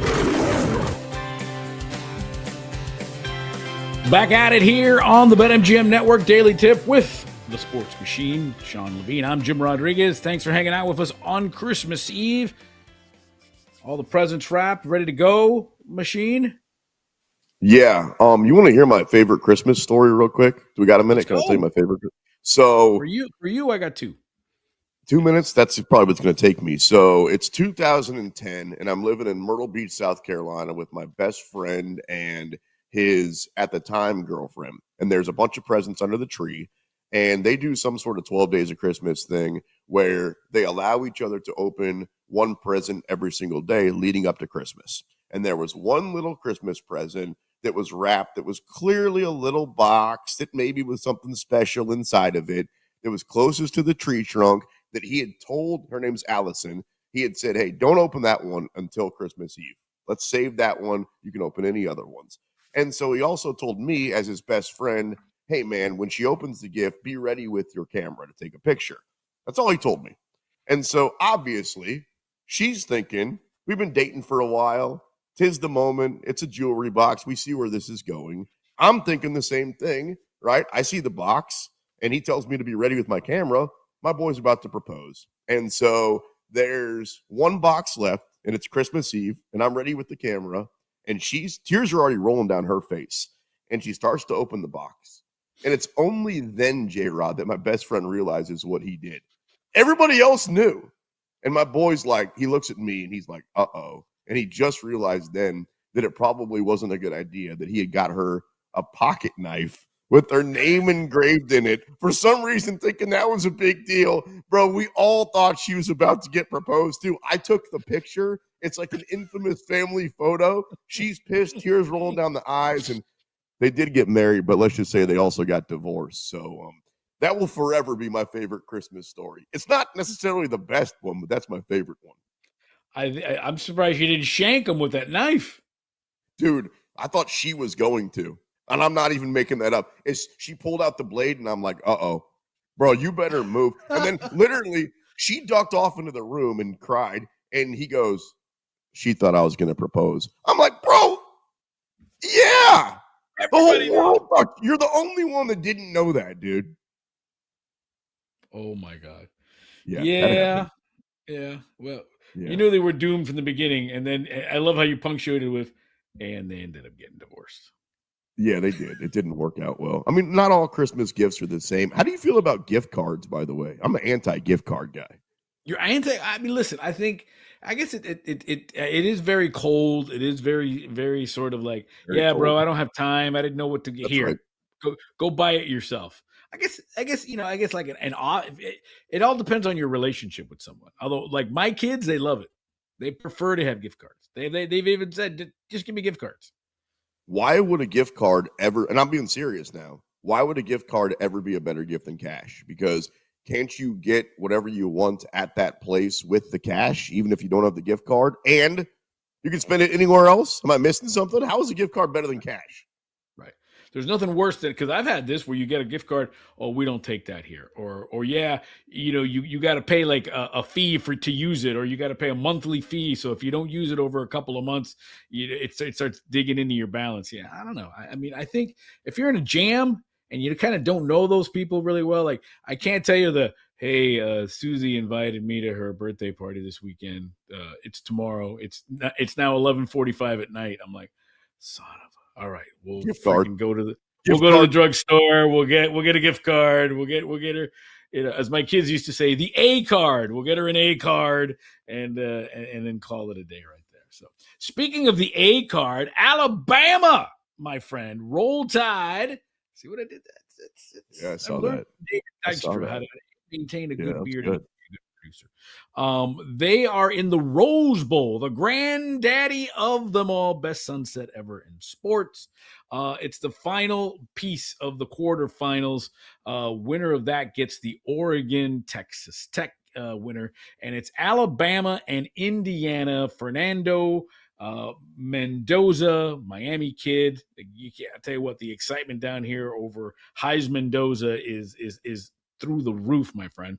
And it's the Hoosiers laying 7, which is an interesting point of contention right there. Hoosiers laying 7, 48.5 at the Rose Bowl. Everybody seems to be taking Bama in those points. Is that a trap? You know why that public money's coming in on Alabama? And you're right. Like, I think I saw like 80% of the public money's coming in on Alabama. It's because Alabama has the second best winning percentage in the history of college football. And heading into this year, Indiana football had the worst winning percentage in the history of college football. Bro, we're talking about one game in a vacuum. The last 100 years don't matter. The last decade doesn't matter. The fact, none of the conference realignment, and this is a whole new world, bro. And Indiana is here to stay. That's why they've got the Heisman Trophy winner. That's why they're undefeated. That's why they're the Big Ten champions. That's why they're coming off a game where they just beat the champion Buckeyes. What are we talking about? Why are still people going, I don't know, man. I think Bama can win this game. This is not your daddy's Alabama team. This ain't your big brother's Alabama team. I mean, you're looking at an undefeated Indiana team versus a 1-2-3 loss tied team. And if your whole argument is, yeah, but they played in the SEC, dude, the Big Ten was pretty good this year too. Let me remind you that Indiana beat both Oregon, who's in the college football playoff, and Ohio State, who's in the college football playoff. So do what you want with your money, but I'm emptying the bank account on the Hoosiers -7 because that's disrespectful. To be honest with you, if it wasn't called Indiana and they weren't called Alabama, Indiana would be like a 12, 13-point favorite. So this line ain't right. It's not big enough. I'm all over the Hoosiers. Yeah, and people also forget that Indiana, top 10 defense, right? They held Ohio State to 10 points. That's 27 points below their average, they've got that balanced attacks. And listen, Kalen DeBoer was going to get fired, okay? They were down 17-0 in that game, and it was more, I don't know if it was more Oklahoma losing it than Alabama winning it, but at the same time, it also proves and pushes the Alabama narrative. And that's why Alabama will always be in ink when they make the brackets for the college football playoff every year. Alabama is always there because this is what Alabama does. Alabama finds a way to sort of win and push the narrative that they belong. I'm the first one to say Alabama should always be in the playoff, but I think Alabama getting 7 is going to be interesting. It'll be interesting what they do with that kind of a defense. But I want to see Fernando Mendoza do it. He did it in the highest stage in that he went in the Big Ten championship and beat Ohio State. Let's see now in the Rose Bowl. Let's see, to get and play the winner of Oregon, Texas Tech. It's a fascinating thing, especially when you have these schools that are known for one sport and start winning in other sports. And people just can't get over that because Indiana's a basketball school and they're expecting that other shoe to drop. J-Rod, before we pivot off the college football, do you think the committee, since there is a committee, right? We're not dealing with a BCS or a computer system or even a 4-team playoff. Like, they actually got to figure out who the 12 teams are. Do you think they should do it more like college basketball where they just give us the best teams, right? Where you don't worry about necessarily, obviously you got the automatic bids for the conference and make the NCAA tournament. But besides that, I don't need to see the little guy anymore. I don't need any more of this James Madison. I don't need to see any more of this Tulane. Maybe if they go undefeated, right, a random-ass Coastal Carolina, then we can have the conversation. But they better go undefeated and beat everybody by 40 because neither one of those teams was kicking it. While you could still have Texas in this round or Vanderbilt or Notre Dame. I don't know about you, but now that I've seen it for a couple of years, I just want the best teams, man. Yeah, I thought the idea of expanding it was to get the best teams in, not to include teams from smaller conferences. Listen, right? I love it. I love you. Listen, if you're Tulane, if you're James Madison, I get it. Point of pride. Hey, we played in the college football playoff. But listen, the players aren't the same. The quality of player that goes to James Madison isn't the same kind of player that goes to Ohio State. That's just the facts, man. There, you know what I mean? There are wealthy people and there are billionaires. That's just the way it is. You don't, if you're a blue chip recruit, You're not going to Tulane, man. You're going to go to Alabama. That's just what it is, And it sucks for the Tulanes. It sucks for the James Madisons and the Coastal Carolinas. And we saw Boise State, a few years back. But that's not what this is about. If you're going to expand this to 12 teams and not include a Notre Dame in Texas, then what are we doing? Then let's go back to what we used to do, because you've essentially killed all the bowls already. These bowls are ridiculous. Did you see that bowl, that giant vat of chili that was going on yesterday? What in the world was that? Blech.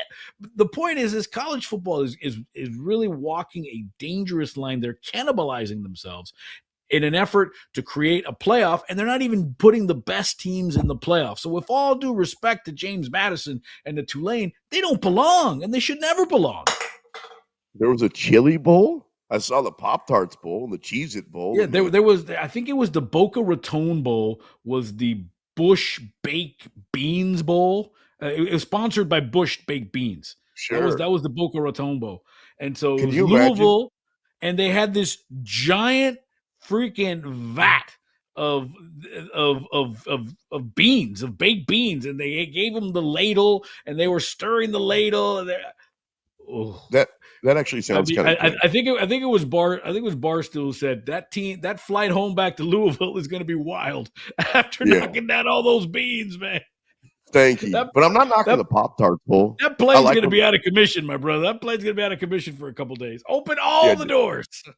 Different kind of gas powering that plane is what you're saying. Dude, yeah, I mean, these bowl games are getting ridiculous. The Cheez-It Bowl, the Tony the Tiger Bowl. We need a Minute Bowl. That's what we need. We need a Minute Bowl. But yeah, dude, ultimately, the bowl games are dead, right? Like, besides people like you and me that wake up at 5 in the morning and jump on the radio and bet on random bowl games, what's the point? Like, I know what it used to be. It used to be these kids were student athletes and they got a vacation and they got a swag pack and extra practice and all that. But with the college football playoff, who's watching these other bowl games? Right. I mean, and you, I think you said it best on one of your shows, and there are levels to these bowls, Michie, like the Xbox Bowl versus the Pop-Tart Bowl. The swag bag's a little different. Yeah, give me that Xbox. Although I do love cinnamon Pop-Tarts. Those things are fire. Although with the NIL, I've got 5 Xboxes at home right now, right? And I got a whole pantry full of Pop-Tarts. Yeah, I just think if you're going to expand the playoffs, right? Because before it was maybe 4 teams that would say, hey, I'm only going to play if I'm in the college football playoff, right? If I'm in the BCS. Otherwise, I'm not going to play. Now you've got more teams that are saying, hey, man, I ain't playing in your bowl unless I'm in the college football playoff. So I think they're cannibalizing themselves. And sometimes you have to do that to grow and create a bigger product. And I think it's great that they've expanded. I think it's awesome that they're 12 teams. And I think it's necessary. But put the 12 best teams in. I mean, listen, all due respect, enough of James Madison, enough of Tulane. We don't need any of this nonsense. Speaking of I was going to say real quick, they're going to expand to 16, but the fact that it's 12 and we get to see a playoff and still have this type of conversation, I'm okay if they keep it at 12 here for a couple of years. All sports expand. Literally every sport in the last 5-10 years. You have to. The playoffs. Yeah, they're going to, but I think 12, it's fine. I'm not complaining. No, neither am I. I think it's great, but put the 12 best teams in there. Don't put a team. Don't put University of Nebraska at Omaha because they went 12-0 and they're beating Our Lady of Perpetual Motion 73-0 every year. Because actually, again, they were good this year. Our Lady was good this year. Give them a little bit of respect, but I get your point. Yeah. OLPM all the time. There you go. Yeah, I mean, because what it's going to do, and we're seeing it now with Notre Dame. They're not playing USC. If you're going to be left out because you lost in week 2, then why? I ain't going to play Miami. I ain't going to play USC. I'm not going to play any of those teams, and I'm going to roll up 13 wins, and I'll see you in the top 12. That's what happened to Texas, too. They're saying the same thing. We're just not going to schedule Ohio State. Now, the counter argument to that is if you would have beat them, you would have got in. And then they just say back, yeah, well, we could have scheduled Ohio. We probably would have beat the Bobcats. It's a little different when you go to the Horseshoe and play the Buckeyes, the national champions. So, Yeah, that's the problem. Like, if you're Notre Dame, you're some of these schools that got left out, Texas, and these are big. I mean, these are the biggest of the big boys. What is your incentive to schedule tough games out of conference? There really isn't any. Yeah, no, zero. And we're starting to see it now. Like, I was shocked that we're not going to have Notre Dame USC next year. I was shocked. That sucks. But then again, I'm not, because if what is the goal? The money you're going to make from hosting USC or going to the Coliseum and being on national TV to play them, or the money you're going to make from being in the college football playoff? No brainer, right? Absolute no brainer. So get ready for more, Notre Dame versus, Southern Miss and Appalachian State and Indiana State. Good for that. Hey, let's take a break. When we come back, the greatest Christmas movies of all time, and the one that put me in therapy. Coming up next on The Daily Tip. The Daily Tip will be right back on the BetMGM Network. Make it legendary.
The Daily Tip on the BetMGM Network, sponsored by BetMGM.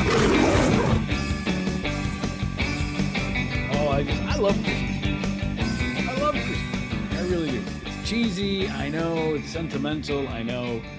Reminds me of some good memories. My parents, my friends, my buddies, all hanging out around the tree and around the holidays. So it's always good. Hoping you're be able to spend some time with your family and friends. Or at the very least, get a little bit of that holiday pay in your pocketbook. I'm Jim Rodriguez with the machine, Sean Levine, here on the BetMGM Network. The Daily Tip, as Christmas Eve has come. The Fat Man's coming tonight. The old Dean Martin line. I don't care who you are, fat man. Get them reindeer off my roof. But go to bed, leave those cigars, the cookies, the milk, the scotch, and let the fat man do his work today. What time you go to bed tonight, Machine? First of all, when you said fat man, you were looking at me. I thought, man, you could just call me Sean or Sports Machine. Damn. No. I am a man of girth, so I can never call anyone fat. Oh, good for well you. Fed. Man, I'm probably a 9 p.m.er. Like I'm scared of big hooved animals, and I don't want to run into those reindeer. So I'm not messing with them. So I'll probably get to bed probably like 9 or 10 o'clock before Santa and his boys are doing his thing. Yeah, my kids are up and at 'em like 5, 6 bells. It's funny, they don't get up early the rest of the year, but Christmas morning they're up and at 'em. So I got to get that rest, and I got to clear a space for the man to do his thing. So I love it. I love it. I love it. I love it. Happy holidays to everyone here. And so, our executive producer David Dykstra came up with a pretty idea. What the greatest Christmas movies of all time. And we always have that debate, is Die Hard a Christmas movie or not? And I think it is, only because you only watch it around Christmas. So that makes it a Christmas movie. So Machine, I start with you, buddy. What is your compilation of greatest Christmas movies? So I'm going to probably take you off guard here. I'll take you all the way back to 1988. I don't know if it was a classic. Are you familiar with Scrooged? Bill Murray. Bill Murray. Bill Murray, my man. I knew you'd know what I was talking about. I remember where I was sitting with my pops in the theater, and as it was going on toward the end of the movie, my dad whispers in my ear, he goes, "This might be the greatest Christmas movie I've ever seen." And I was thinking it was kind of average, but like the memory of sitting here with my pops, I guess. So I always think of that, and we watch it every single year. Obviously, Home Alone. I mean, Home Alone got to be the GOAT, but that's not too original. We all have that. And then, do you consider Edward Scissorhands to be a Christmas movie? All this debate about Gremlins and is Die Hard a Christmas movie? Is Edward Scissorhands a Christmas movie in your mind? You're gonna laugh. I've never seen Edward Scissorhands. I mean, that's your homework. I know what it's about. And I've seen a lot of movies, and I've seen a lot of pop culture things. I've never gotten to that because I always heard it was so sad. I don't want to be sad when I watch it.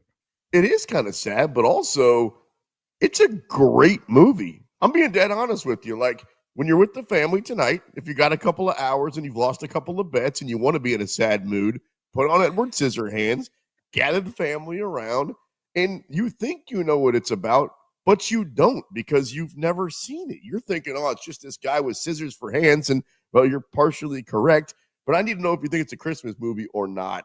I'm in the yes category. Okay. All right. Well, I'll tell you what, to me, my GOAT of Christmas movies, to me, this is far better than Home Alone. I go back to 1983, my brother. A Christmas Story. You'll shoot your eye out. To me, that is the quintessential Christmas movie, Christmas Story, because it is so reminded me when I remember as a kid watching that. I was like 12 years old when that came out. So I wasn't too little, but that family reminded me so much of my family. That dysfunction, yet love, yet violence, yet craziness, yet bad luck, yet good luck. That was my family growing up. You know what I mean? The dogs come in, eat the turkey on Christmas dinner. They ended up having to go to the Chinese restaurant. The kid shoots his eye out, breaks his glasses, gets into fights with the neighborhood kids, goes to the mall. the dad who is just absolutely at his wit's end, the mom who is the saint of the family. That is my family growing up. That is my family now. I mean, literally, I live in that family now. Bupkis, get them dogs out of the backyard, Bupkis. I mean, to me, that's my family. And that movie is just, it tugs at my heartstring because it reminds me of everything that is good, crazy, real about, the imperfections of the holiday. So I love A Christmas Story, and I watch it every year nonstop.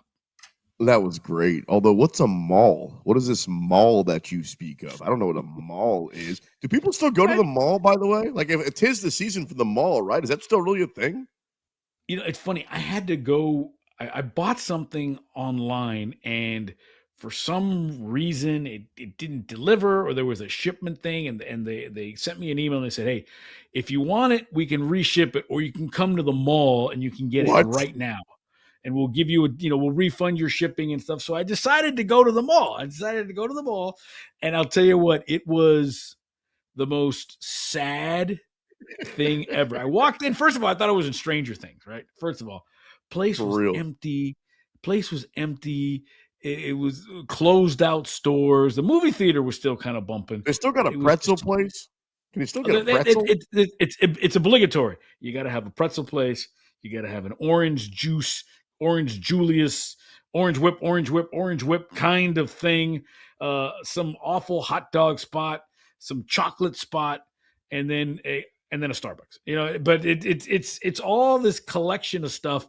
People walking around with luggage. You're like, where are you going? Are you coming from the airport? Are you going to the airport? What's all this luggage you got going around here? But it was just so sad. Nobody there. Some guy asleep on the corner, some janitor cleaning because he's like, I'm just going to keep cleaning because I'm not going to have this job pretty soon because I got to close this mall. You see any mall walkers? No more mall walkers. No more. Wow. Yeah, it's sad, weird. Man. I miss the mall. But I will say this: the one movie, and maybe this is why I don't like sad movies. Maybe because I'm traumatized. Is I'm a big claymation guy. Anything claymation, I'll watch. Santa Claus is coming to town, Rudolph the Red-Nosed Reindeer, Nightmare Before Christmas. By the way, talk about having a great claymation movie with kids. Rudolph the Red-Nosed Reindeer is 55 minutes. That's the perfect length for a movie with kids, by the way. But the year without a Santa Claus, I mean, I get goosebumps just thinking about it. I break out into hives. When I saw that movie, I was hysterical, machine. Like, really, I was like, there's no Santa Claus. He's sick. It's not going to happen. We're not going to have Christmas this year. And I would lose my ever-living mind. And my poor mom, who didn't speak English, would sit there and be like, what is wrong with this kid? What is he watching? What is he going out of his mind? And Santa, he's got a fever. I would get like snot out of my nose, worked up kind of stuff. And that movie is forever banned in this house.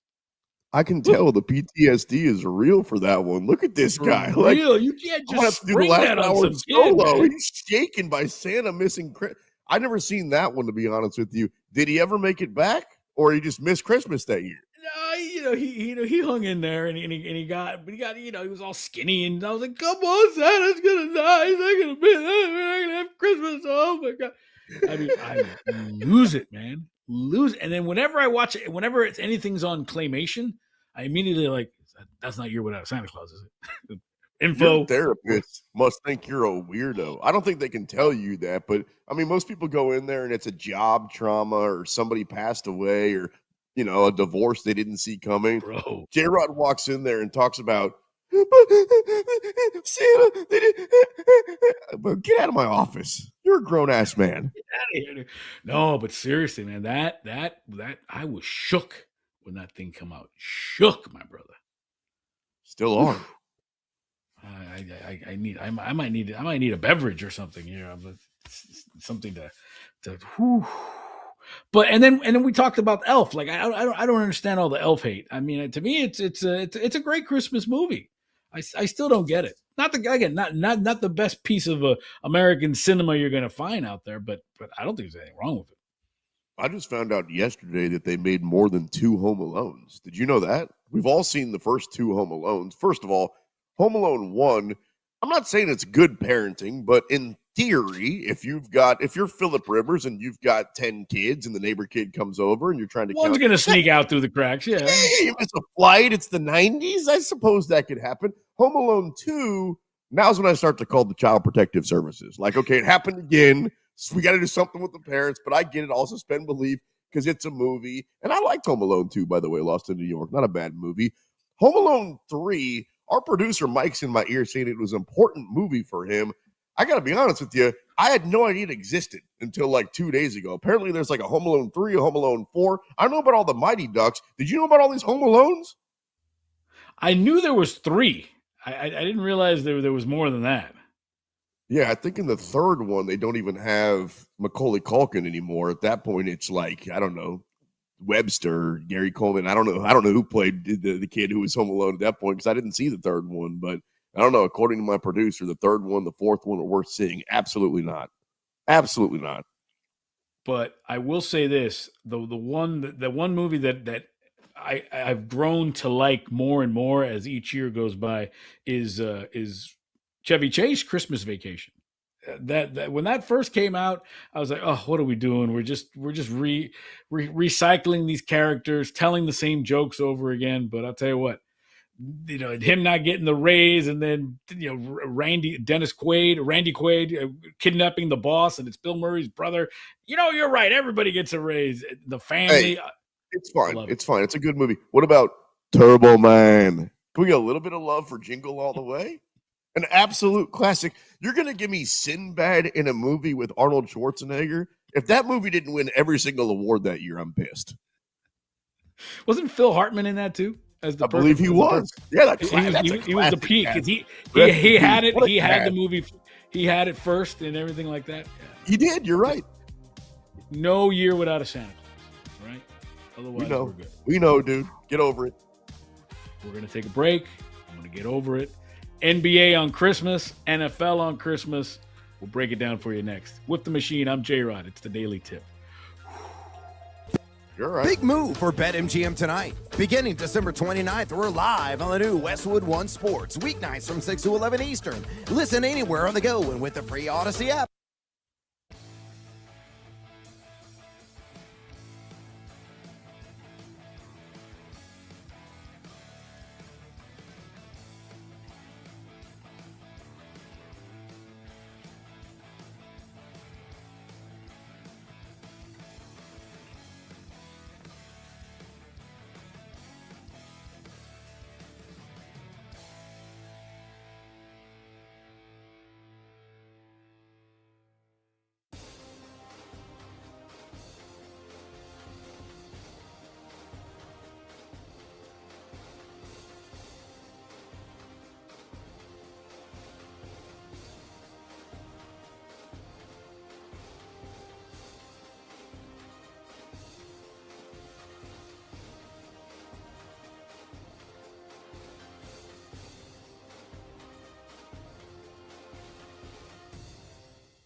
Welcome back to the Daily Tip on the BetMGM Network, sponsored by BetMGM.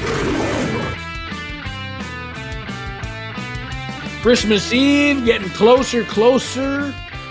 Christmas Day, New Year's is right around the corner. Oh my gosh, 2025. Gonna put that thing to bed. Next thing you know, it's gonna be spring training, World Baseball Classic, opening day. Let's go, everybody.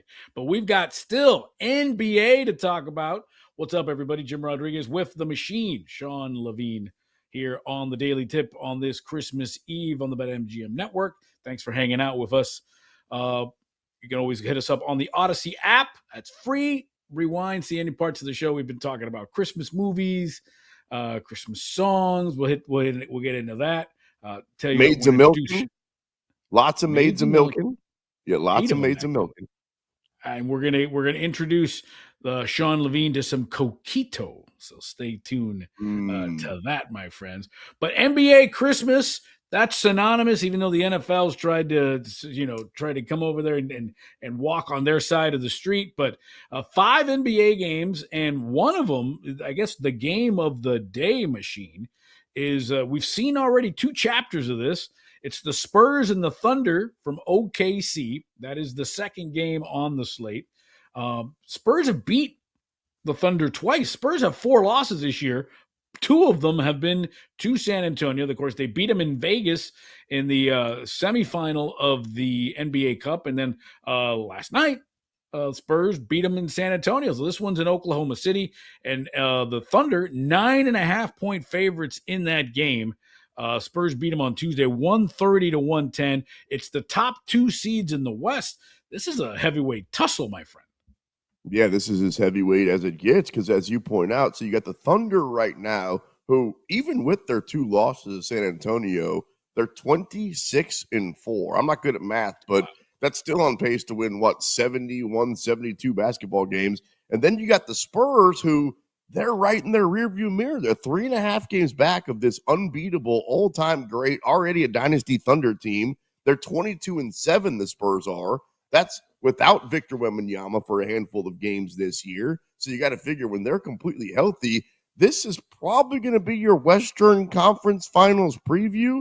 No disrespect to Jokic and the boys with the Nuggets or the Lakers, or Minnesota's been to a couple of straight conference finals. But, I mean, as long as everybody stays healthy, do you see a scenario where San Antonio versus Oklahoma City is not a series that we see later on in the season? No, I think it's all pointing toward that, and they're doing it, machine, with Wemby coming off the bench, right? as they're nursing him. He played 23 minutes, and again, when he gets going, when he gets well completed, he's on 100%. That's wild. But I guess for tonight's game, what gets me is 9.5. Now, I get it. They played a couple of days ago, so the game's in OKC, but that is a big number for a team that's beaten you twice. Which makes me want to lay the points. I completely agree with you. It looks way too big, but sometimes when you look at that, you just lay the points and go, okay, somebody knows something. Obviously, OKC's at home. They're incentivized. They're healthier. Speaking of health, when it comes to those rosters, is there an argument that if both rosters are completely healthy as the season goes along, that maybe San Antonio actually has a little bit more talent? I'm not saying they're better, but I look at this Oklahoma City Thunder team and compare them to other great dynasties. This team's not as talented as the Warriors. They don't have Michael Jordan with the Bulls. This is not Tim Duncan with the Spurs. To me, it's more about chemistry than it is talent with the Thunder. Yeah, they do seem very top heavy, and you almost wonder if you can stop SGA. I just think they haven't developed. I mean, obviously Chet Holmgren's had some injuries. I don't think they've developed yet, and I don't think they've really grown into. I almost feel like Oklahoma City's like a teenager. They haven't really gotten big yet. They haven't gotten strong yet. They haven't grown into their bodies yet. That's kind of how I feel Oklahoma City is, and maybe in 2 or 3 years, then they're going to be impossible to figure out. That's what I'm saying. They just had their bar mitzvah, and they're already an NBA champion, and they beat everybody by 15 points per game last year. They're beating everybody 17 points this year. I'm ready to already call them a dynasty if they cash in and win the title this year. I mean, damn, back-to-back championships. You beat up on everybody, maybe all-time wins record. You've got SGA, maybe back-to-back MVP. I don't need to see a whole lot more. It's crazy it's happening in the smallest market in professional sports. But again, that's where we are right now, where you can win championships and start a dynasty, even in a place like Oklahoma City. By the way, I know you're in Miami, so you're going to say something about Oklahoma City. You got a problem with Kansas City. Don't knock it till you've tried it. Okay, she's all right. I've never been to Oklahoma City. Know some people out there. I heard they got a great steakhouse, Mahogany, I think it's called. That's what I want to go to hang out there. I will say this, and maybe that's why the NBA. I don't want to lay this all in Oklahoma City, because at the end of the day, they've got a bunch of like great, likable, marketable, good dudes. You know what I mean? For sure. Oftentimes when a team wins a championship, you always want to find some, I don't like this guy, or that guy's a jerk, or this. It doesn't seem to be the case. The coach is great. They're just a bunch of grinders. But again, when Oklahoma City is the center of the basketball universe, for as much as everyone's happy, I'm sure the NBA is kind of like, yeah. And now the main competitor, is in San Antonio, when you're like another small market. So you're just kind of like, oh, well, okay, cool. I mean, you had Oklahoma City, Indiana last year. I mean, it made Indianapolis look like freaking New York City compared to Oklahoma City. But I almost wonder where the NBA is happy, but you're kind of like, yay, kind of. I get your point, but I'm not the NBA. I'm a fan. I don't care if it's a couple of Midwest squads. I'll watch a 7-game series between that Thunder team and that Pacers team all day. If you want to see a Lakers, I mean, it was good hoops. Good hoops. So if you want to see if you're Miami Heat, take on the Dallas Mavericks, all these big markets, cool. But yeah, I mean, that Oklahoma City Thunder team, wildly entertaining, definitely likable guys. And again, on the brink of already becoming another dynasty, which in the NBA, we've always got dynasties. I mean, the Celtics back in the day, the Shaq Lakers, the Jordan Bulls, the Golden State Warriors, the Tim Duncan Spurs. There's always a dynasty. Not sometimes, there's always a dynasty. And so I think what we're seeing right now is the beginning of another one. Well, and you need dynasties. I mean, I got into it on a radio show last week. I think you need dynasties. Dynasties are good. You need somebody to root against. And I'm not talking about personally. I'm talking about as a sports team. You need the Patriots. You need the Yankees. You need the Dodgers. That's right. You need teams to root against, because then that opens up your market from just more than the two teams that are playing for the championship. That opens up to a national. Oh, I hate the Dodgers. Oh, I hate the Celtics. So that way, if you're in San Francisco, or if you're in Phoenix and your team isn't in it, you're watching it because you don't like this team or you don't like that team. I think that's why dynasties are important. Absolutely. One of our producers said, you need a heel. You need the Iron Sheik. You need the Andre the Giants. You need that other guy. Otherwise, it's there. It's just there. And it's telling to me that the Oklahoma City Thunder won the NBA championship, and I haven't seen SGA on billboards. I haven't seen SGA pimping deodorant or shoes or cars or anything like that. We saw Steph Curry everywhere. We certainly saw Michael Jordan everywhere. So I'm almost wondering if even Main Street, Wall Street, Madison Avenue hasn't bought into the Thunder yet. To your point about dynasties, since I'm talking to you from Kansas City as a Chiefs fan, it is weird to be a fan of one of those teams because they kind of come out of nowhere. Like, I've seen a lot of Steve DeBerg, Dave Craig, Brody Croyle, Trent Green, at quarterback, Tyler Thigpen out of Coastal Carolina. There's been some garbage back there, and then all of a sudden you get that guy, and that's how it works in sports, whether it's basketball like SGA.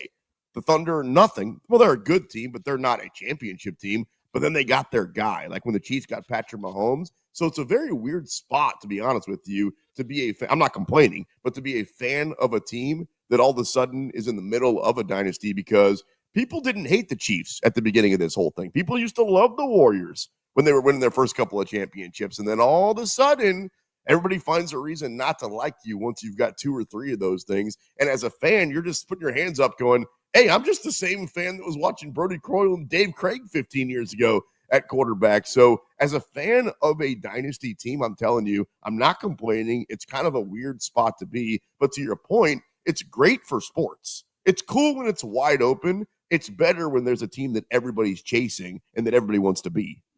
Right. I think wide open is terrible because to me, unless you're a fan of those two teams, I'm not watching. You know what I mean? Unless you're a fan or in those markets. I remember a couple of years ago we had the Diamondbacks and the Rangers in the World Series, and I said that's terrible. That's terrible. When's the last Look time at the you were NFL in this year? Look, if you don't have the Chiefs, people are like, hey, okay, cool. Well, wait till the playoffs come around, and now you got Bo Nix versus Trevor Lawrence, or now you got Sam Darnold in the Super Bowl. So say you don't like the super team or the dynasty until you're actually watching the game, you're a liar. Right, because you need that. Because I always tell people, when's the last time you were in an airport and saw somebody wearing a Diamondbacks hat or saw somebody wearing a Rangers jersey at an airport? Marlins hat in Kansas City. Outside of Dallas, outside of Phoenix, it ain't happening.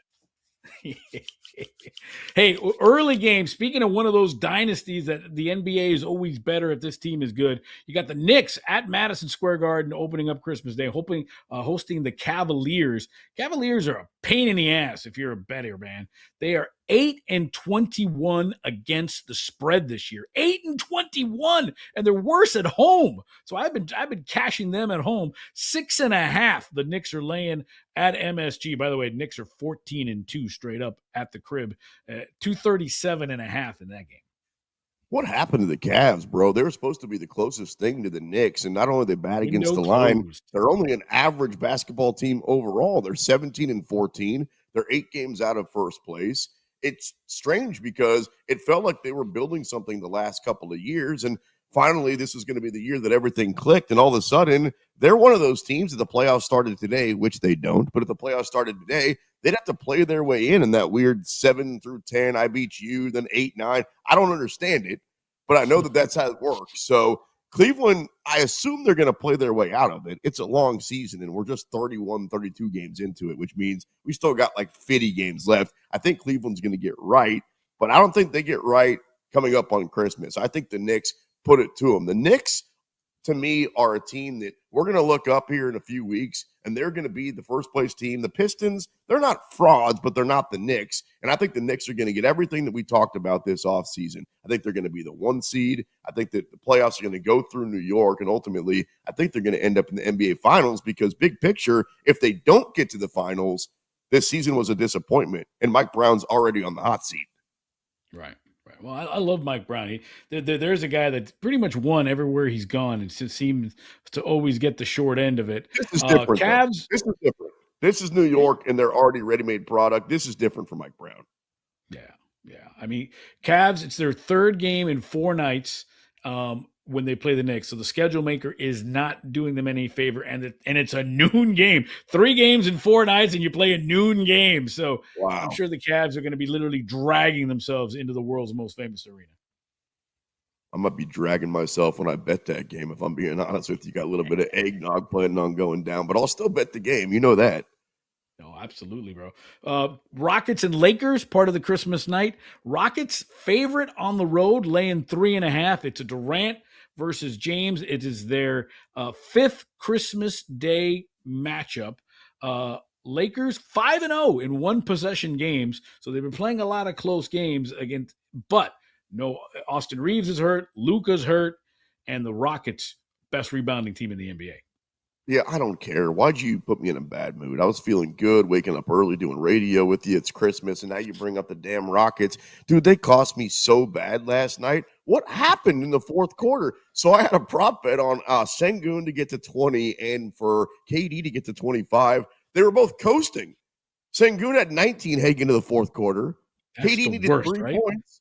And then I wake up in the middle of the night to see how big my account is just to find out neither one of those guys played, and I didn't hit the prop. Yeah, dude, why'd you bring up the Rockets? Screw Kevin Durant, screw Sengun, screw that whole basketball team. I don't care who they play. I'm betting on the other team. Give me the Lakers on the money line. Yeah, plus 125 for the Lakers. I like your style. Wolves and Nuggets, another good one.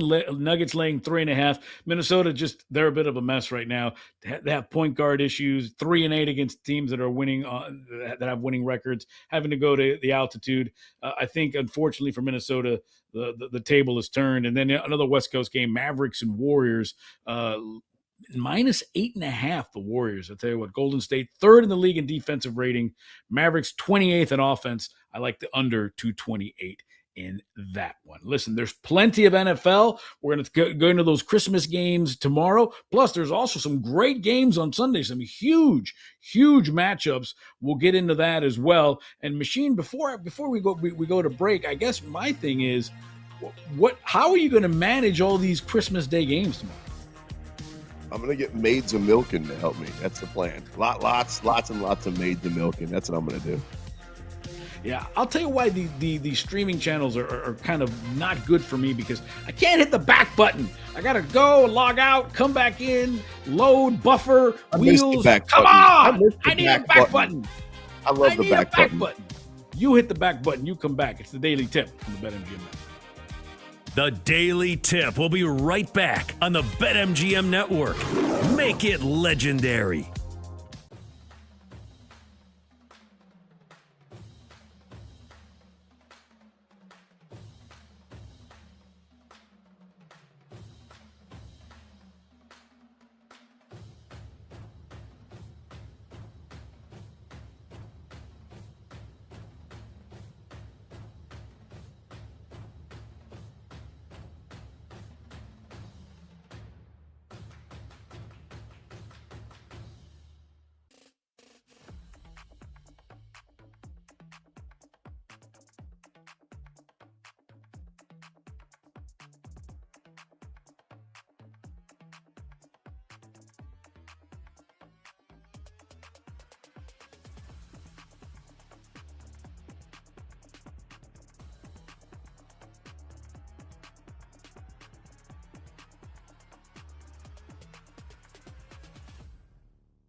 Tip on the BetMGM Network, sponsored by BetMGM. Well, ho, ho, ho! What's going on? Ready to go on Christmas Eve with the machine, the sports machine, Sean Levine. I am Jim Rodriguez in a cast of thousands, and you here on the BetMGM Network broke down a little Christmas Day NBA, broke down Christmas Day NFL. Go to the Odyssey app, go to the YouTube channel, rewind it, get our picks, get our analysis. But Machine, you pointed out very, very smartly that there's more to the NFL than these Christmas games. There are some legit 5 super games to key in on this weekend in the NFL. Yeah, there are a bunch of good ones, and each one of them is not just going to determine teams that are in or out, but seeding and who's the 1 seed and who gets the bye. Let's start in L.A. on the West Coast, where you got the Texans 10-5, who have been white hot, and they're still not even leading their division because all of a sudden Jacksonville is, well, a legitimate football team against the Chargers, who are 11-4, and nobody's talking about them, right? They're a very quiet 11-4 team. They're the AFC version of the 49ers, where, hello, we've got 11 wins. Can somebody mention our name? The Chargers -2 at home against the Texans. Both teams, in theory, could still win the division. Where's your money going? Listen, I have been a big Texans honk. I think I have. They're my sort of my low key. I think they're 6-1 last I checked to win the AFC to get to the Super Bowl. I mean, they have ever since that victory against the Bills. I think that defense is amazing. You know, CJ Stroud has just got to be a little bit more consistent. And the Chargers, I'm sorry, I've grown up in Southern California. Chargers, I don't care who it is. Chargers are always going to charge. I don't believe anything. They are always fraudulent, and they have fraudulent implications. I know they've got Harbaugh and Justin Herbert, and they've got 11 wins. I still don't believe them. I love the Texans. And I had them as my dark horse to win the AFC. I got a ticket for that. And I'll tell you what, I love the Texans spot, and I'll bet on the Texans this week. I mean, I'll getting 2 points is weird. I've always said if it's less than 3, I'm just going to go the money line. So I'll take the Texans straight up money line at +110. Are you sure this is still the same old Chargers? Like, I understand that you've seen a lot of what Charger have they done? football. What have they done? What have they done? Well, as a bettor, sometimes you want to be proactive instead of reactive. And the only reason I bring that up is because I actually hit a ticket at the beginning of the year when the Denver Nuggets won their championship. And I feel like there's a lot of the same conversation where it was, but what have they really done? They've got these cool uniforms. They win a bunch of regular season games. Nuggets, Chargers kind of sound similar, right? But they've never actually won anything until they actually, won the championship with Jokic. And then all of a sudden, I cashed my ticket and everybody else went, oh, Denver's a great basketball team and Nikola Jokic. Dude, I'm not saying the Chargers are going to do that, but sometimes as a bettor, you can't just historically look back and go, they've never done it before. The difference to me is twofold. One, I'm not saying Justin Herbert's elite, but he's finally playing at the level that he should be, which is another way of saying he's been underwhelming before this. And we know that Jim Harbaugh can win big games pretty much at any level. So I agree with you, big picture. I don't think I'm going to bet on the Chargers to win the Super Bowl or anything like that. But I do think it's a different Chargers a little bit than from what we've seen. Did I sell you at all? A little bit. I mean, what is fascinating by this, when you look at this number, am I reading that right? 39.5. It's under 40 in this game. That just, I guess it's a testament to the Texans defense. I think this is going to come down late. I think you're going to have a last second field goal, and I think the Texans are going to walk out of there with the win. That's why the +2 at minus money doesn't really interest me. If I was going to make a bet on this, I would definitely go with the Texans money line. But yeah, again, for me, I got to see it. Again, it's just too many years, too many frustrations with the Chargers, seeing them slip away. And I get it. Yeah, this isn't the same players. It's not. It's more of a joke thing to say than anything else. But at the same time, I need to see it. And the Chargers, I guess they are taking advantage that I think the Chargers could be the best team in this division. Now that Kansas City's down, the Raiders are trash, and I think the Broncos have some fraudulent tendencies. So I think the Chargers could find their way. If they don't do it this year, it's almost like the Bills. They're never going to do it. It's pretty easy to poke holes in a lot of these NFL playoff teams. You go, oh, but Bo Nix isn't ready, or Drake May just got to the party, or I don't know if I believe in C.J. Stroud, or in the NFC, Caleb Williams, or Sam Darnold. Well, at some point, two teams are going to make the Super Bowl. It's probably not going to be the teams you thought. You know, if you thought it was the Chiefs and the Lions, I'm here to tell you it's not going to be. The Jaguars right now are leading that division. This thing's bounced around. So at the beginning of the year, a lot of people were on the Texans, and then it was Indianapolis, who was 8-2, and don't look now, but they've lost every single game since. And then you've got this Jags team who's 11-4. Trevor Lawrence has thrown 8 touchdowns, no picks in his last 2 games against that Colts team that I was just saying, which is a ship taking on water. Can I convince you to take the 6.5 points with Indy at home? No, not at all. I think good Jacksonville. Man. I think Jacksonville. Listen, I was talking to Rob Brown yesterday, and he is all in on the Jaguars. I mean, like going to the Super Bowl, all in on the Jaguars. They're plus 550 to win the AFC. And if I like Houston a lot, I mean, Jacksonville's got shorter odds than them, and they're leading it. I mean, it's so funny. It's a Stranger Things upside down world, right? When you look at, the Broncos and the Jaguars, you're like, where are all the usual suspects? Where are the Ravens? Where are the Chiefs? Where are all these teams? They stink. Jacksonville, I think they finally got it. I think they got a great coach who understands the system. I think Trevor Lawrence has finally found his sort of his mojo under Liam Cohen. And I'll tell you what, I don't know how far they're going to go, but I think they're going to clobber Indianapolis, even though the AFC South is like my kryptonite, man. I can never get on the right side of any AFC South divisional game, from freaking Mark Brunell to freaking Trevor Lawrence to Peyton Manning to Daniel Jones to Carr to Stroud. Whenever there's an AFC South game, and I think it's going to go, it's like in Goodfellas. One dog goes this way, one dog goes that way. What do you want from me? How about a winner? I can never get on the right side of this. So my gut tells me, and I have a nice gut, tells me to take the Jaguars minus 6.5, but it wouldn't surprise me. But I still like the Jags on this. No love for Blake Bortles? How'd you not say Blake Bortles in that little diatribe you just? Who else? The fact David Garrard? They got to an AFC championship game with Blake Bortles, man. That's still the awesome part of it. I mean, I'm just saying, Jacksonville plus 550 to get to the Super Bowl has to be the shortest odds in Jacksonville history ever at any point. Even when they were really good. Yeah, when they had your boy Mark Brunell, which was a pretty good drop. All right, Eagles. Not the team we thought they were going to be coming off of the Super Bowl, but still already division champions at 10-5. You could probably say the same thing about the Bills. We thought they were going to be dominant, but honestly, if you ask a Bills fan through 15 games, what should the record be? They probably would have said 11-4, just not quite the way that they've gotten to 11-4. And Bills fans probably also didn't see New England being quite this good. Buffalo at home with a lot on the line, the division, perhaps the number 1 seed, home games, all that, laying 2.5 against the Eagles. Where's your money going? I'm gonna bet the Bills by $1 million. I think the Bills are gonna freaking clobber the Eagles. I think the Eagles.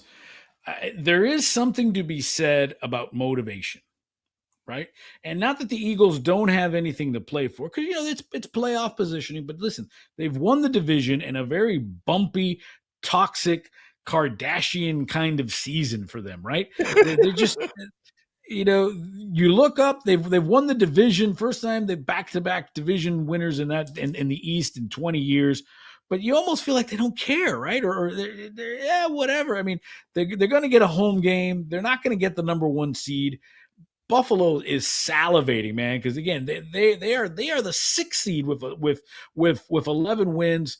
They're trying to hold off the Texans, who, by the way, they don't have the tiebreaker against the Texans, so they could end up as the 7th seed if they F around and mess up. I think Buffalo goes in there and absolutely clobbers the Eagles. I mean, clobbers them. I'm with you. Not knowing the path for all these AFC teams, why would you put your money on anybody except for Buffalo when the playoffs come around? Or maybe now's when you get in, when you probably get longer odds, because New England's leading the division. It looks like there's a good chance they hang on and they get the home games, and Buffalo has to go road game to get to the Super Bowl. But aren't they built to do it? I've seen plenty of Bills teams that have won 15 regular season games and had home field advantage, and it was Josh Allen versus whoever, and they lost. So maybe this is the way to do it, where we are away from home, road game, road game, road game. Bills or anybody else in the AFC, I mean, convince me that it's not Buffalo no matter what their path is. Right. I mean, right now, they would play Jacksonville right now. If they move up to 5, they would be the Steelers, because I think the Steelers are locked in at 4. They're not moving anywhere. So do you want to go to Pittsburgh or do you want to go to Jacksonville? And if they drop to 7, then they'd probably go to either Denver or New England. I don't think I want any part of Denver or New England if I'm Buffalo's Buffalo. Favored every one of those games, though. Every one of those games. But I don't think I want any part of that on the road. I think I'd want to go to Pittsburgh a lot. I think if I'm Buffalo, I want to go to Pittsburgh. So I want to catch the Chargers, pass them, end up as the 5th seed, go in there, clobber the Steelers, and go on to the divisional round. But you're right. Maybe that, as a road team, that's their path this year. Well, can you imagine if they don't get there again? It's one thing when Patrick Mahomes knocks you out 4 out of the last 5 years. If you get knocked out by Trevor Lawrence or C.J. Stroud or Bo Nix or Drake May, Josh Allen, Bills fans, sorry, it ain't ever happened. It's just not. If it's not happening this year, are you ready for Josh Allen wearing a Rams jersey next year? You don't really believe that. If he can't get over the hump, if they lose, what's the point of staying in Buffalo? I'm not saying maybe the Rams is a stretch, but why stay in Buffalo? Yeah, I mean, contract at this point, I guess, is the only reason why. It's certainly not the weather. But contracts are really nothing. Right. I mean, especially sports contracts, they're fake. All right, Seahawks on the road at Carolina coming up on Sunday. Seattle 12-3, overachievers. They'd be the 1 seed right now. Carolina would be the division winners right now, talking about overachievers. Carolina beats good teams, right? They beat the Rams. They beat Green Bay. Can I convince you to say screw the 7 points and bet Carolina on the money line at home against Seattle? I would not be that bold. I will take the 7. And this is kind of a revenge game, right? Sam Darnold goes back to Carolina, so to speak. Dave Canales, Southern California guy. I love what he's done with the Panthers. And yeah, to me, if you're the Panthers, you want to win this game because next week they go to Tampa, and that essentially they don't want that game to be for the division. You can almost take care of business now and win this game. I think the Panthers are going to cover those 7 points, no doubt about it. That defense, what I saw them do to the Rams, what I saw them do to Stafford, opened my eyes and made me a believer in Carolina. I think Carolina's going to make the playoffs. And you were just talking about Pittsburgh. I think they're going to make the playoffs. And that means they're both going to win the division, which means they're both going to get a home game. All that being said, I think those are the 2 teams, one from the AFC, one from the NFC, that can't win the Super Bowl. That's it. We talk about how wide open it is. To me, that's the end of the story. Everybody else, and you tell me if I'm getting too excited here. Do you agree? 1, that Pittsburgh and Carolina can't win the Super Bowl, and 2, that everybody else can. I would give Pittsburgh more of a chance to win the Super Bowl because they've got a guy, they got a quarterback and a coach that have done it. And there's legitimate talent in Pittsburgh. Carolina, I think Bryce Young, Dave Canales, not exactly moving the needle in terms of playoff experience. And as of right now, the Panthers would play the 49ers in the first round of the playoffs. So they might not even get out of the first round. If you would have told me at the beginning of the year that Carolina is going to host a playoff game and the Chiefs and the Lions and Baltimore were all going to miss, I would say, where do you get your weed? That's what I would say. Because I wouldn't have believed you. If I told you the Dolphins and Chiefs would have the best record, we would be celebrating pots and pans here in Miami, right? Be like, yes, we did it. Same record as the Chiefs. Oh, wait. What happened? Yeah, well, I mean, by Dolphin standards, it's still been an okay year, really. I can't believe they haven't fired their coach. All right, we got like a minute left. Last great game on this Sunday slate. The Bears 11-4 on the road at the 49ers 11-4. Matchup with the big dogs in the NFC. San Francisco -3. Who you betting? Listen, San Francisco wins out. They win. They're the number 1 seed. And as far as it's tough for me to bet against the Bears now. I mean, I have been doubting them all year. Nah, it's the Bears. Ben Johnson's a good coach, but Caleb Williams, no, it's the Bears. They haven't figured it out. man, that so impressive what they did against Green Bay, scoring 10 points in the last 2 minutes, coming back, winning it on a walk-off in overtime. 49ers have really, though, absolutely are on a roll. I mean, Purdy, 5 touchdowns, Steve Young, Montana-esque kind of numbers. I want to say the 49ers, but again, I wouldn't. You know what? I might sprinkle a little thing on Bears money line. I could see the Bears going in there. I could see the Bears going in there and messing some stuff up. I wouldn't put a lot, but I could just put it because if the Bears won that game, would that surprise you? No, and they win these type of games. And that's the change of the culture, right? They beat the team. Yeah, and I just saw them beat Green Bay. They can beat anybody and come back. Coming up on the other side, we'll give you our best bets and we'll make some money. It's the BetMGM Network. I'm Nick Costos, and You Better You Bet is going to mornings. Starting December 29th, we're live on Westwood One Sports, weekdays, 9 a.m. to noon Eastern.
Welcome back to the Daily Tip on the BetMGM Network, sponsored by BetMGM.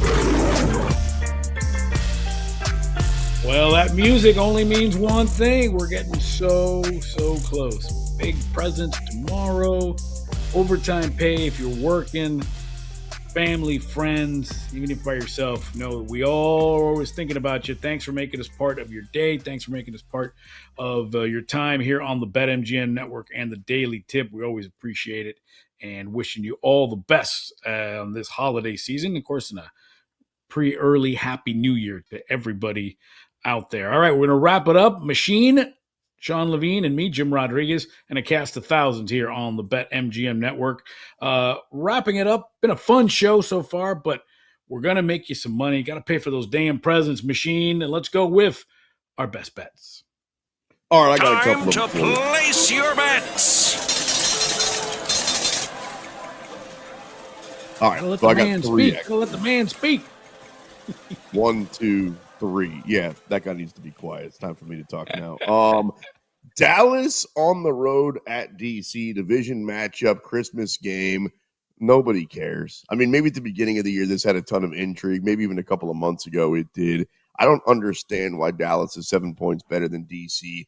They're not. And if you're thinking, well, Dak, they got the veteran quarterback. They're going to have the veteran quarterback on the other side with old Josh Johnson. Looks like he's going to get the start. You know, the guy that once played for the Bucs and the Niners and the Commanders and the Ravens and the Browns and the Bengals and the Jets and the Colts and the Bills and the Giants and the Texans and the 8 Maids of Milken and the Broncos and the Raiders and a couple of XFL teams. So give me the points with DC in that game. I like the unders in a bowl game coming up. This game's actually a couple of days away. Penn State and Clemson. This is the Pinstripe Bowl. It's not a big number, only 48.5. But, bro, you want to talk about a couple of teams that just don't care? They don't care who they're playing. They don't care about any bowl games. They thought they were going to be playing for a national championship at this point. Penn State was ranked number 2 at one point. Clemson was ranked number 4, and now they're playing in the Pinstripe Bowl unders. This is going to be a 3-0 football game. And then, unfortunately, I got the unders tonight on Santa Claus bringing me a pony. I've been asking for that now going on 41 years and no pony. So I hope it happens, but so far, nothing. Can you imagine if you actually woke up and there was a pony sitting in your living room?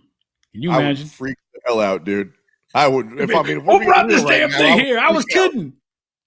I would absolutely lose it if there was a pony in my living room. I won't. You're like, listen, half a dosage next time. Half a dosage.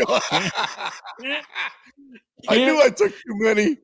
This is it. Maybe they were stuck together. I don't know. Yep. They asked me. It said, "Hey, sports machine, you can take a few of these things, right?" I said, "Just give me one." They gave me 3, and all of a sudden, I got a pony in my living room. I couldn't see the light. You know. Oh, I was supposed to drink water too. Yeah, where the hell that pony come from? I want a pony though. Give me a pony. They said you're supposed to chew it thoroughly, and I just swallowed it. That was the problem. So. Yep. Whoops.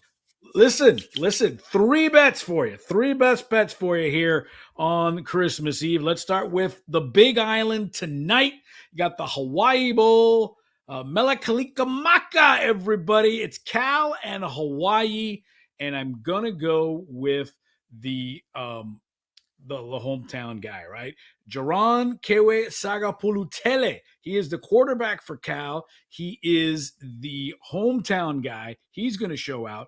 Cal, and I think they're going to come off strong. Cal has hit the money line in the first half for their last 6 games. I'm going to roll with Cal. First half money line, not bad either. -1.5. Jaron Kewe Sagapulutele, please. Also, sticking with football on Christmas Day tomorrow, Vikings hosting the Lions. Mama, that man is injured again. J.J. McCarthy's out with a hairline fracture in his hand. Starting center is out too. Max Brosmer is going to be the starter, exactly, against the Lions. Lions are trying to fight for their playoff lives. They're still alive. I love the Vikings team total under 16.5 points. That's plus money at BetMGM. Vikings team total under 16.5 points plus money at MGM. And did you say finally, Brosnan? Who's their quarterback? Max Brosmer, not Remington Steele. Max Brosmer, not Merry Pierce Christmas. Brosnan. Max and your whole family. I Hey, wouldn't Max. know him if he walked in here, right? Hi, Max. I'm not putting my money on you. Merry Christmas again to you and the family. But you know Have what? fun Maybe storming the castle, Max. Have fun storming the castle. I don't know who that guy is. Finally, Cavs Knicks from the world's most famous arena. Knicks 14-2 at home. Cavs awful against the number. They're 8-21 against the spread. I'll lay the 6.5. Cavs bunch of injuries, third game in 4 days, and an early one on Christmas. Give me the Knicks minus 6.5. David Dykstra. Dímelo! What's going on, gents? I'm going to give out a play that I made I'd say about a month to a month and a half ago. I am riding with the Red Raiders of Texas Tech. I got them at 25-1 to win the national title. They are one of two teams. Yeah.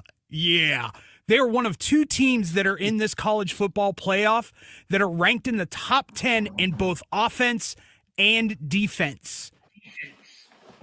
I think they are highly underrated. I believe that their defense can hold stout with pretty much anybody in college football. And the one game that they lost all year was at Arizona State at night, and their starting quarterback was out. So for me, Texas Tech is my pick to win the national title this year. Tell them, Double D. Big 12's getting absolutely no respect. You know, I went to school at KU, and yes, my Jayhawks have a football team. It's not going great right now.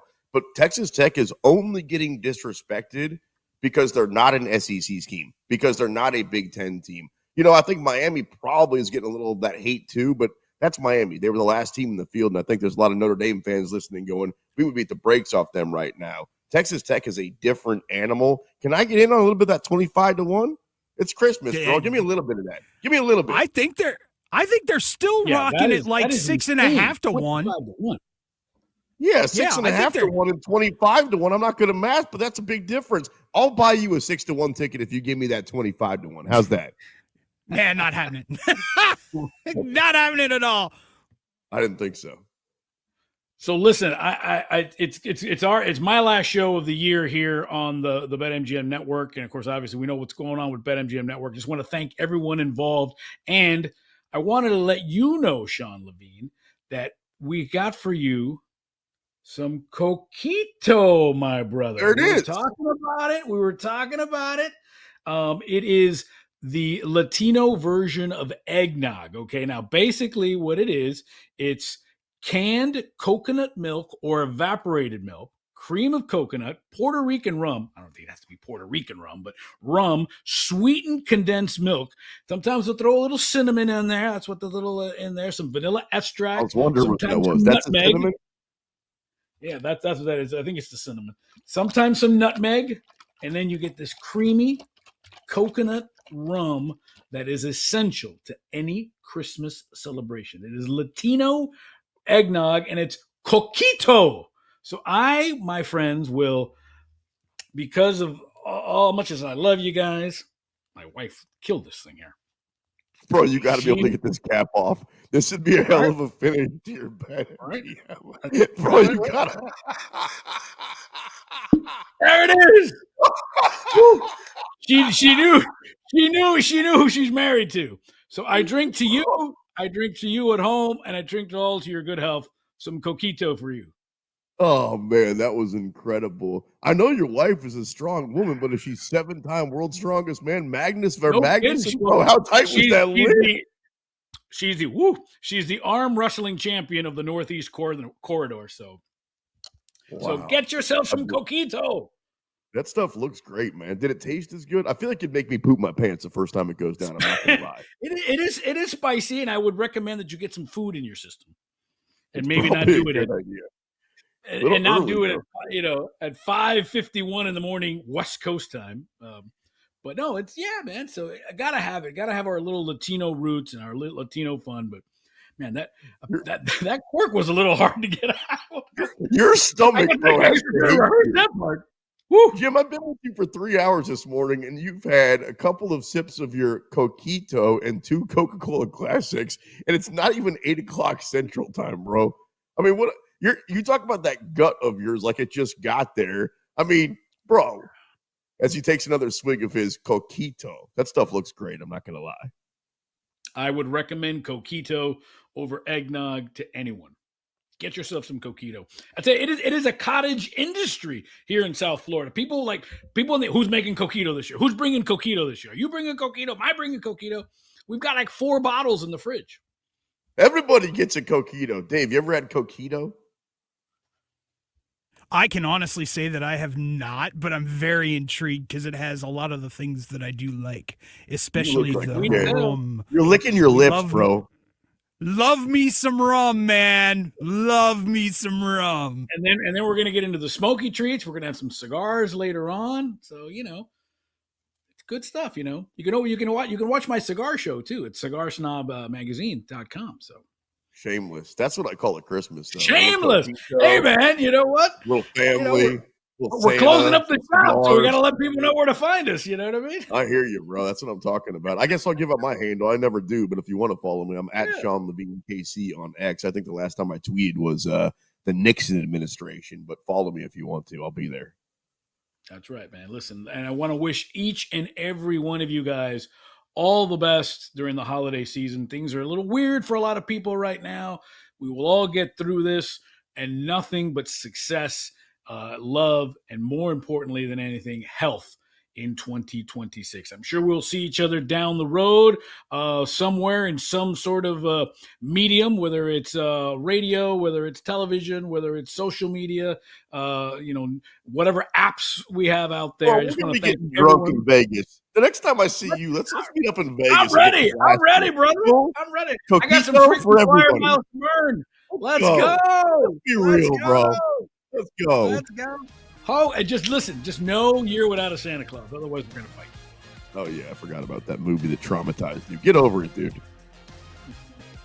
For everyone here, happy holidays, everybody. It's the Daily Tip on the BetMGM Network. Dímelo!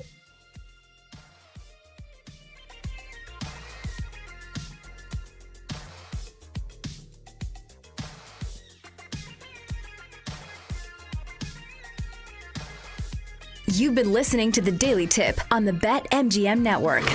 Make it legendary. Download the app today. Please gamble responsibly. If you missed any of the show, listen back anytime on the new and improved Odyssey app.